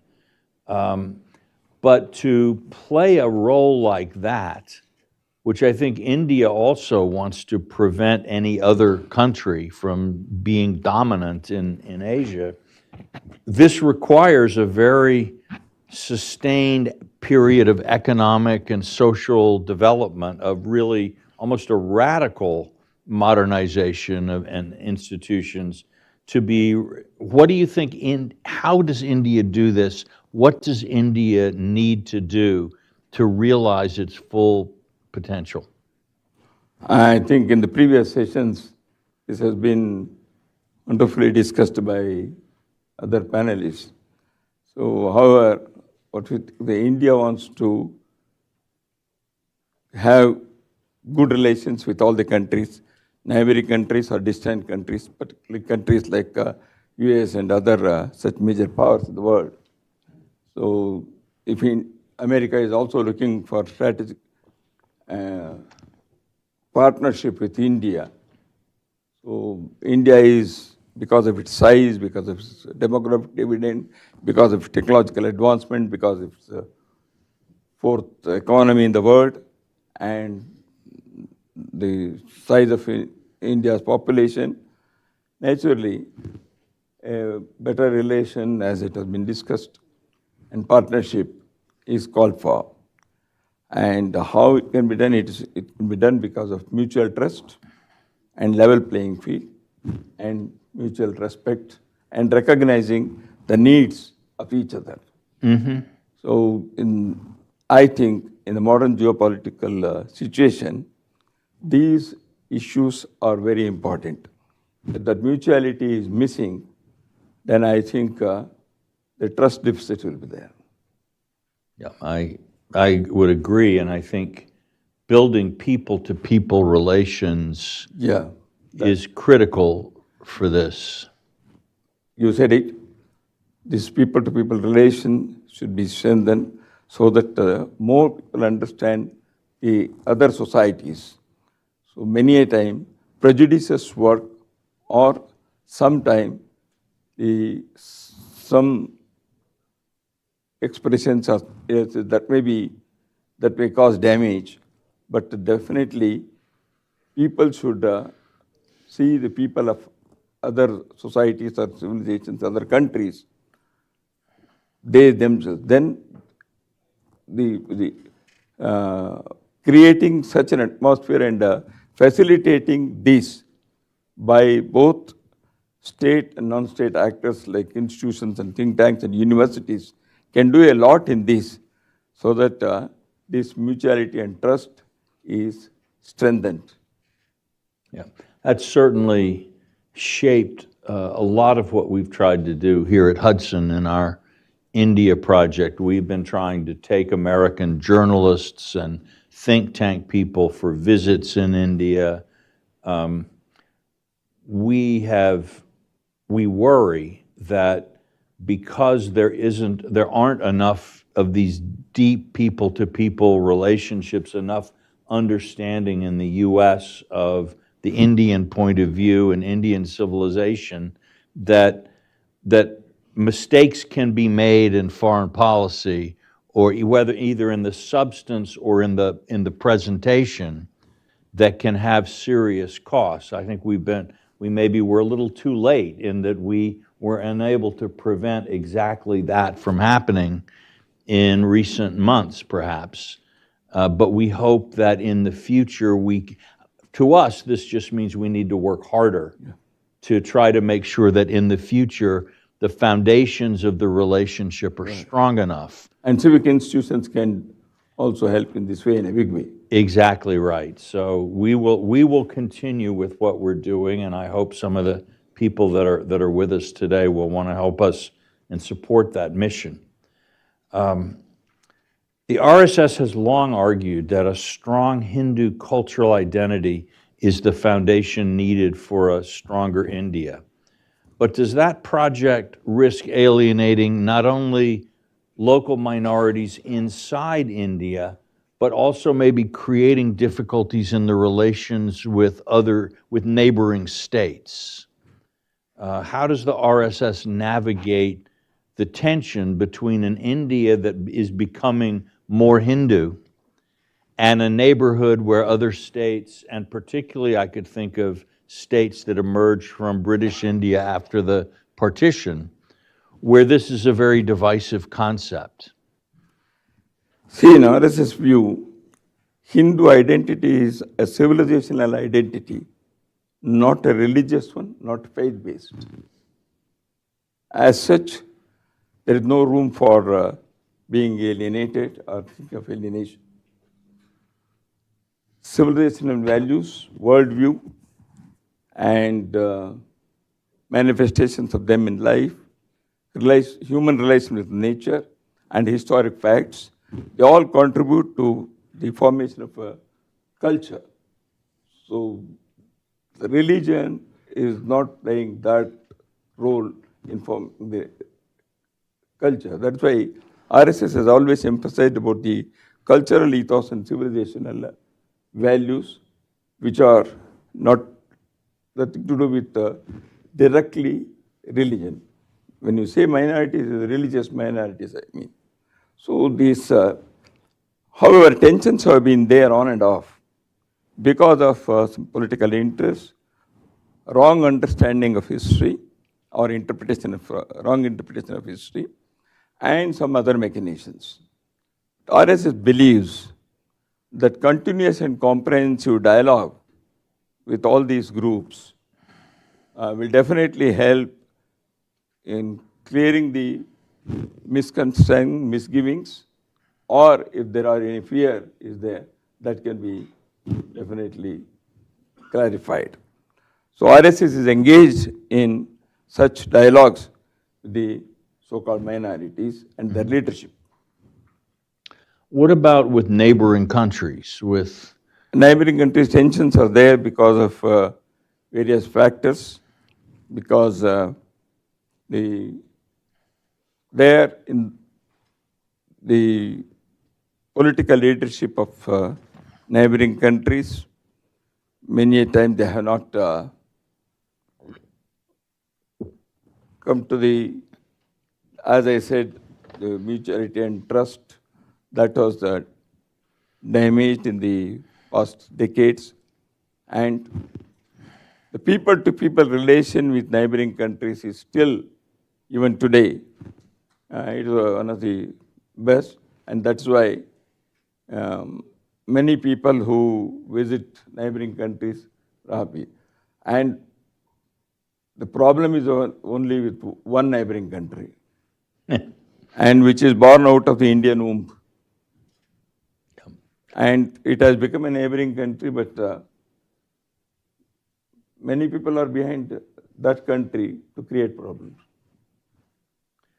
Yeah, when you talk about this sense of civilizational identity, I find myself thinking maybe for Americans, the closest comparison, which is strange in a way, would be to Jews, where Judaism, people are Jews, some people are Jews out of a clear religious commitment, but many Jews are Jewish in a cultural way and maybe don't embrace the religion formally, but are their life experiences, worldview, food that they eat or whatever has that cultural connection. Is that how you think of Hinduism in India?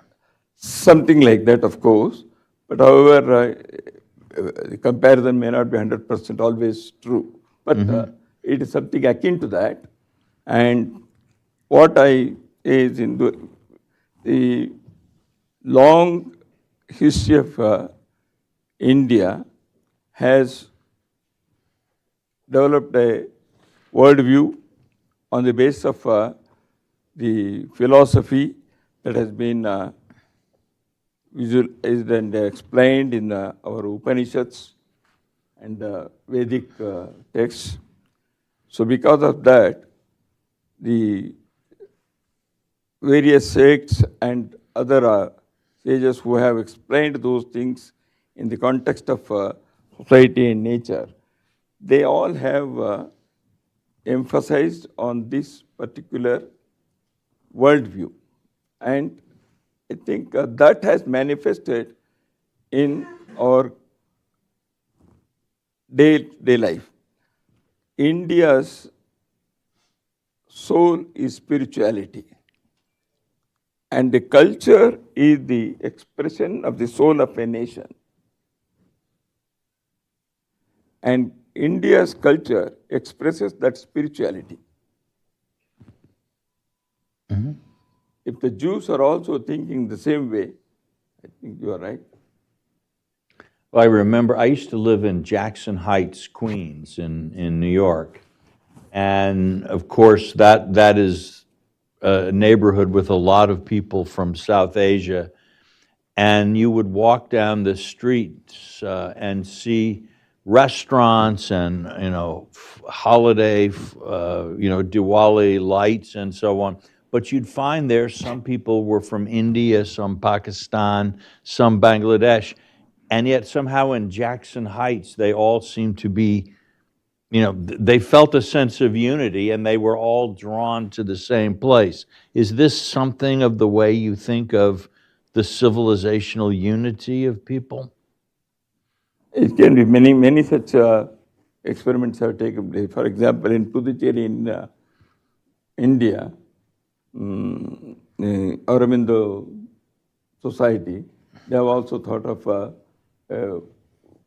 words oneness through creating Auroville. So this oneness has been tried in many ways. But thing is, I think bringing together is one thing.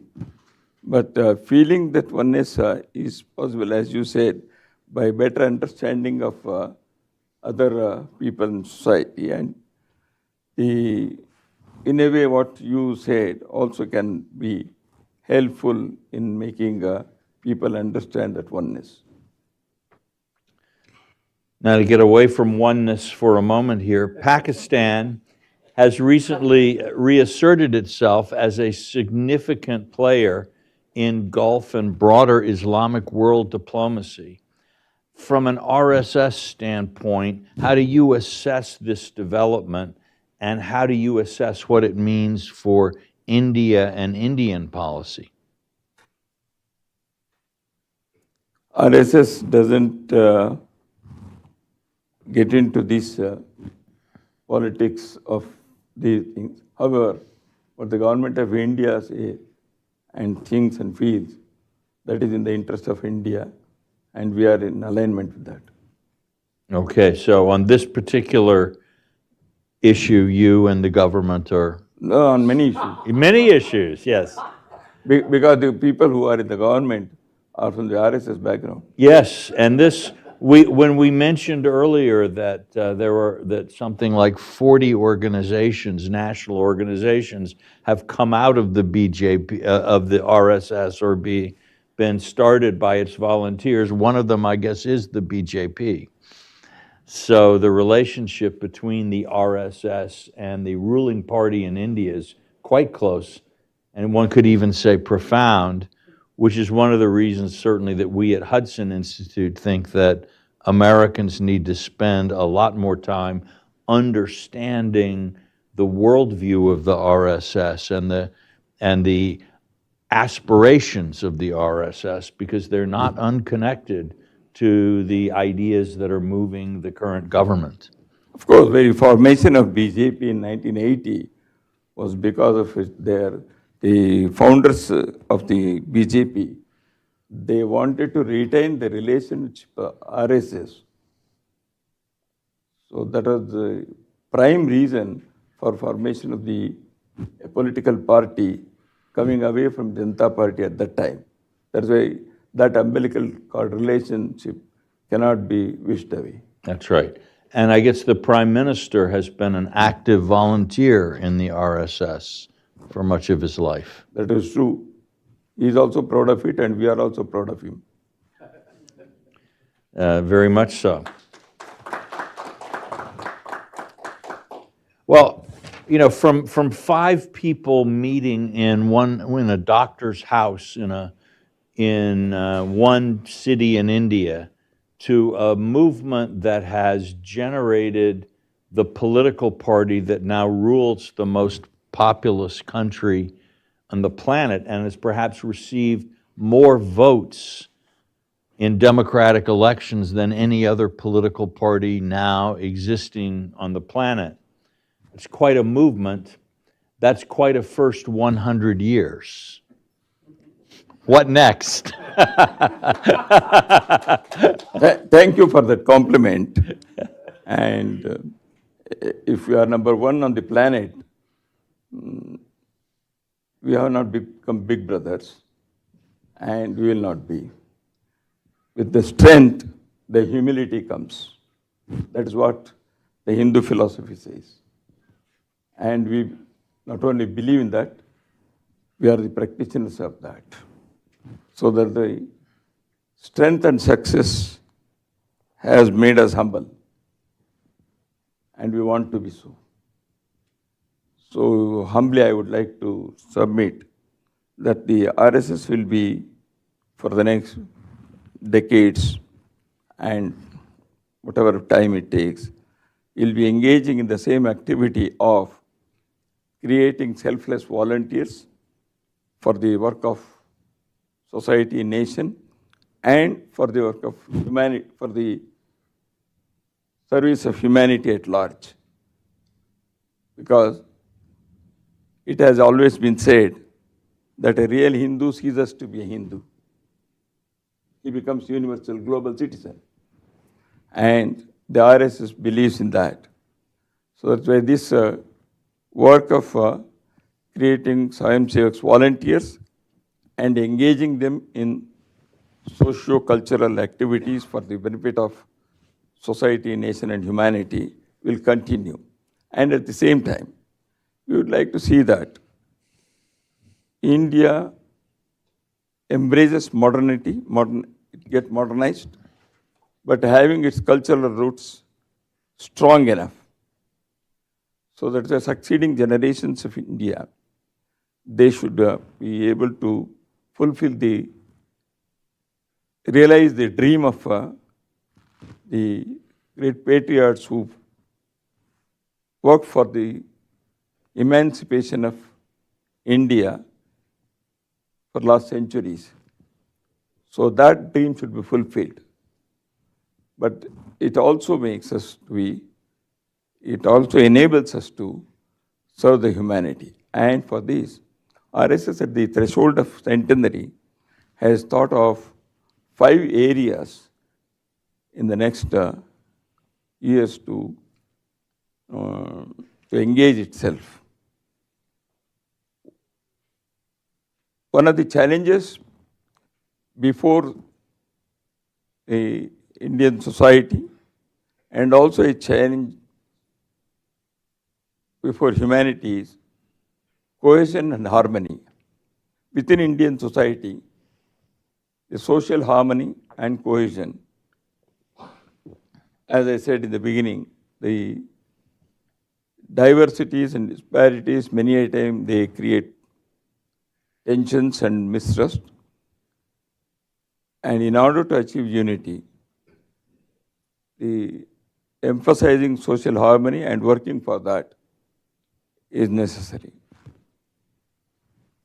Second, an eco-friendly life at the personal family level also. Many a time environmental issues are discussed on international fora, public policies are made, protocols are signed. But ultimately it boils down to how the individuals and societies and communities, they behave with environment. So that is why small but doable actions for the ordinary people should be designed and it should be told and communicated. That is why eco-friendly life on the day-to-day basis for green life, clean life is necessary. Use less energy, save water, plant a tree. These things in a big way will be helpful so that you bring the people nearer to nature. Third, family values and inculcating, imbibing cultural and humanistic values in the upcoming generation, and families are built on affection and trust. So families are breaking because of modern life and many other issues. So that's why family values are important. That is why the RSS has thought of is emphasizing on healthy families. Healthy family is guarantee for healthy nations. And the fourth thing is nations have to be self-reliant. That is why our Prime Minister has also said Atmanirbharata, that is self-reliance in economy and also security issues and many other issues. But that doesn't mean give and take will be over. We have to keep the doors open, but anytime dealing with any society, any country, any nation should be on our own, in the nation's interest. So national self-food in every walk of life, including economy and other, that also should be considered for proper nation building activity. And the fifth, civic duties and civic sense. That means wholesome citizenship qualities and virtues that should be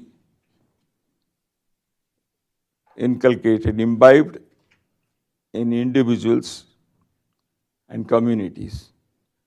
So these 5 areas, as a first step, the RSS has started among its volunteers, and now on the occasion of centenary year, we are now spreading it to the whole nation, and we have been communicating this to large society through various activities.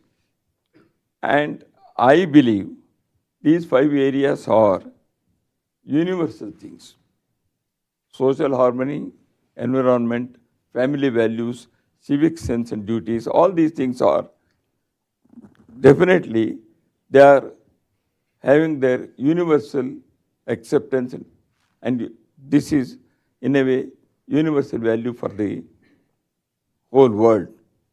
So RSS has started to imbibe these qualities. So that is how we want to make a strong, prosperous nation that would be bringing the dreams of our forefathers for the great nation, and also to feel and make world as one family. So for that, it cannot be an emotional exhortation, but for that, a nation has to be strong and self-confident enough. Then only we can serve the cause of humanity wherever there is misery and hardship. Okay.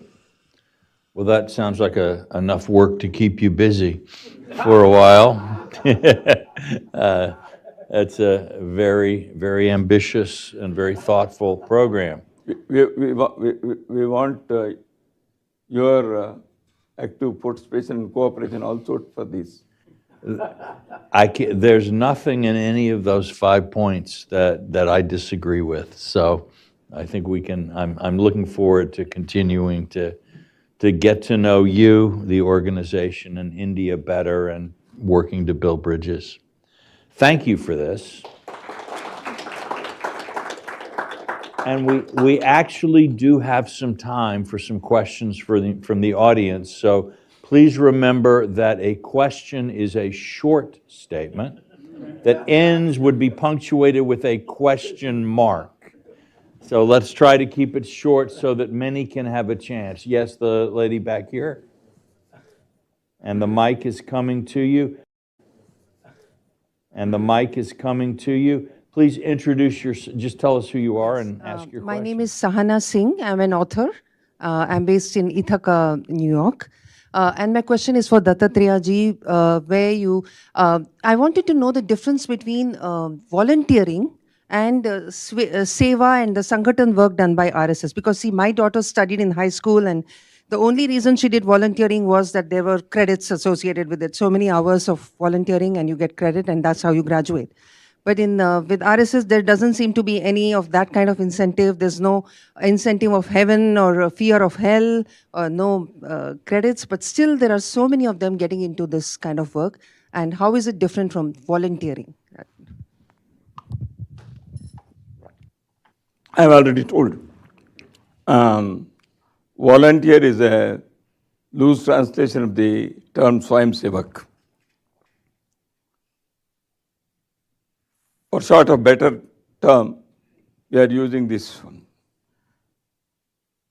The Swayamsevak, or the volunteer, as I said, is not just giving some time for some community service and getting some credits, as you rightly recognized. So it is a way of life. The Sanghs RSS Swayamsevaks, the volunteers, they feel that it is a way of life that they have adopted. So that's why they volunteer, generally it is counted in time, 1 hour, 1 day, etc. Here it is 24/7 and 365 days. And once a Swayamsevak, always Swayamsevak. That is our basic thing that we say. So that is, it is a lifestyle that he has adopted. He follows it in his family, and it becomes a habit to live a life of, as I said, values with integrity, honesty, transparency, service-mindedness, and that gets expressed in every activity of the person who joins the RS. So that's why this is continuous. It is possible because of person-to-person continuous communication and contact. And I've already explained that in the beginning, how it goes on and on for, but the continuation is there. So that is how the Sangh's volunteering work is there. It is not, as you rightly put it, for some, but it is a lifestyle. And RSS volunteers, the Sangha Swayamsevaks, from day one they feel that they belong to this nation and culture and they have to do something for society and pay back to society. So this is imbibed because of the activities that are conducted in 1 hour assembly, which we call Shaka. So because of that, this is possible. Yes, sir. Hello, my name is Sudhanshu Kaushik. I'm a doctoral researcher at Johns Hopkins looking into political communications for young people. My question revolves around India. As you know, there are 67 crore or 670 million people below the age of 25. I've had the opportunity to study ABVP and how it engages young people. My question is more so, how do we move beyond, as someone who, what focuses on the day-to-day, how do we incorporate, or how does the Sangh incorporate more young people into its decision-making body? I know you were talking about the conflict, or not the conflict, but the way that modernity works with our culture and tradition. So as a Sangathan, you value the time, the service that you put in, but modernity also requires more young people having a seat at the table. Really curious to hear your thoughts. Yes, it is the activity that keeps engaged, as I already said. You wanted how many people? How young people are attracted? Right, leadership in young people. Yeah, in RSS, all are young at heart.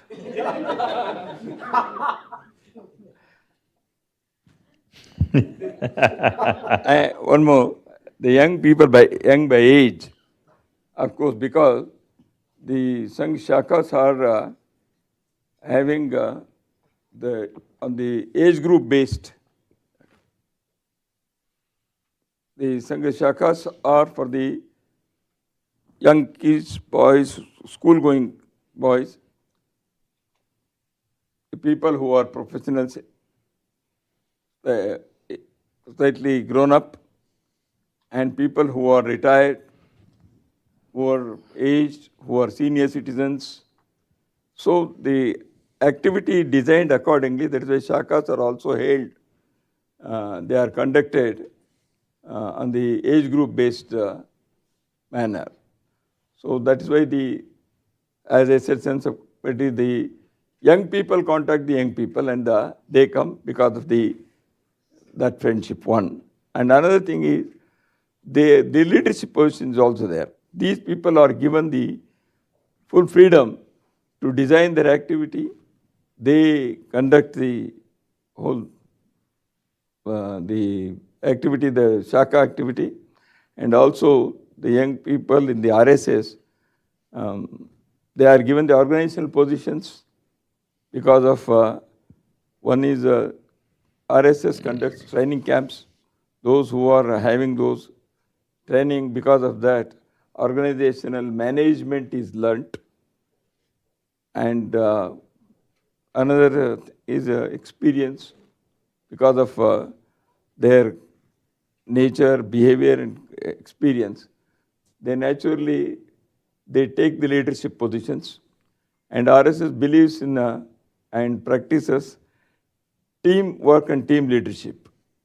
That is continuously, it happens. Every Shaka is conducted because of a teamwork that is there.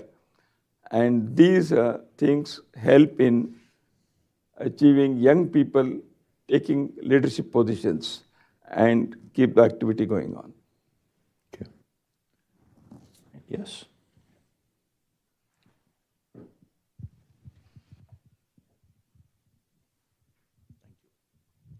Thank you very much. Very fascinating to listen to the conversation, the fireside chat.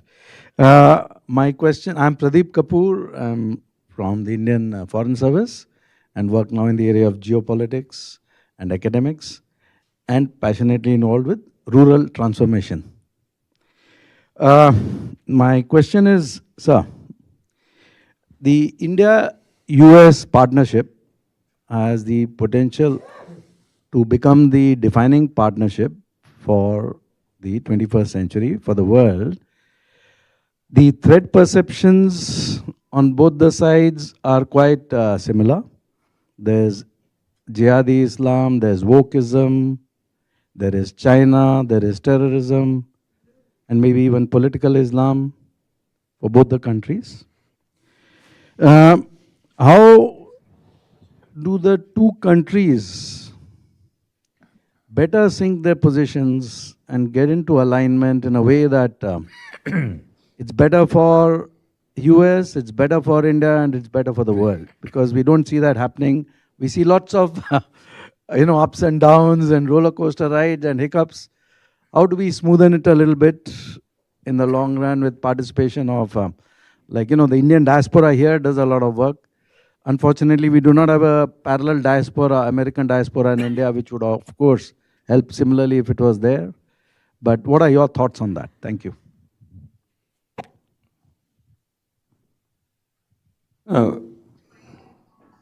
About this thing, I think much has been discussed during the day, and nothing more to be added. The thing is, the India diaspora in America, that's their role, if you want. See, their first allegiance is to, actually, as citizens, those who are citizens here, they have a duty to be good citizens of this country, this land. And as citizens, whatever is expected, they have to do that. And there is a cultural connect, and that should be retained. It will be retained naturally. And because of that, they can definitely help and participate in the process of creating better relation between these two great democracies and countries.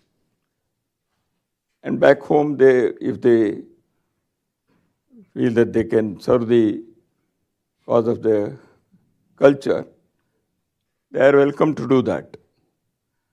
But they can retain, they should continue that affinity. So, Indian diaspora in America is not one monolith. It is also having a lot of I'm not telling they are warring groups, because their situations are different. Some are coming on long visa, some have come as students, some are Indian origin people who have been here for decades like you, and some are born birthright citizenship they have acquired. So Indian diaspora also carries many of the identities that they have back home in India, language, religion, etc. So that's why it is having many identities simultaneously. One individual is also having multiple identities in different times. So that's why I think this unique diversity can achieve unity because of the unique RSS way of thinking. So that is all those people, they should primarily be motivated. The world is one family, Vasudhaiva Kutumbakam, and their duty towards host country and their cultural responsibility. Okay. Well, I'm afraid we are coming to the end of our time together, and if I don't finish up, we'll never get out of here. Just to close down the conference, first of all, I would like to thank Dattatreya for sharing his time with us like this. For the many distinguished guests, Ambassador Quattro, and many other guests that are here today. I look around, I see a lot of faces of people I've come to know and trust in my work in India. My colleagues here at Hudson, I hope you heard the message from from Joel Scanlon this morning of Hudson's deep determination to continue working on and helping to build this relationship. The many colleagues that joined us from other Washington think tanks. It's been, I think, a rich, exciting conference. It has renewed my own personal determination to continue to do what little I can do to build what I fully agree with Kurt Campbell is a decisive relationship for the peace and stability of the world in the 21st century. In some ways, when I think about what peace could look like at a time when I think most of us would say we don't see enough peace in the world, if India can be successful in bringing, let's not even talk about a geopolitical balance of power in Asia, but a cultural, economic, and social balance in the Indo-Pacific.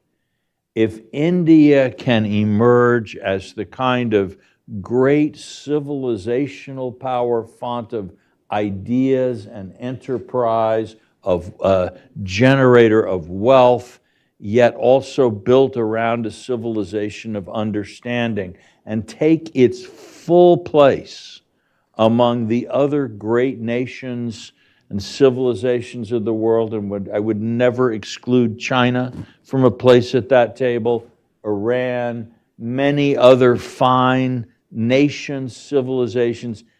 India resuming its full place in the world is key to the development of a human world where we can all be fully members of our own cultures and civilizations, but learn from, mix with, work with people all over the world. So thank you for the work that you're doing.